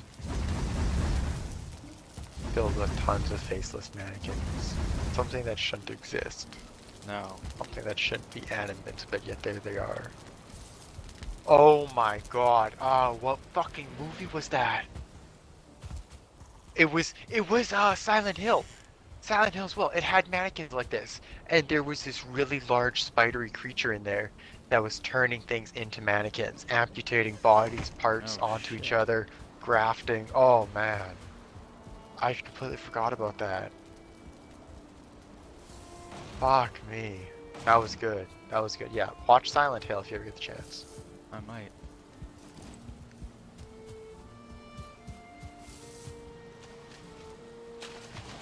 Oh shit, I need an axe, don't I? Because I don't have the wood to make a crafting table. Huh.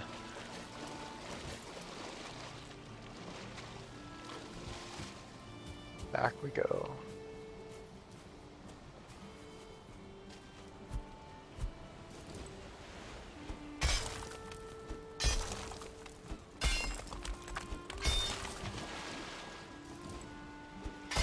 Delay lives on.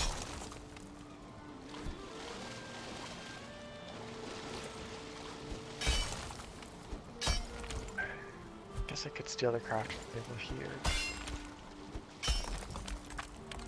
No, make a new one. This portal ever breaks. You want the crafting table to be right there.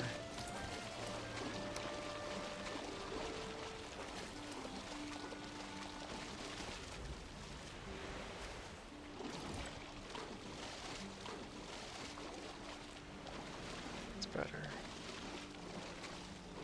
Oh, 15 black metal.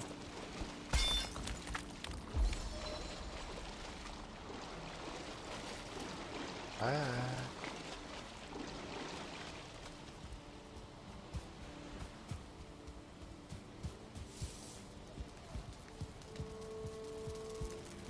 You know what, I'm gonna take this one.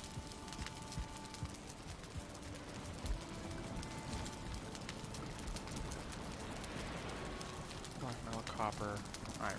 That's the wrong fucking portal, isn't it?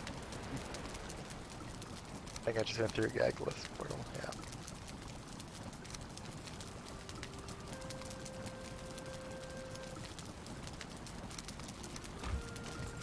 And fine wood.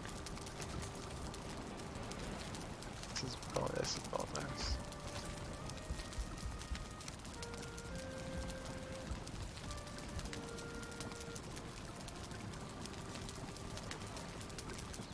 This way. How close does this have to be?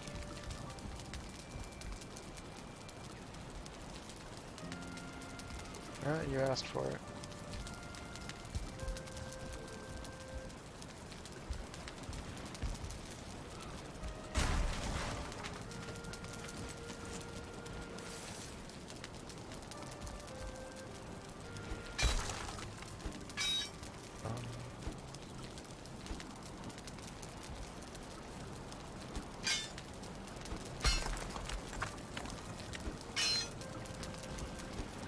Somewhere out here. Please tell me I took out these spawners. I did.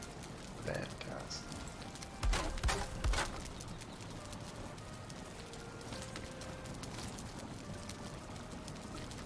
Okay.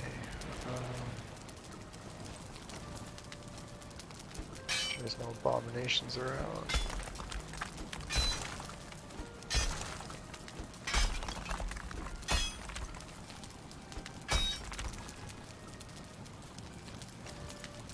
Looks somewhat safe.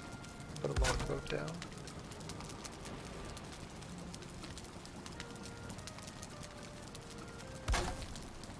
Fantastic. Go pick up the iron. I actually have to do a bit of iron mining as well. Depending on how much I have sitting in the chest.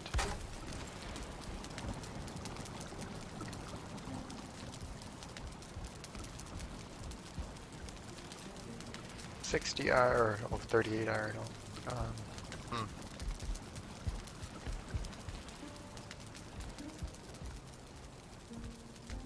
Yeah, it's mine a bit more.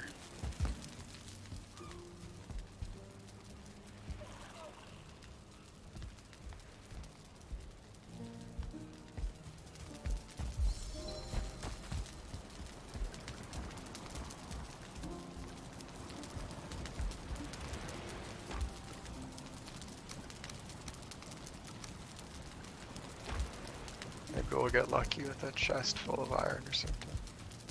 Well, I seem to average pretty well for the iron, so you never know. Get poisoned right now. Oh, there's a chest in here. Nice. Maybe it'll have a bunch of iron.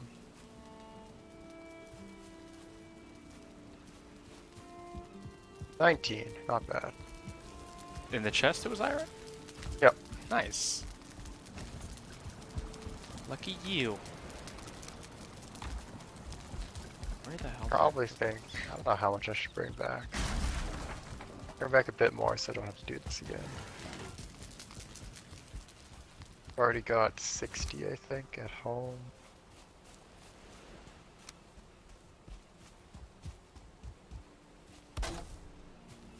Do a bit of reading here, They're join them back. Adam just fallen to the ground. Stars swimming in his eyes. Sickening pops and snaps filled his ears, followed by Diego shrieking in pain and fear. Adam felt more.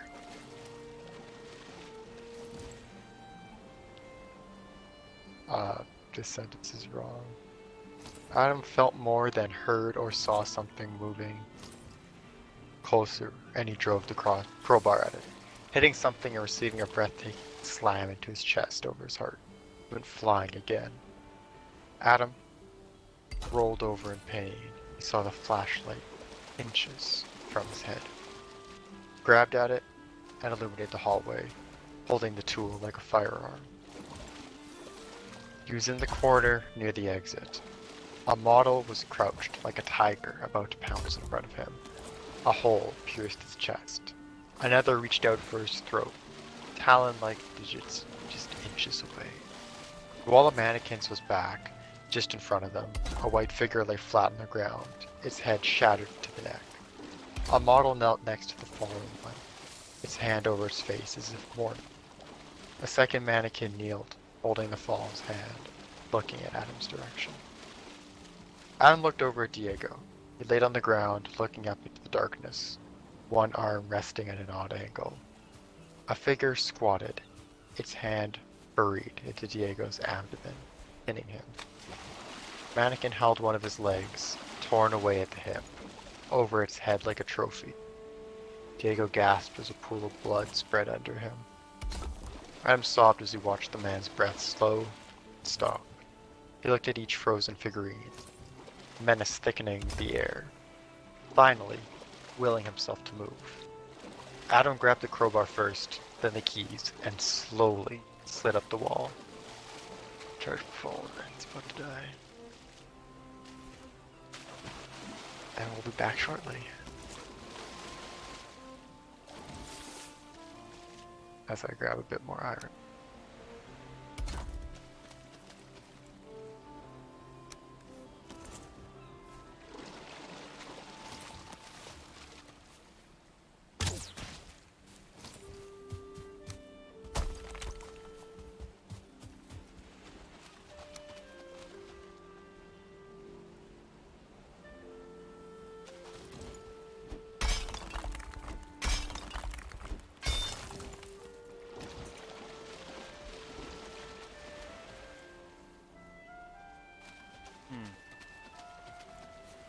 This is strange. Why don't you let me do this?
Oh, so it keeps going.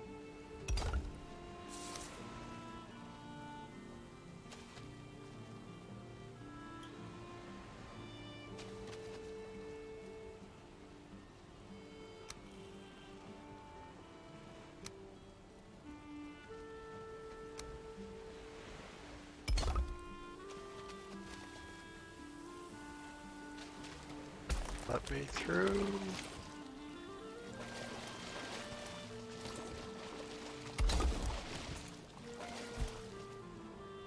Alright, that's good enough. Let's get this iron out and...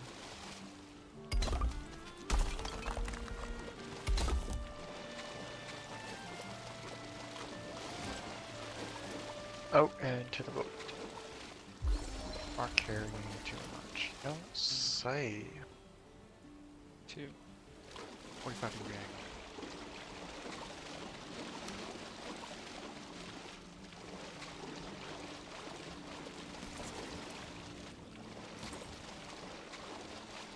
The long boat. Which is here.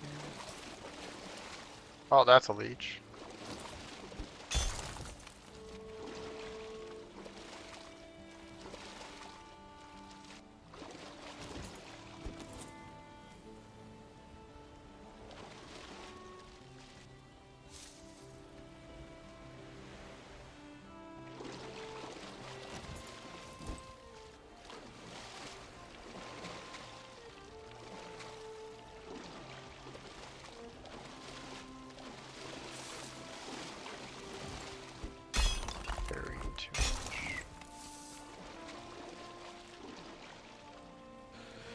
Right.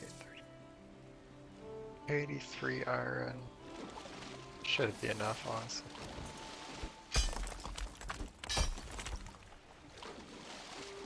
Let's depart.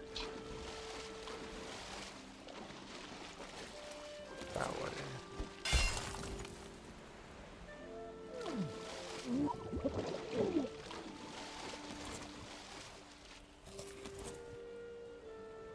Alright.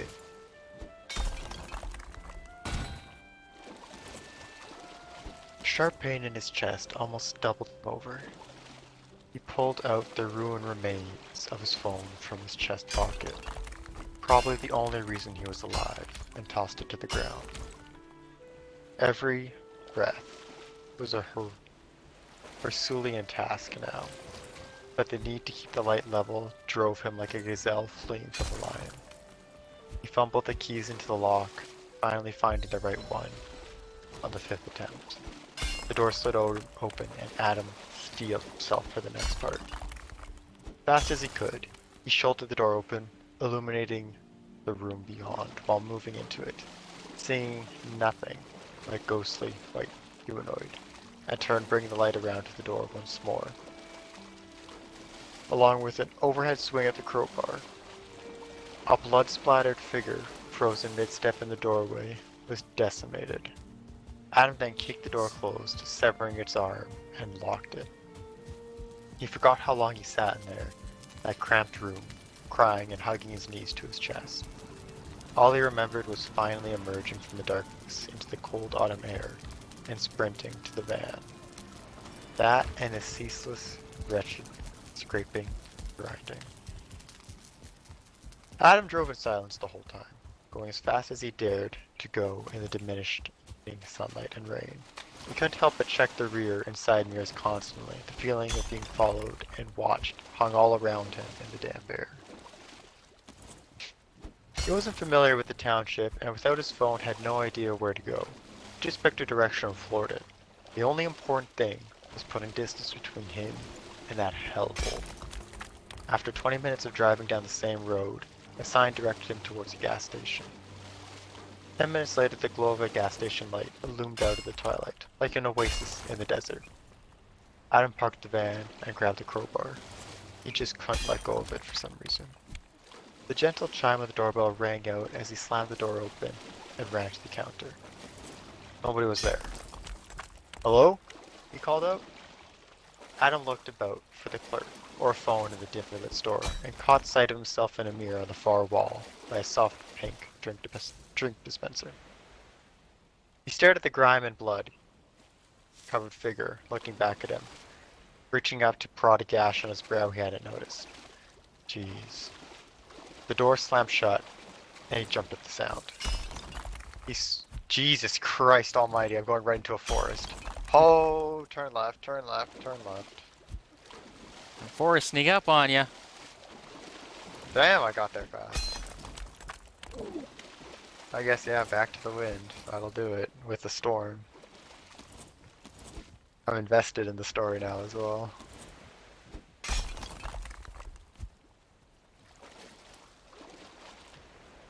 He slowly opened the manager's office door, the crowbar held low, but ready. "Hey, is anybody home?" He hefted the crowbar. The room was lit, but empty. A laptop sat on the desk, open to a spreadsheet. On the opposite wall was a corded phone, worn with age. He lunged for the phone and grasped it like a lifeline in a hurricane, punching 911 and holding it to his uninjured ear. The phone was dead. Of course it was. Lord. Can't stay straight with this storm. He let the receiver go and fall smack against the wall. Right where the cord to the wall jack was cut. He slowly turned back to the counter, his breathing quickened, his pulse surged. A small sob welled up from his throat before he swallowed it back. Standing behind the counter was a mannequin, its pearlescent, featureless face looking back at him. It wore a denim vest and a brown toupee. He squinted at its hairline. Red lines streaked from the hairpiece down, where ears should have been, and along its shoulders in sharp contrast to its white exterior. No, not a hairpiece, but a scalp. An all too familiar cracking and snapping sound emanated from the storage room to his right. The sound grew closer with every breath. He pushed his despair down and away, tightening the grip on his crowbar. The only thing that seemed real anymore. His face was etched with desperate determination. They were terrifying, sure, but he knew they weren't invincible. He thought as he backed into a corner. The lights flickered and dimmed. The end. Jesus Christ. God, I hate mannequins so much. Even in like Oh, stores, they're nice. the worst. That's terrifying. It's more terrifying, like, first off, what happened to Lawrence? He just Yeah. disappeared. Then, secondly, you're in the hellhole. You get out, only to find out they're everywhere. Is it a plague? What's happened? Oh, my stream is lagging. Why is my stream lagging? So intense. The mannequins are coming to get you. That's... Oh, I don't like that. I don't like that at all. Maybe just come up with an awesome prank though. How many Just mannequins do you think we can buy from Amazon? Um, they're probably more expensive than you think, to be honest. Probably. Imagine we could find like an abandoned department store somewhere, probably.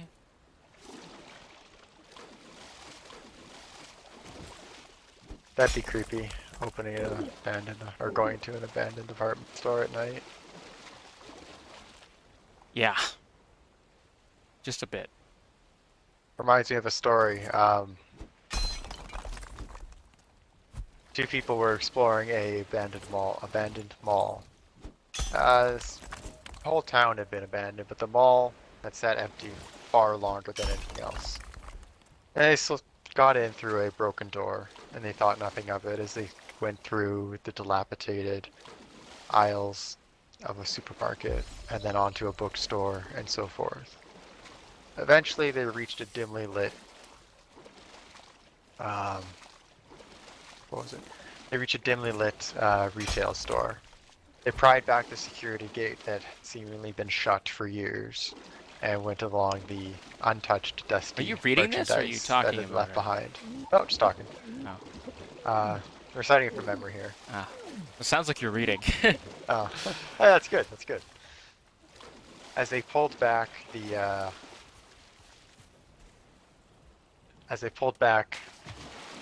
rows upon rows of clothes, they found nothing of interest. Eventually, one called over and said, "Hey, look at this." They had found a set of thrifted T-shirts, all of their favorite band. As they pulled back the counter, they found a person staring back from the other side of the shirts. It was a squatter and all that, and they fucking hightailed it out of there, out of that mall. Yeah. I think, can you imagine that? You're exploring a band of shit, and then you find a squatter staring back at you, a couple feet. Surprise! Surprise, shorty! God, they're having major spikes. I don't understand why.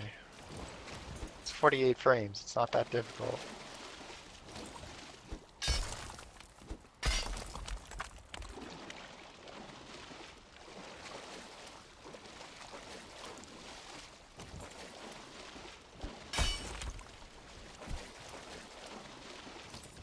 See what other stories you might have on here. Hopefully one that's a little bit shorter. That was a long read. That was a long read, yeah. I'm happy you read it though. It was a good one. That was a good one.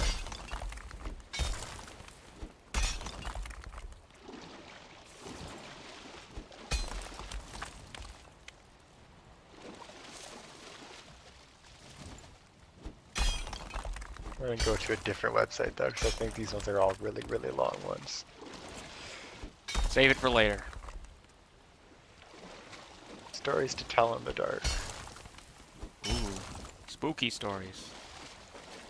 We gotta do like a... If we're still streaming by then, Halloween stream. Oh, baby.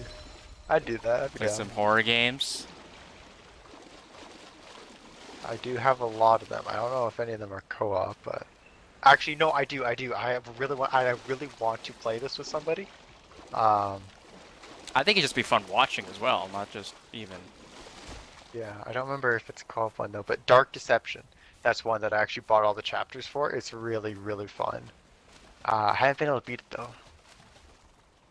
Welcome to the Game is another one, both of them. I loved the first one, but I haven't played enough of the second because it actually scared the shit out of me.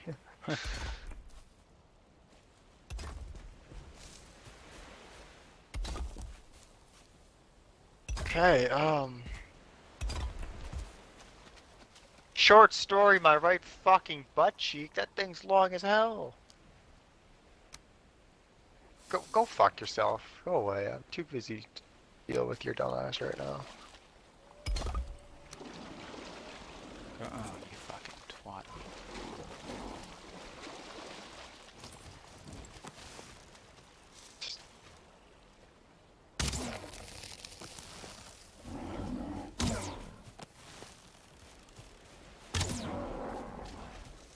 That's a lot of parts. Oh, I'm lagging. Ah, it's 'cause it's a new day. New day, new dollar.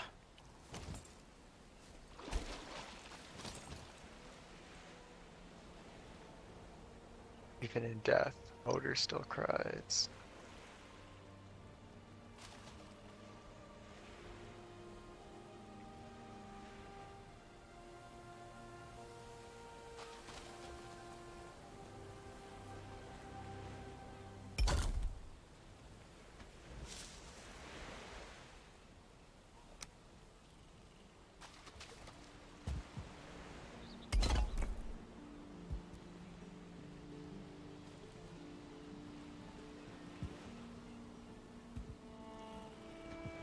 Oh. Oh, this one might be a good one.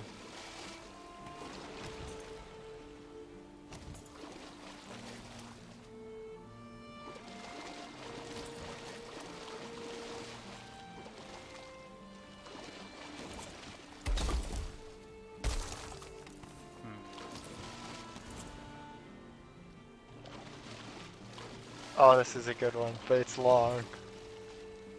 Oh, it's really long. Oh wait, actually it might not be that bad.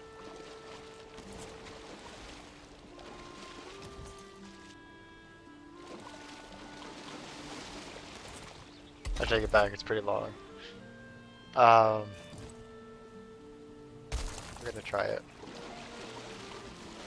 Selfies by Lavi Tidhar. Selfies. Fucking hate selfies. I'm just kidding. I'm different about selfies.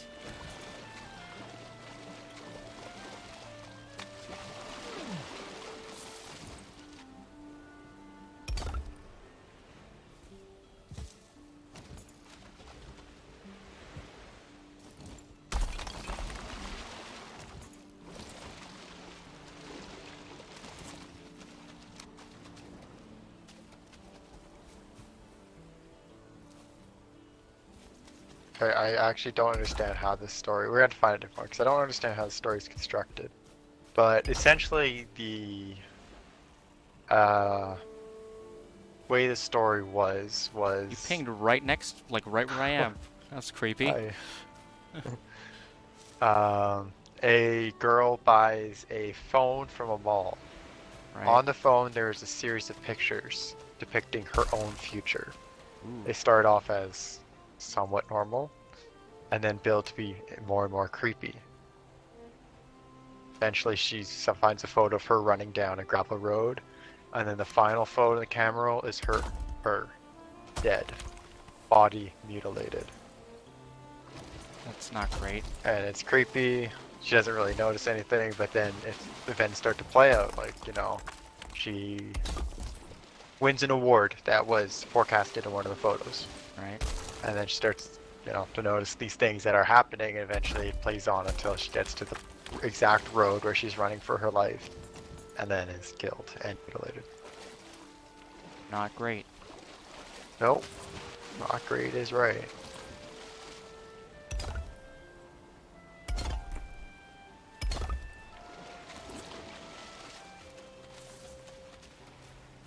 That'd be a good one to read, but the way it's structured is difficult to follow along. I don't know when is just like the prelude, what's Ah, Nice. it would appear I have hit. I mean, you're going full speed into the bay. What did you think was gonna happen?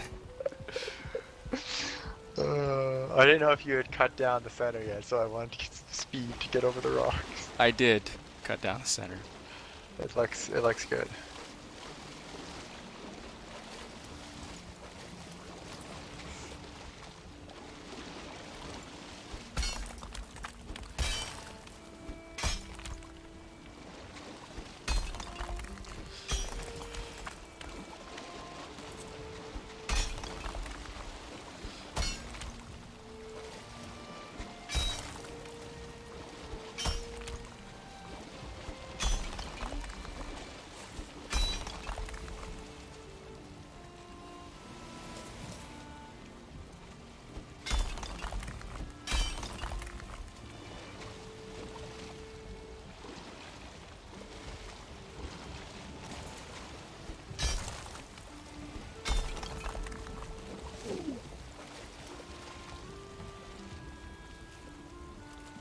That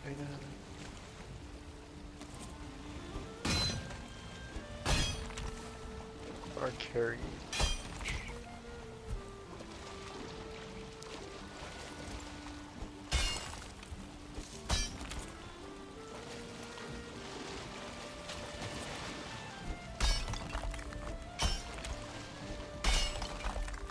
Allow me to give a hand. Up a little bit down here. What I need to do is move the stone cutter to the other side, so I can do your side now. This wall. I don't know if I'm committing to doing the entire bridge now, or what I'm doing. I was annoyed when I came back with the boat, so I feel like you'd appreciate not having to get stuck on this stupid ledge. Yes, I do appreciate it.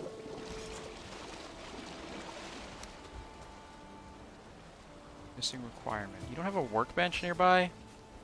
I did, but I took it away to use. I'll put one down for that.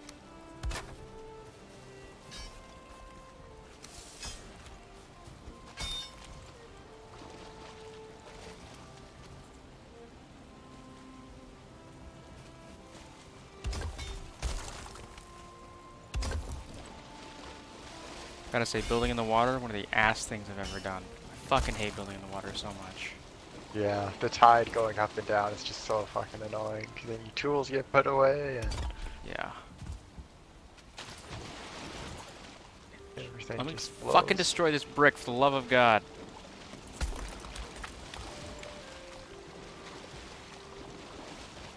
I'm pretty proud. I really I like the new dark wood. Looks good. It does look good. The Yeah, what do I interior do as for well. This one? The problem is then I need to go look what I did on the other side, but there's no bridge to go look. I did 1, 2, 3. Is this 3? Or 1? No, it's 3. Or maybe it's... Fuck. Did I not do this right?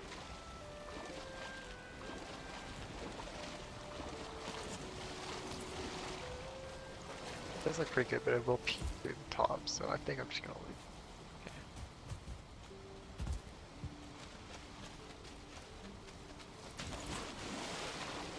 I think I'm gonna do a shade side, but I still do a shade or... But it doesn't make sense.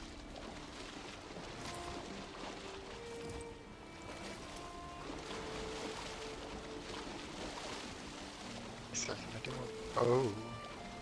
Take a look here. That's an entire fucking novel, holy Yep. shit. Okay. These are short stories.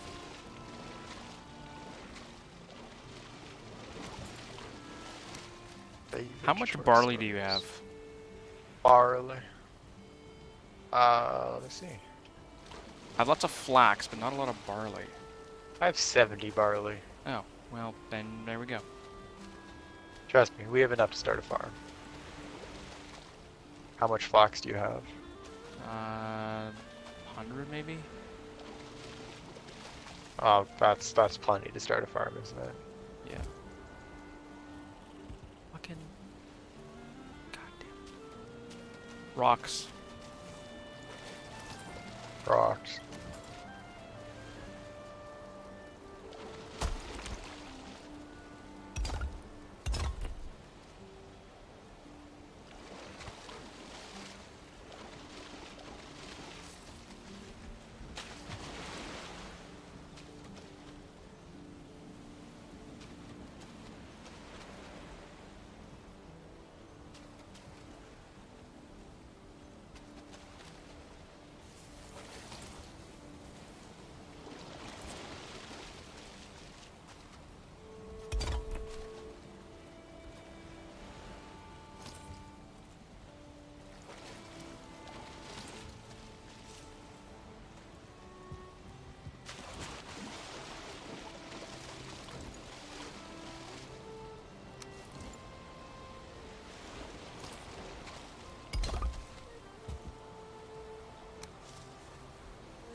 What? I like that actually. I like that a lot. Fuck. Okay, what is it for? This thing's fucking with me here.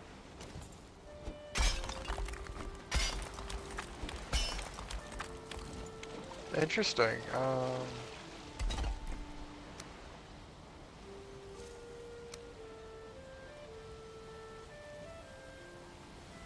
May I harvest any of your crops?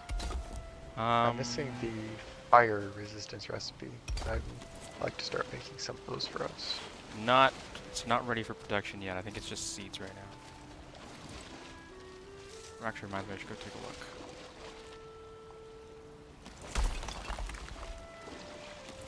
Fuck you, you fucking tide. What are you doing, Hagen? What are you doing in there, huh? What you doing in? Let's pop. Oh, you're in the hot tub. Why are you in the hot tub?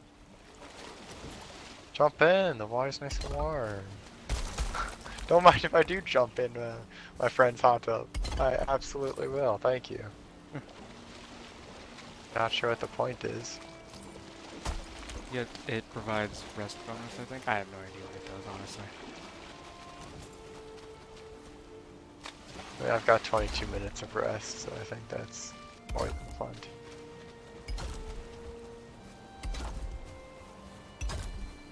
Onion seed. Not a stone. Carrot. Carrot.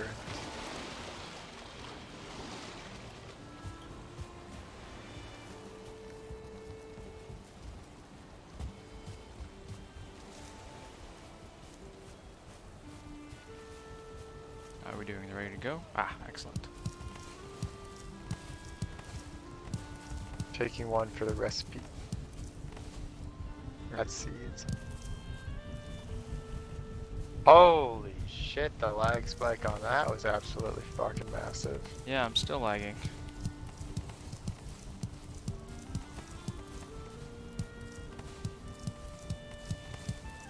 Sure. There's your seed. Whoops. Lost them away there. Here, hold on. The seeds I picked up on the next one. Okay, so I have 45 splots. Could probably break this down into like an easier one, so I have 15 spots. Because it's 3, so it's 1 for every row.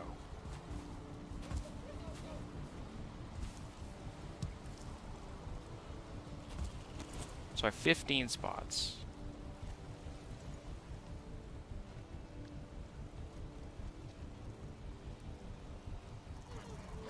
Did you see it?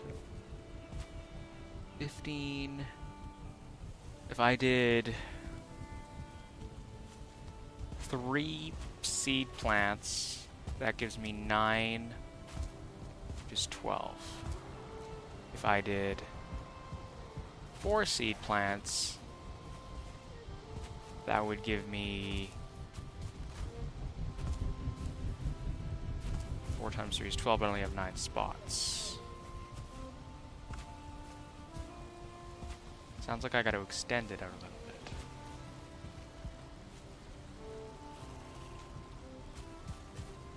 Or do 3 seed plants and do 9 things, and then have... I guess I could bring it back. Okay, let's do some tests. Flax, great. Barley, okay, here we go. Fire base, I do have it now. Get even more seeds. Barley wine base, which is fire resistance. 1, 2, 3. 3 seeds. 9.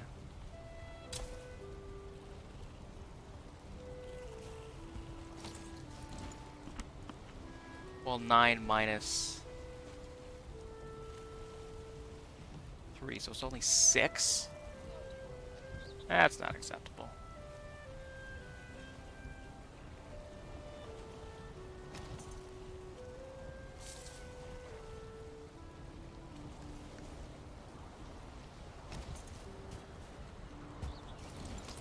What's it to make? Then find wood and 2 iron.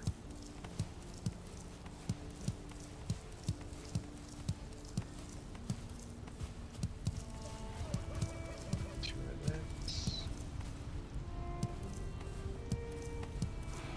That's true. That's true.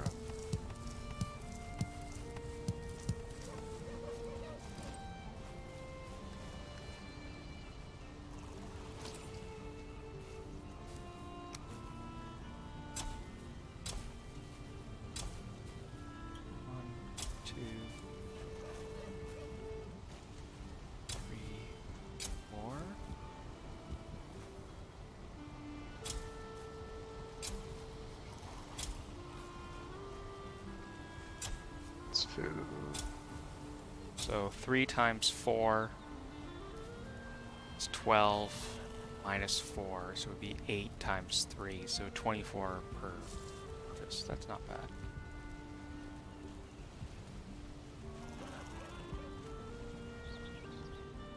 Wow, I really am gonna need to. Means I need to fit another. I need to fit 18 here, so 1, 2, 3, 4. 5, 6, 7, 8, 9, 10, 11, 12, 13, 14, 15. Wait, what? 1, 2, 3, 4, 5, 6, 7, 8, 9, 10, 11, 12, 13, 14, 15.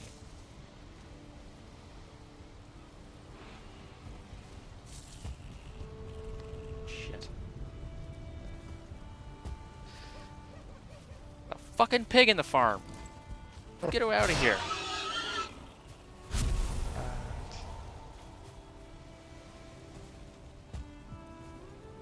All that's better.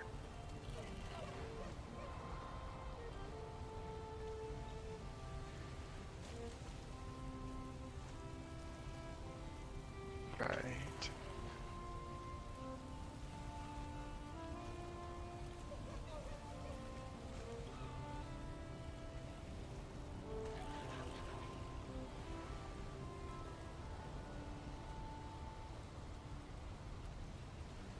It's more fun.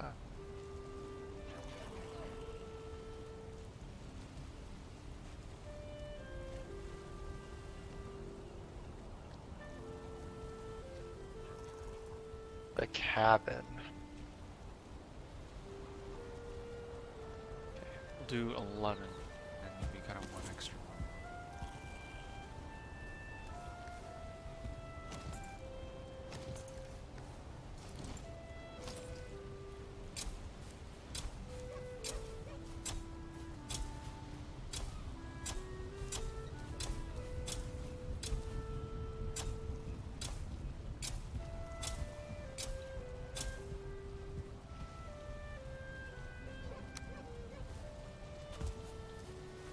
I thought I had to turn it off. I did, yeah.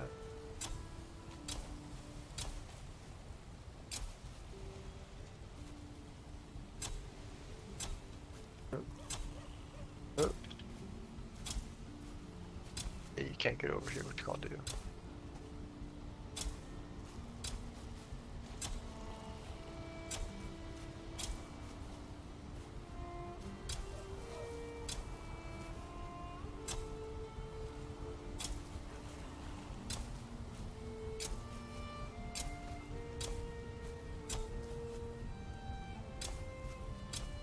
Slowly but surely. Shirley Temple. You ever had a Shirley Temple? You ever I've made a never Shirley had one. Temple? I have made a lot of Shirley Temples. I was gonna say, I feel like you've probably made more than you've, The greatest thing I ever remember, is I was on break and one of my coworkers was manning the bar, and she comes running back in like saying, "Oh, I fucked up," and you know what happened? This lady asked for a Shirley Temple, and she didn't. Oh fuck. She didn't know what it was, so she Googled it, and it essentially said, "Oh, you know, it's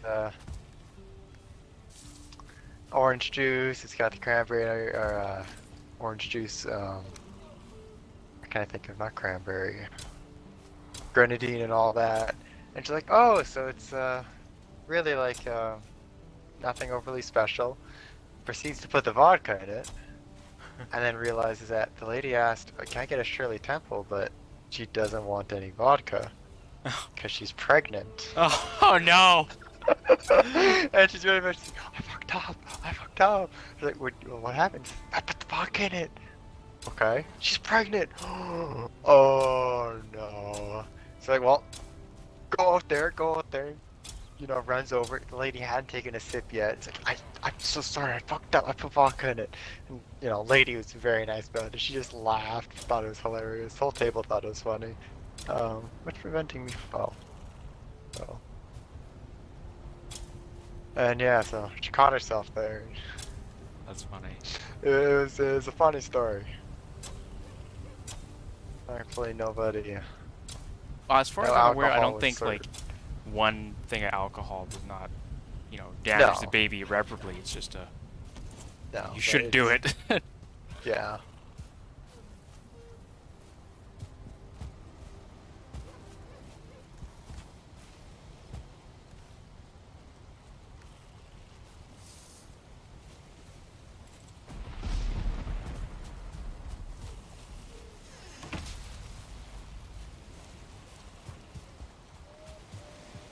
All right, so planting is done.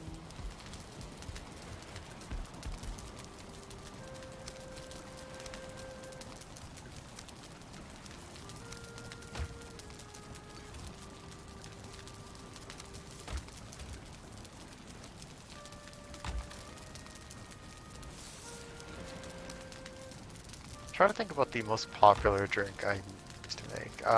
Bloody Marys were quite That's popular. an old people thing, though. You don't really see young people making blood, asking for. They Bloody tend to go more for the Caesars. Yeah, young people. Caesars were very popular. Spicy Caesars. Can't Love say blood. I've even had a Caesar before. Can't say I have either. A Clamato juice just doesn't do it. It's not something I really... Like, I love tomato soup. Tomato soup and alcohol does not seem like a good mix. That's funny. Yeah. Yeah. Gin and tonic was another classic one. Used to Gin make and a lot. tonic. I like a gin and tonic. Same with vodka soda. Kind of those weird plain ones. Basic. I remember the first time I heard a guy asked for a vodka water. Like, What? why? The fuck is the point of a vodka water? It's watered down vodka. It's probably what your kids were giving you back in the day when they used to steal your booze. Maybe that's how that gained popularity. Watered down vodka is because kids used to drink booze, replace it with water, water them down, and people are like, oh yo, this vodka is really good. Even though it was just watered down vodka. Yeah. I like the channel so far. It's Yeah, good. I'm gonna raise up the banks to meet up with the side. I like it. Ah, Like a hoe. Looking for. Could you, if you have spare stone, you could go put it outside your house or something. That would be lovely. I do. Can I get some turnips and carrots? I'm going to make a spice rack so I can. I don't have carrots yet. I don't I have do have turnips carrots. though. Oh, maybe I might have carrots actually. Let me look. Let me look. Just need 2. Or 1 rather, actually. Ah, you're in luck. Why Ah, did I the turn oven. Irish? Yeah.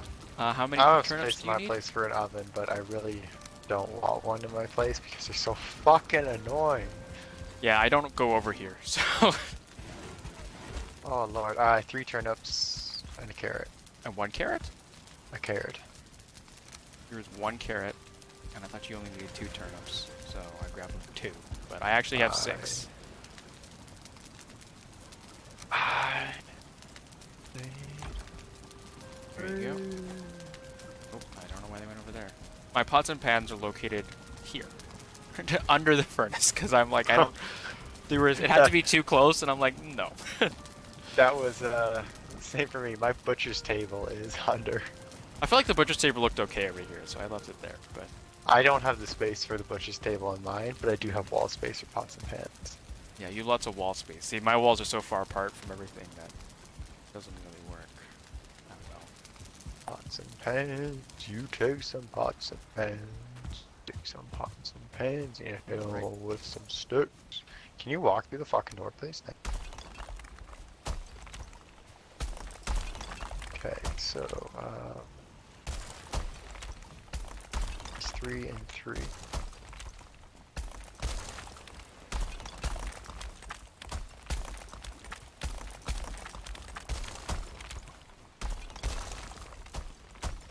Three.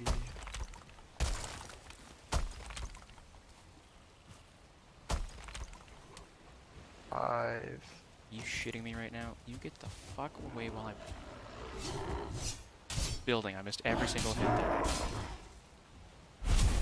Are you serious? It's too far away? It's right there. I feel your pain, brother. My fellow brother in pots and pans. I feel your pain. Right. It's a spice rack that I'm building. It's literally right. Oh my god. I'm gonna have to make this ugly wanker of a thing now. Building.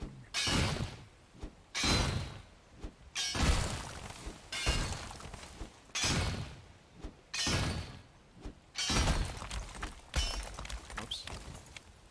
And now you need more space.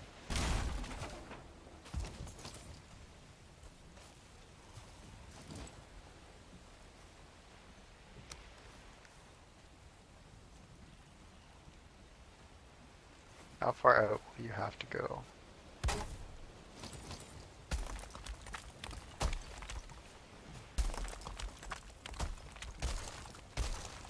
Okay, so if I'm doing that, I have to go. Oh, fuck me. I don't have any more fucking tar. Oh, that's a piss off. Okay, what can I do? What can I do?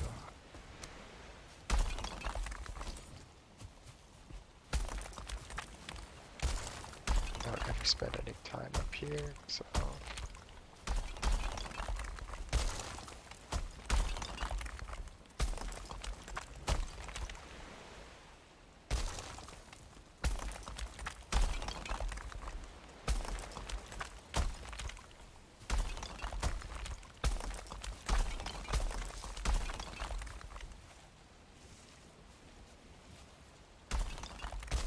God, it just looks butt fucking ugly.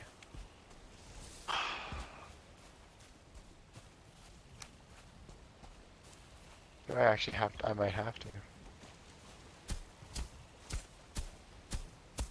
Do I have enough room to hang that? Hey, there's a fish down here. I'm in my basement and found a fish. There's a basement. There's a fish. Fuck. There's a fish in my basement. There's a basement fish.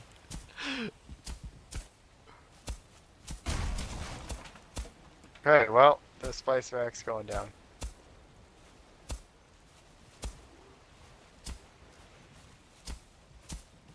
So that should give me what, level 4?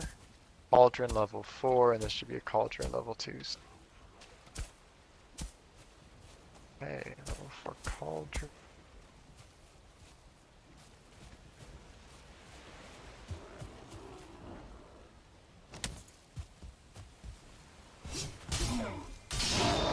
This back up. I don't know. I know I'm not spending much time up here, but that compared to that, I think it looks better. But if I need tar, I'll take it down. Wait.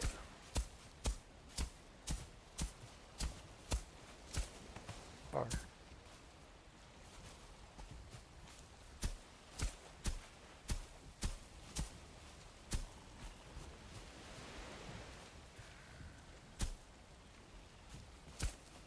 Oh, I didn't destroy it.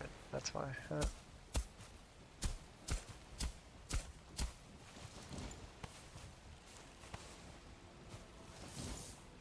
Day 214.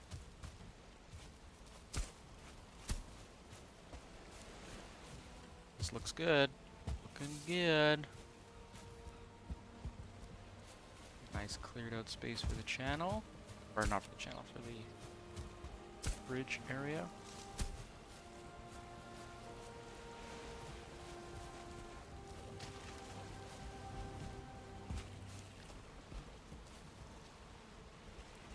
Seize ball. We'll grab some stone. That's not. Ah, fuck. You're also welcome to use the thing that I can't think of the word of right now. Where's the thing? Windmills. That's what I was looking. That was. Ah. Although I guess you don't have a oven, so I guess you can use that if you'd like as well. I'll just break into your house to do some cooking. That's fine, as friends do, you know.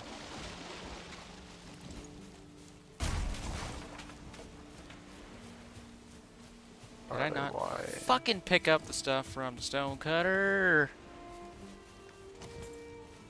Break into dancing song from the stone cutter. I know what.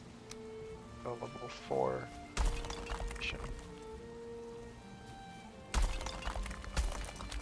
Okay, well, let's grab 10 barley.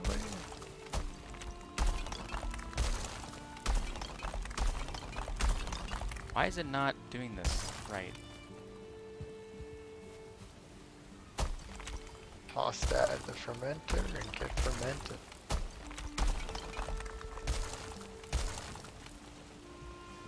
Shit.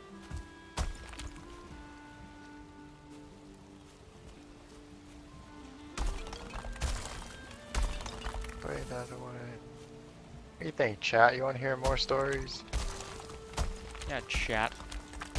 I'm very curious to see if the analytics after this episode. I can't see when people come in or when they don't, but maybe there'll be people that actually stayed for the stories. Maybe. That went over well. I enjoy the stories if anyone likes them. Because my opinion doesn't really matter, but... What do you got here?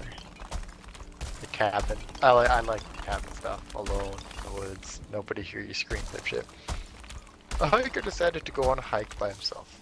Something he was not very used to. The whole day was normal. Trees, bushes, engulfed his surroundings. He enjoyed being outdoors in the mountains. Nothing seemed strange to him. It was until he was making his way back to his car. He figured an 8-hour hike was good enough. Fucking wanker. The sky is already getting dark and he needed to get back fast. What was odd was how much he didn't recognize the trail back. He began to panic. Night had already taken over, and all he had was a flashlight and no clue on how to get back. He knew it was already too late and too dangerous to keep going through the perilous forest. He began to worry that he would have to have no shelter for the night, when almost luckily enough, he stumbled across a broken down cabin. It was dark, and seemed like no one had visited it in years, but he knew it was the only place that he could rest until daylight. Especially since his flashlight was running low on batteries. Of course. You could get that stone, that'd be great. That's what I'm doing right now. Okay. While I'm stuttering and trying to find my spot while getting stone.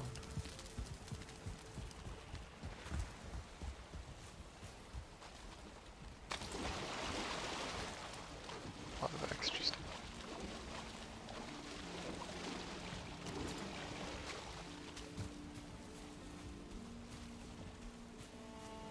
He knocked on the door a few times, but nobody answered.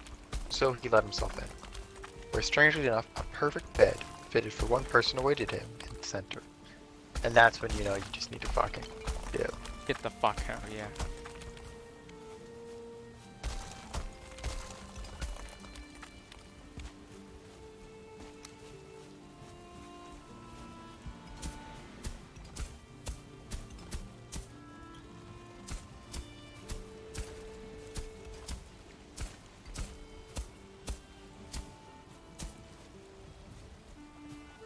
Some more.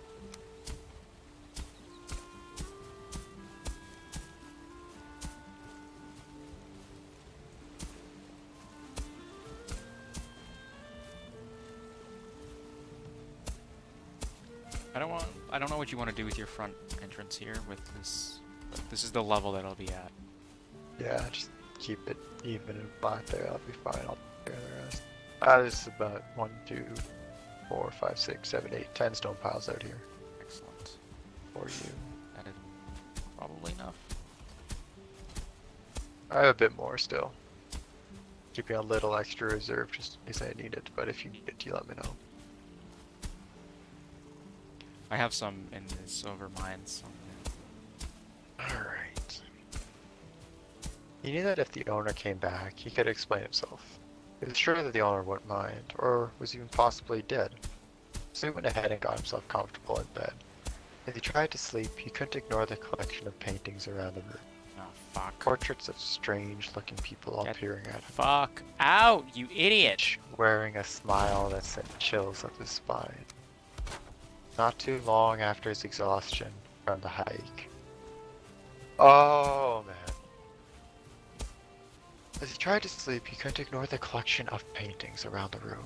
Portraits of strange-looking people, all peering at him, each wearing a smile that sent chills up his spine. Not too long after his exhaustion from the hike got the best of him, and he was able to ignore the faces. The next morning, he got up early and was shocked to see that there were no paintings around the room, Fuck. only windows. Fuck! Oh, I love Fuck. it. That one sends, that sent chills up my spine. I don't like that. That is fucking terrifying. Creepy. Creepy ass shit is right. That channel looks good. Set up like a ballista or artillery here. Yeah, put some towers. Channel Alright, so guards. for the actual bridge, I need to get the longboat in the middle so I can figure out how tall it is. Oh, you actually are gonna make a bridge. Well, yeah, I've committed now at this point. I I think. say just this, like the way it is right now, actually looks pretty damn good. It does look With good. the cross in the back. So if you don't want to make one, you just want to focus on the Yagi base, that's fine.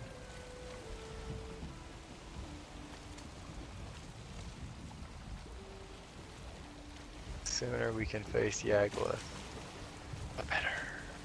Okay, calm down there, bud. I want to explore the Mistlands. Excited.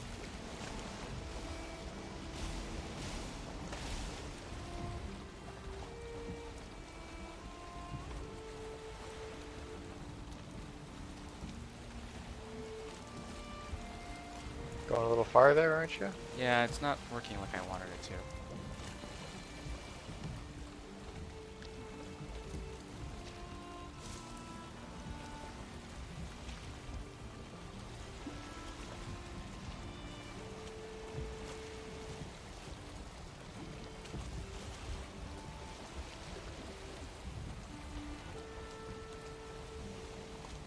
Full cod. Things that fish had seen. So I can't believe there's a fish in my basement. Guess the high tide must be that high that it can get the water can get down there. But no, there's still no way a fish could have. I don't know. I'm me. lost.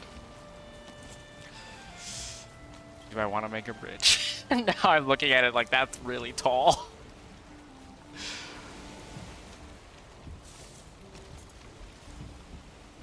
Honestly, that might look ugly, depending. Yeah. Because can you get a nice arch, or is it just going to be straight up, straight down? Well, I was thinking that maybe not an arch, but 2 towers, possibly. You climb up the tower and then go down the other side. I will leave that up to you. I will probably end up just running around or jumping through instead of taking stairs up, going across. Yeah. Oh, oops. Some more coal.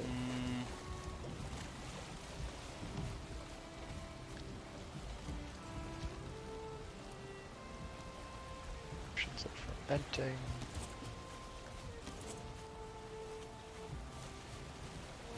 Off to babies. Actually, I'm gonna make some dough first.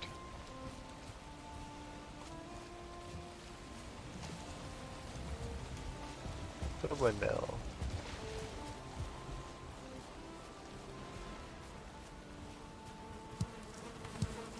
All the crafting recipes unlocked.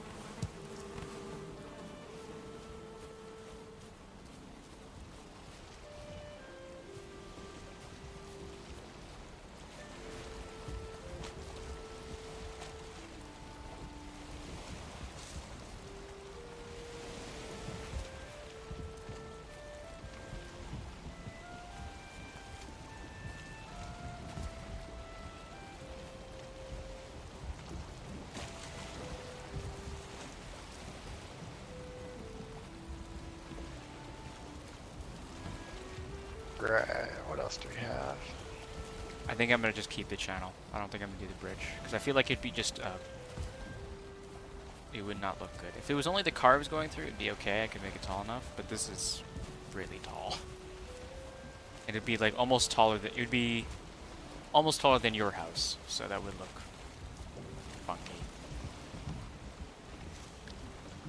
Yeah, I can agree with that. I'm just gonna grab the cultivator, harass up the place a little bit, and then grab your Fish stone. wraps, that's us. Lox pie. The red wristband. A doctor was working at a hospital. A hospital where the patients were tagged with colored bands. Green, alive, red, deceased. Fuck, that's morbid. One night the doctor was There's nothing instructed else, just alive and deceased. to get a few supplies from the basement at the hospital. And so he headed to the lift. The lift door was open and there was a patient inside, minding her own business. Patients were allowed to roam around the hospital to stretch, especially those who have stayed long. The rule was to be back in the rooms before 10. The doctor smiled at the patient before pressing the number for the basement. Found it unusual that the woman didn't have a button already pressed. They wondered if she was heading to the basement too. The lift finally reached the floor where the doors opened in the distance. A man was limping toward. The lift finally reached the floor where the doors opened. In the distance, a man was limping towards the elevator. And in a panic, the doctor slammed the elevator button closed. It finally. Oh my god. The doctor slammed the elevator door closed. It finally did, and the lift began to ascend back up. The doctor's heart pounding. Why did you do that? He was trying to use the lift, the woman stated, annoyed. Did you see his wrist? The doctor asked. It was red. He died last night. I would know, because I did his surgery. Oh shit. The woman lifted her wrist. He saw red. She smiled. Like this one? Fuck! That one. Kinda creepy, but not really. Like, It's like, ooh, it's a didn't see it tag. coming, but saw it coming at the same time. Sort of that kind of deal. Yeah. Well, it's like, you have red or green wristbands, you know, what if you just...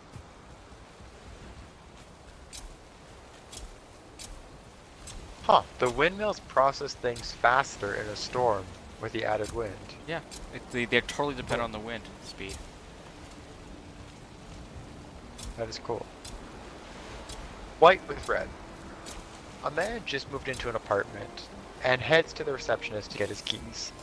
The receptionist gave him the key with a smile but warns him not to disturb the door with no numbers on his floor. He wondered why, but didn't bother to ask. He was too busy with his new apartment to care. After he finished unpacking, he began to get curious. He questioned why the receptionist would warn him of such things, and so he stepped out of his apartment to check the door with no number. He tried the doorknob first, but it was locked. So instead he got onto his knees and peeked through the keyhole. The apartment he was looking into was empty. His eyes scanned the whole place before stopping at a woman, standing face against the wall in the corner. He noticed her pale skin and long black hair before stepping back, suddenly feeling perverted in a way for invading someone else's privacy. He brushed it off, assuming she was someone that did not want to be disturbed. The next day, he got more curious about the woman and eventually went back, straight away getting onto his knees. He peeked through the keyhole and saw all red. Red. He assumed that the pale woman must have caught him peeking the last time and covered the hole with something red. He had left the door alone and instead went down to the receptionist to ask her questions. The receptionist sighed and asked, "You looked through the keyhole, didn't you?" He admitted to it, and so she felt obliged to tell him the story. She told him that a couple used to live in that apartment a long time ago, but the husband went crazy and killed his wife. Lovely. However, this couple wasn't normal. They had pale skin, black hair, and red eyes. Oh shit! Oh, That took me a shit. minute. That took me a minute. She was staring right back. Yeah, yeah. That's terrifying. I like that. A mother's call. A daughter was in her room upstairs doing her homework, and suddenly she heard her mother call to come down for dinner.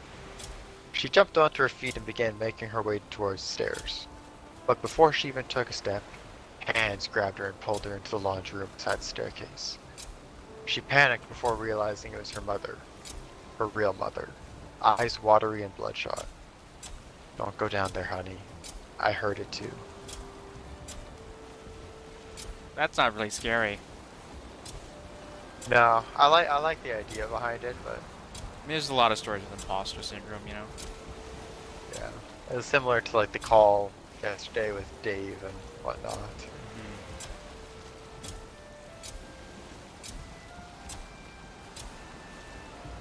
What situation out of like all the horror stories is most scary to you?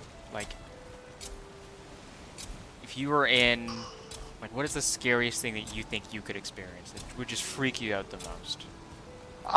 Actually the one that we had just read about the guy being lost on the hike, finding the Right. cabin. Now, the actual story I don't care for too much because, okay, you find a dilapidated cabin the moment you ask for a cabin. Inside is a neatly made bed. I don't buy that. But finding, you know, you're lost. You need shelter. Right? Ow! The windmill blades just fucking hit me. You're out for blood. Fucker. But like, you know, say you're lost or you're finding something or you're sleeping in any new state and you leave the window open. Or, you know, you're very tired and a little bit delirious and you see a portrait or something. Or someone there. And the next thing when you wake up in the morning, something's different. You realize it's a window. That shit terrifies me. Yeah. There actually is a horror story called, I believe it's actually called The Portrait, where a person, it's a second story, they're staying at someone's house, they go up to the second floor, it's very tired, 2 in the morning, and there's this creepy portrait facing the bed from the other side of the wall. So whatever, they go to bed, they kind of keep looking up at it, but out of their delirious vision, they just say, fuck it, I'm gonna fall asleep. And they wake up the next morning to it being a window. Jesus Christ. And it's like that is terrifying. Second story too, that's also what added to. Yeah. But those type of stories really creep me out. I think the Right, creepiest thing for me is the, like the limbs cracking kind of like distortion looking kind of thing, you know? I think I talked about it yesterday a little bit. Like things that are moving unnaturally, that freaks me out. Hmm. Because like a scary thing in like an image or a mirror or like a portrait, it's scary, sure, but it's more so I'm more like, oh, you know, that was frightening, but it's done now. I'll just not be here. But something coming towards you with like limbs cracking, it's like that is clearly unnatural. That is some fucked up shit, and I don't want to be any part of that. I feel that.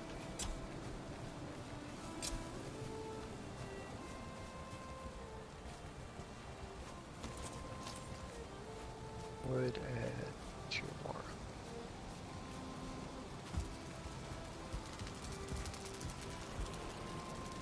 Oh, I have an idea. Why don't, for the channel, instead of doing... I could do kind of like 2... Um,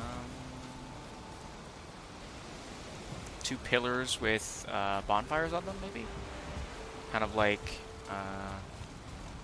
Lord of the Rings, the Gondor things. Personally, I'm not a fan of the way the bonfires look. I think they seem a bit tacky. That's just my opinion, though. What do they look That like? I don't even remember what they look like. I don't know. I like just the channel, but if you want to build something, I'll let you build something. You think they look But tacky? I think they look a bit tacky.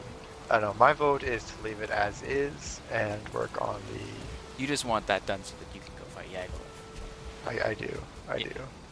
But I still think it does look better,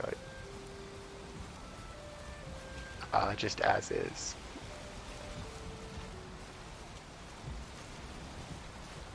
Because originally I wanted the bridge, but you are right. It's going to be really, really tall and that type of stuff. It's, I don't know. I could fill up the plain space on my side fairly easily with something.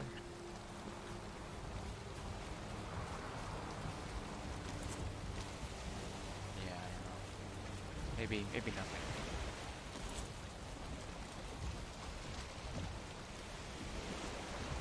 Introvert, circle, course, fine. Could we sleep maybe though?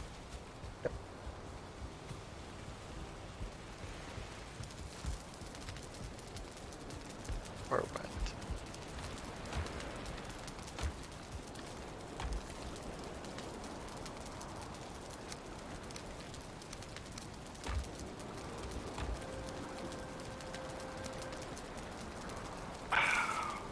"30 very short tales of horror that are better than most scary movie you watched." Alright, well that's a Is that a vague bold statement. claim? Better back it up.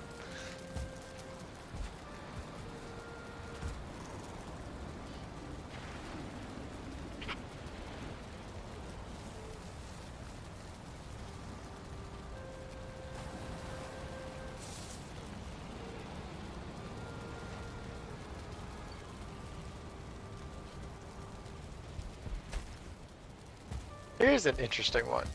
The New House by Bat Outta Hell 821. We bought an old house, my boyfriend and I. He's in charge of the new construction, converting the kitchen into the master bedroom, for instance, while I'm on wallpaper removal duty. The previous owner papered every wall and ceiling. Removing it is brutal, but oddly satisfying. The best feeling is getting a long peel, similar to your skin when you're peeling from a sunburn. I don't know about you, but I kind of make a game of peeling, on the hunt for the longest piece before it rips. Under a corner section, paper in every room, is a person's name and date. Curiosity got the best of me one night when I googled one of the names and discovered the person was actually a missing person. The missing date matched the date under the wallpaper. The next day, I made a list of all the names and dates. Sure enough, each name was for a missing person, with dates to match. We notified the police, who naturally sent out the crime scene team. I overheard one text say, "Yep, it's human." Human? What's human? "Ma'am, where's the material you removed from the walls already? This isn't wallpaper you were removing. Skin. skin. Shit. That's absolutely terrifying. Moving into an old serial killer's place, papered skin on the walls. Oh my god.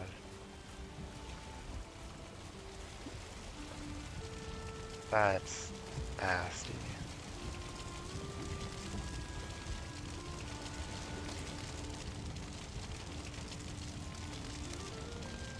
That's nasty.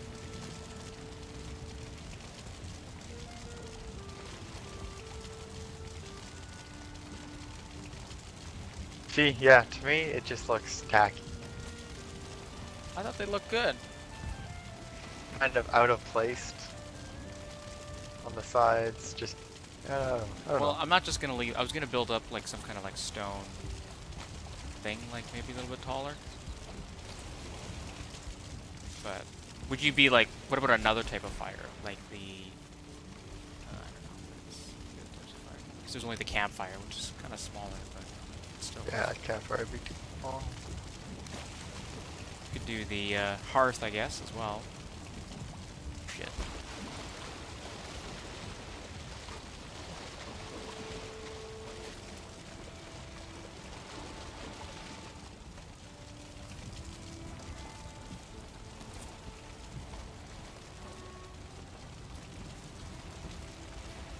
Could be like a raised up hearth, maybe. What do you think about that? What does a hearth look like?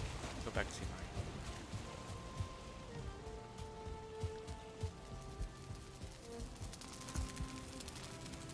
The hearth doesn't have enough fire for me. It's just kind of like a bed of flames. It's not really fire per se.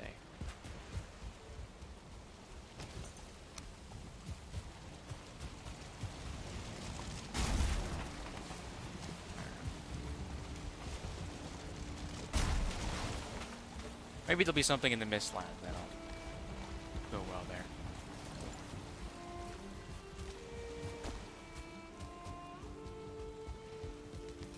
Yeah, none of the fires I'm looking at them through my head. None of the fires really do anything justice that I think look good.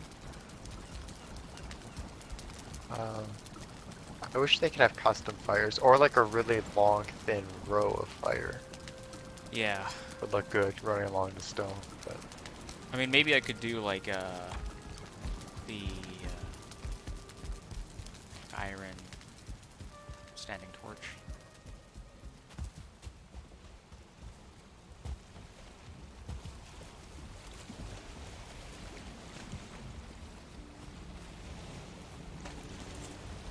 maybe the braziers on corners of them. Yeah, actually, that could work. I don't know. I think it looks good as is right now. Whatever you want. I think I'll do your. Because I was already looking at the brazier, but I just wasn't sure. We'll see. I have an idea. What is it for the brazier? Bronze, coal, fenris glass, and a forge. Would I be able to get that Fenris hair off of you? Sure. You need How any many? claws for braziers? 3 times 4 is 12, so I don't need any. Fenris hair, how much do you need? 19. Ah, Starkwood gates do look much better. There you go. It's not 19, but it's almost all I have. I just kept a little bit left for in case I needed it. Thank you, sir. Well, if you need any extra, then take back this. 5. Do I have 5? Oh, maybe. Maybe.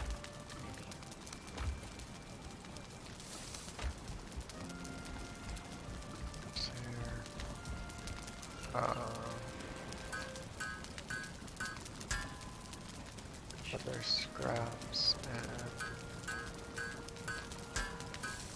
okay, I'll max up my armor.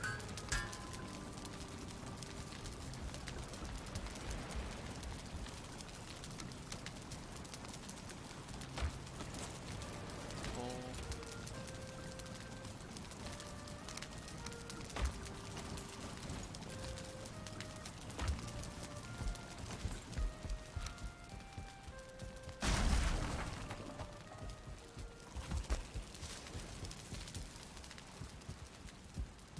Alright, getting the max buffs possible. The buffs change? Like based off of your... Oh, sorry, no, like defensive level armor, that stuff.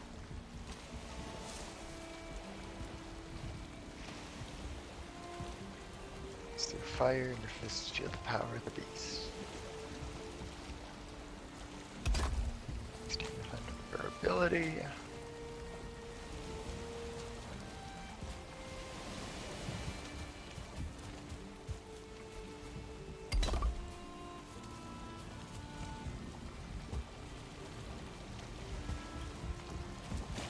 Time for one more start.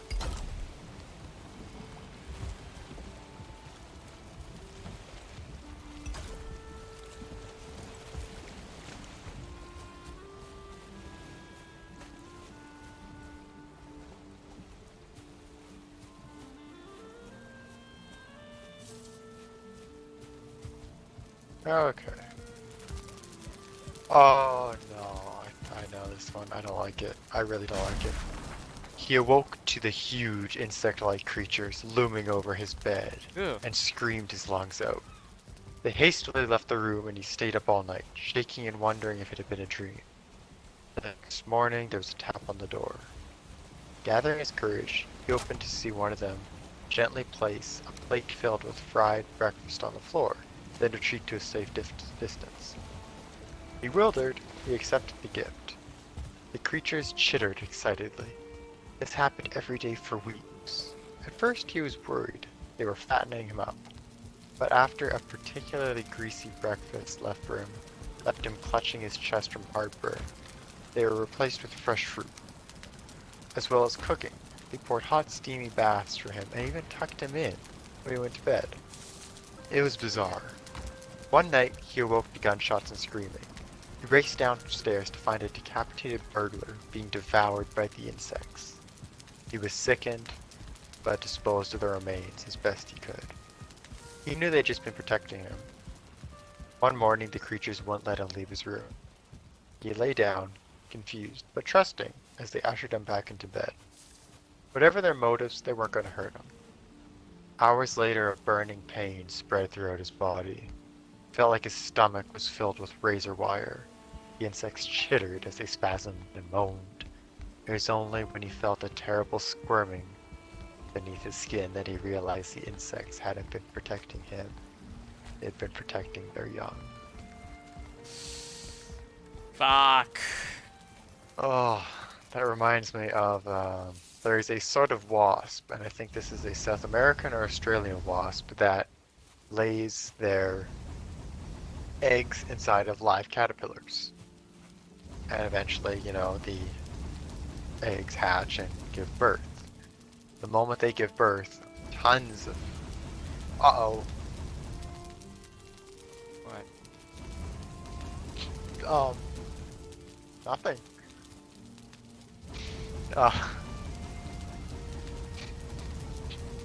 We're not gonna tell them about that stream. Yeah. No, I just heard a pig die. What did you just do? I might have just sliced up a 1-star boar. Oh, okay. It's a 1-star bar. That's okay. It wasn't a 2-star. Still a 1-star would have been decent. Since it's right there. Yeah. It's not the worst thing.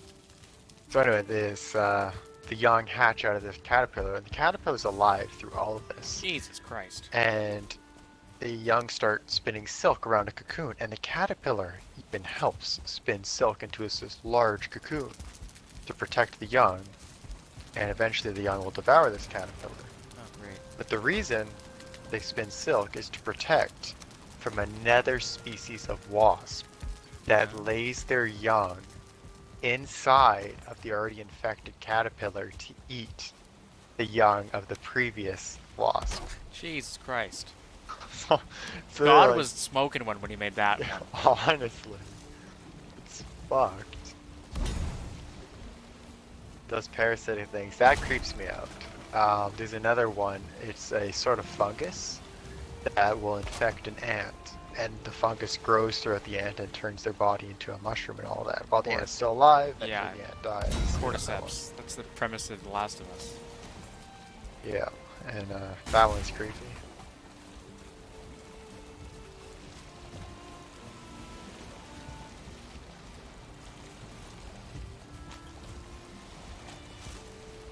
What do you think about the brazier pillar thing? What I got going on? I will come look at it in a second.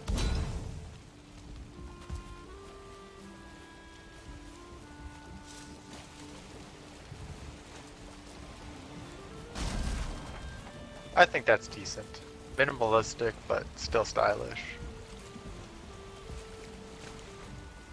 I'm just waiting for a bit more bronze. I went through all my bronze doing this.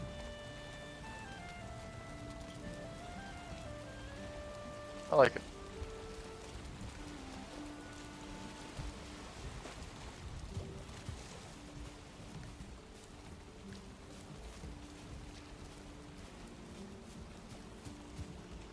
Alright. Once I get this farm collected, possibly, depending on how it's doing. Nah, it's still not growing yet. Once you get the farm collected. No. Once I done the brazier stuff, I think I'll probably call it a stream. Sounds good. I'm watching the time, like, yeah, you work tomorrow. No, I don't. It's, Oh, tomorrow. lovely. You're aware that it's a holiday, right? Now I am, yes, tomorrow is Louis Real Day, that's right. Yeah. Family day.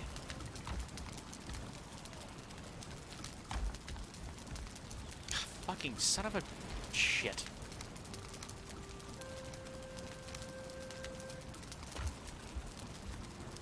Shit. Fine, whatever. Okay, let's see. A little close.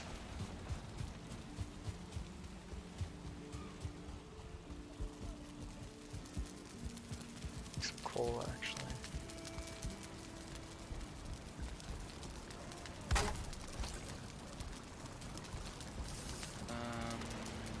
The bronze, right. This,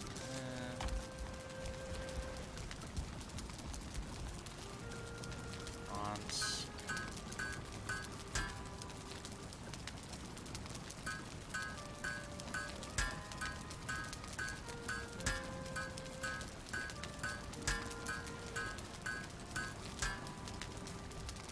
Back.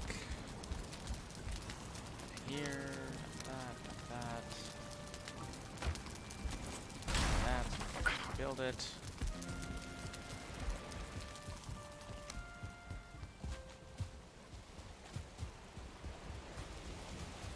Jump.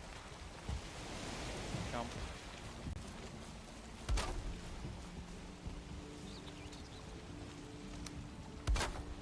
Right, we have time for one more story here, stream.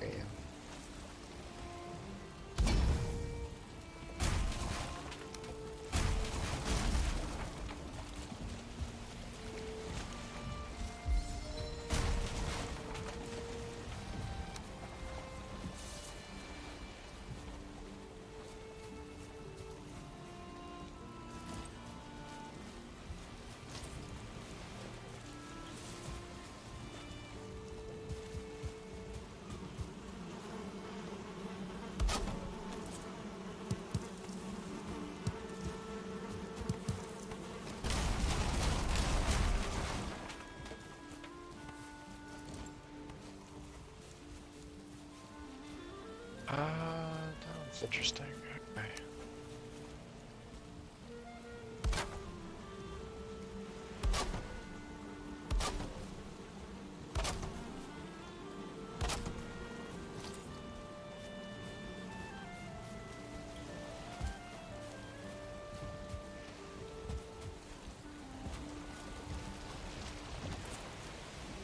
My daughter learned to count. My daughter woke me up around 11:50 last night. My wife and I had picked her up from her friend Sally's birthday party. Brought her home and put her to bed. My wife went to the bedroom to read, while I fell asleep watching the Braves game. Daddy, she whispered, tugging my shirt sleeve. Guess how old I'm gonna be next. I don't know, Beauty, I said as I slipped on my glasses. How old? She smiled and held up 4 fingers. It's 7:30 now. My wife and I have been up with her for almost 8 hours. She still refuses to tell us where she got them. Oh, the fingers. I see, I see. That was an interesting little one. Oh, kids, man. Moral of the story. Moral of this stream, listen to your gut, don't have kids.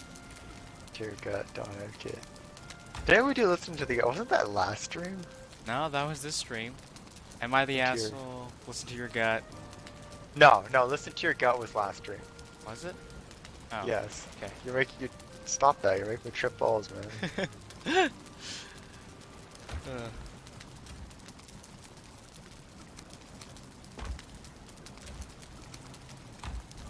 Yes, we did Am I the Asshole, we did some hot takes, and horror stories. I like the horror stories, I like these creepy ones. Your stomach twist and turn. Definitely. All fun and games until there's a tap at the window. It says read another. Jesus. Don't say that.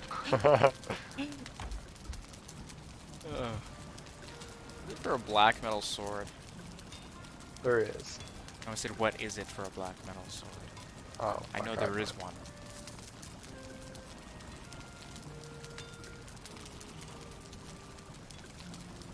What? Oh, you must need the other thing for it.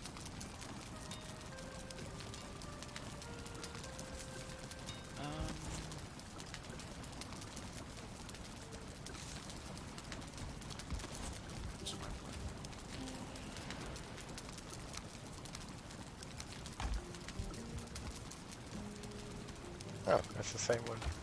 Let's see.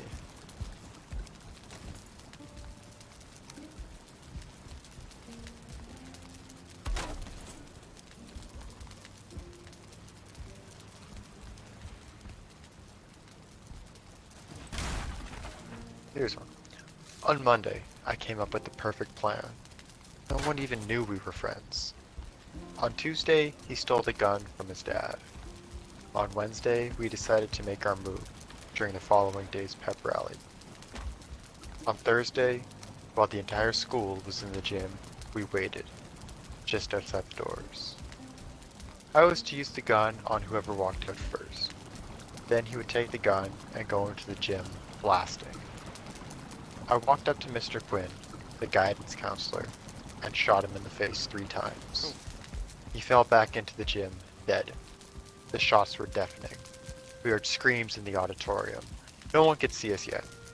I handed him the gun and whispered, "Your turn." He ran into the gym and started firing. I followed a moment after. He hadn't hit anyone yet. Kids were scrambling and hiding. It was mayhem. I ran up behind him and tackled him. We struggled. I wrenched the gun out of his hands and turned it on him and killed him. I closed his mouth forever. On Friday, I was anointed a hero. It was indeed a perfect plan. It's kind of fucked up. Kind of fucked up, is right. I actually really like the channel now. There's the flames there. It looks really good. From like during the night.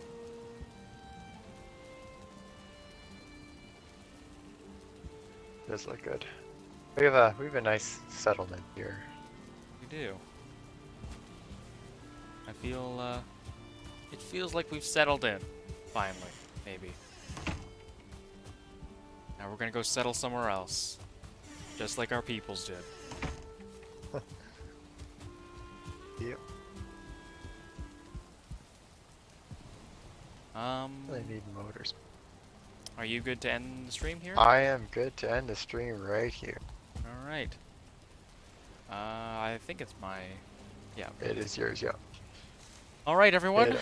thank you to my one viewer who logged in for 3 minutes and 15 seconds at 4:35. You are my favorite viewer. And yeah, next time we'll be doing a lot more plains work, and then hopefully the time after that, or maybe even that time, we don't know. We'll be facing down old Skelly Bone Daddy. Skelly Bone Daddy? Bone Daddy. Um, yeah, thanks for tuning in. Adios.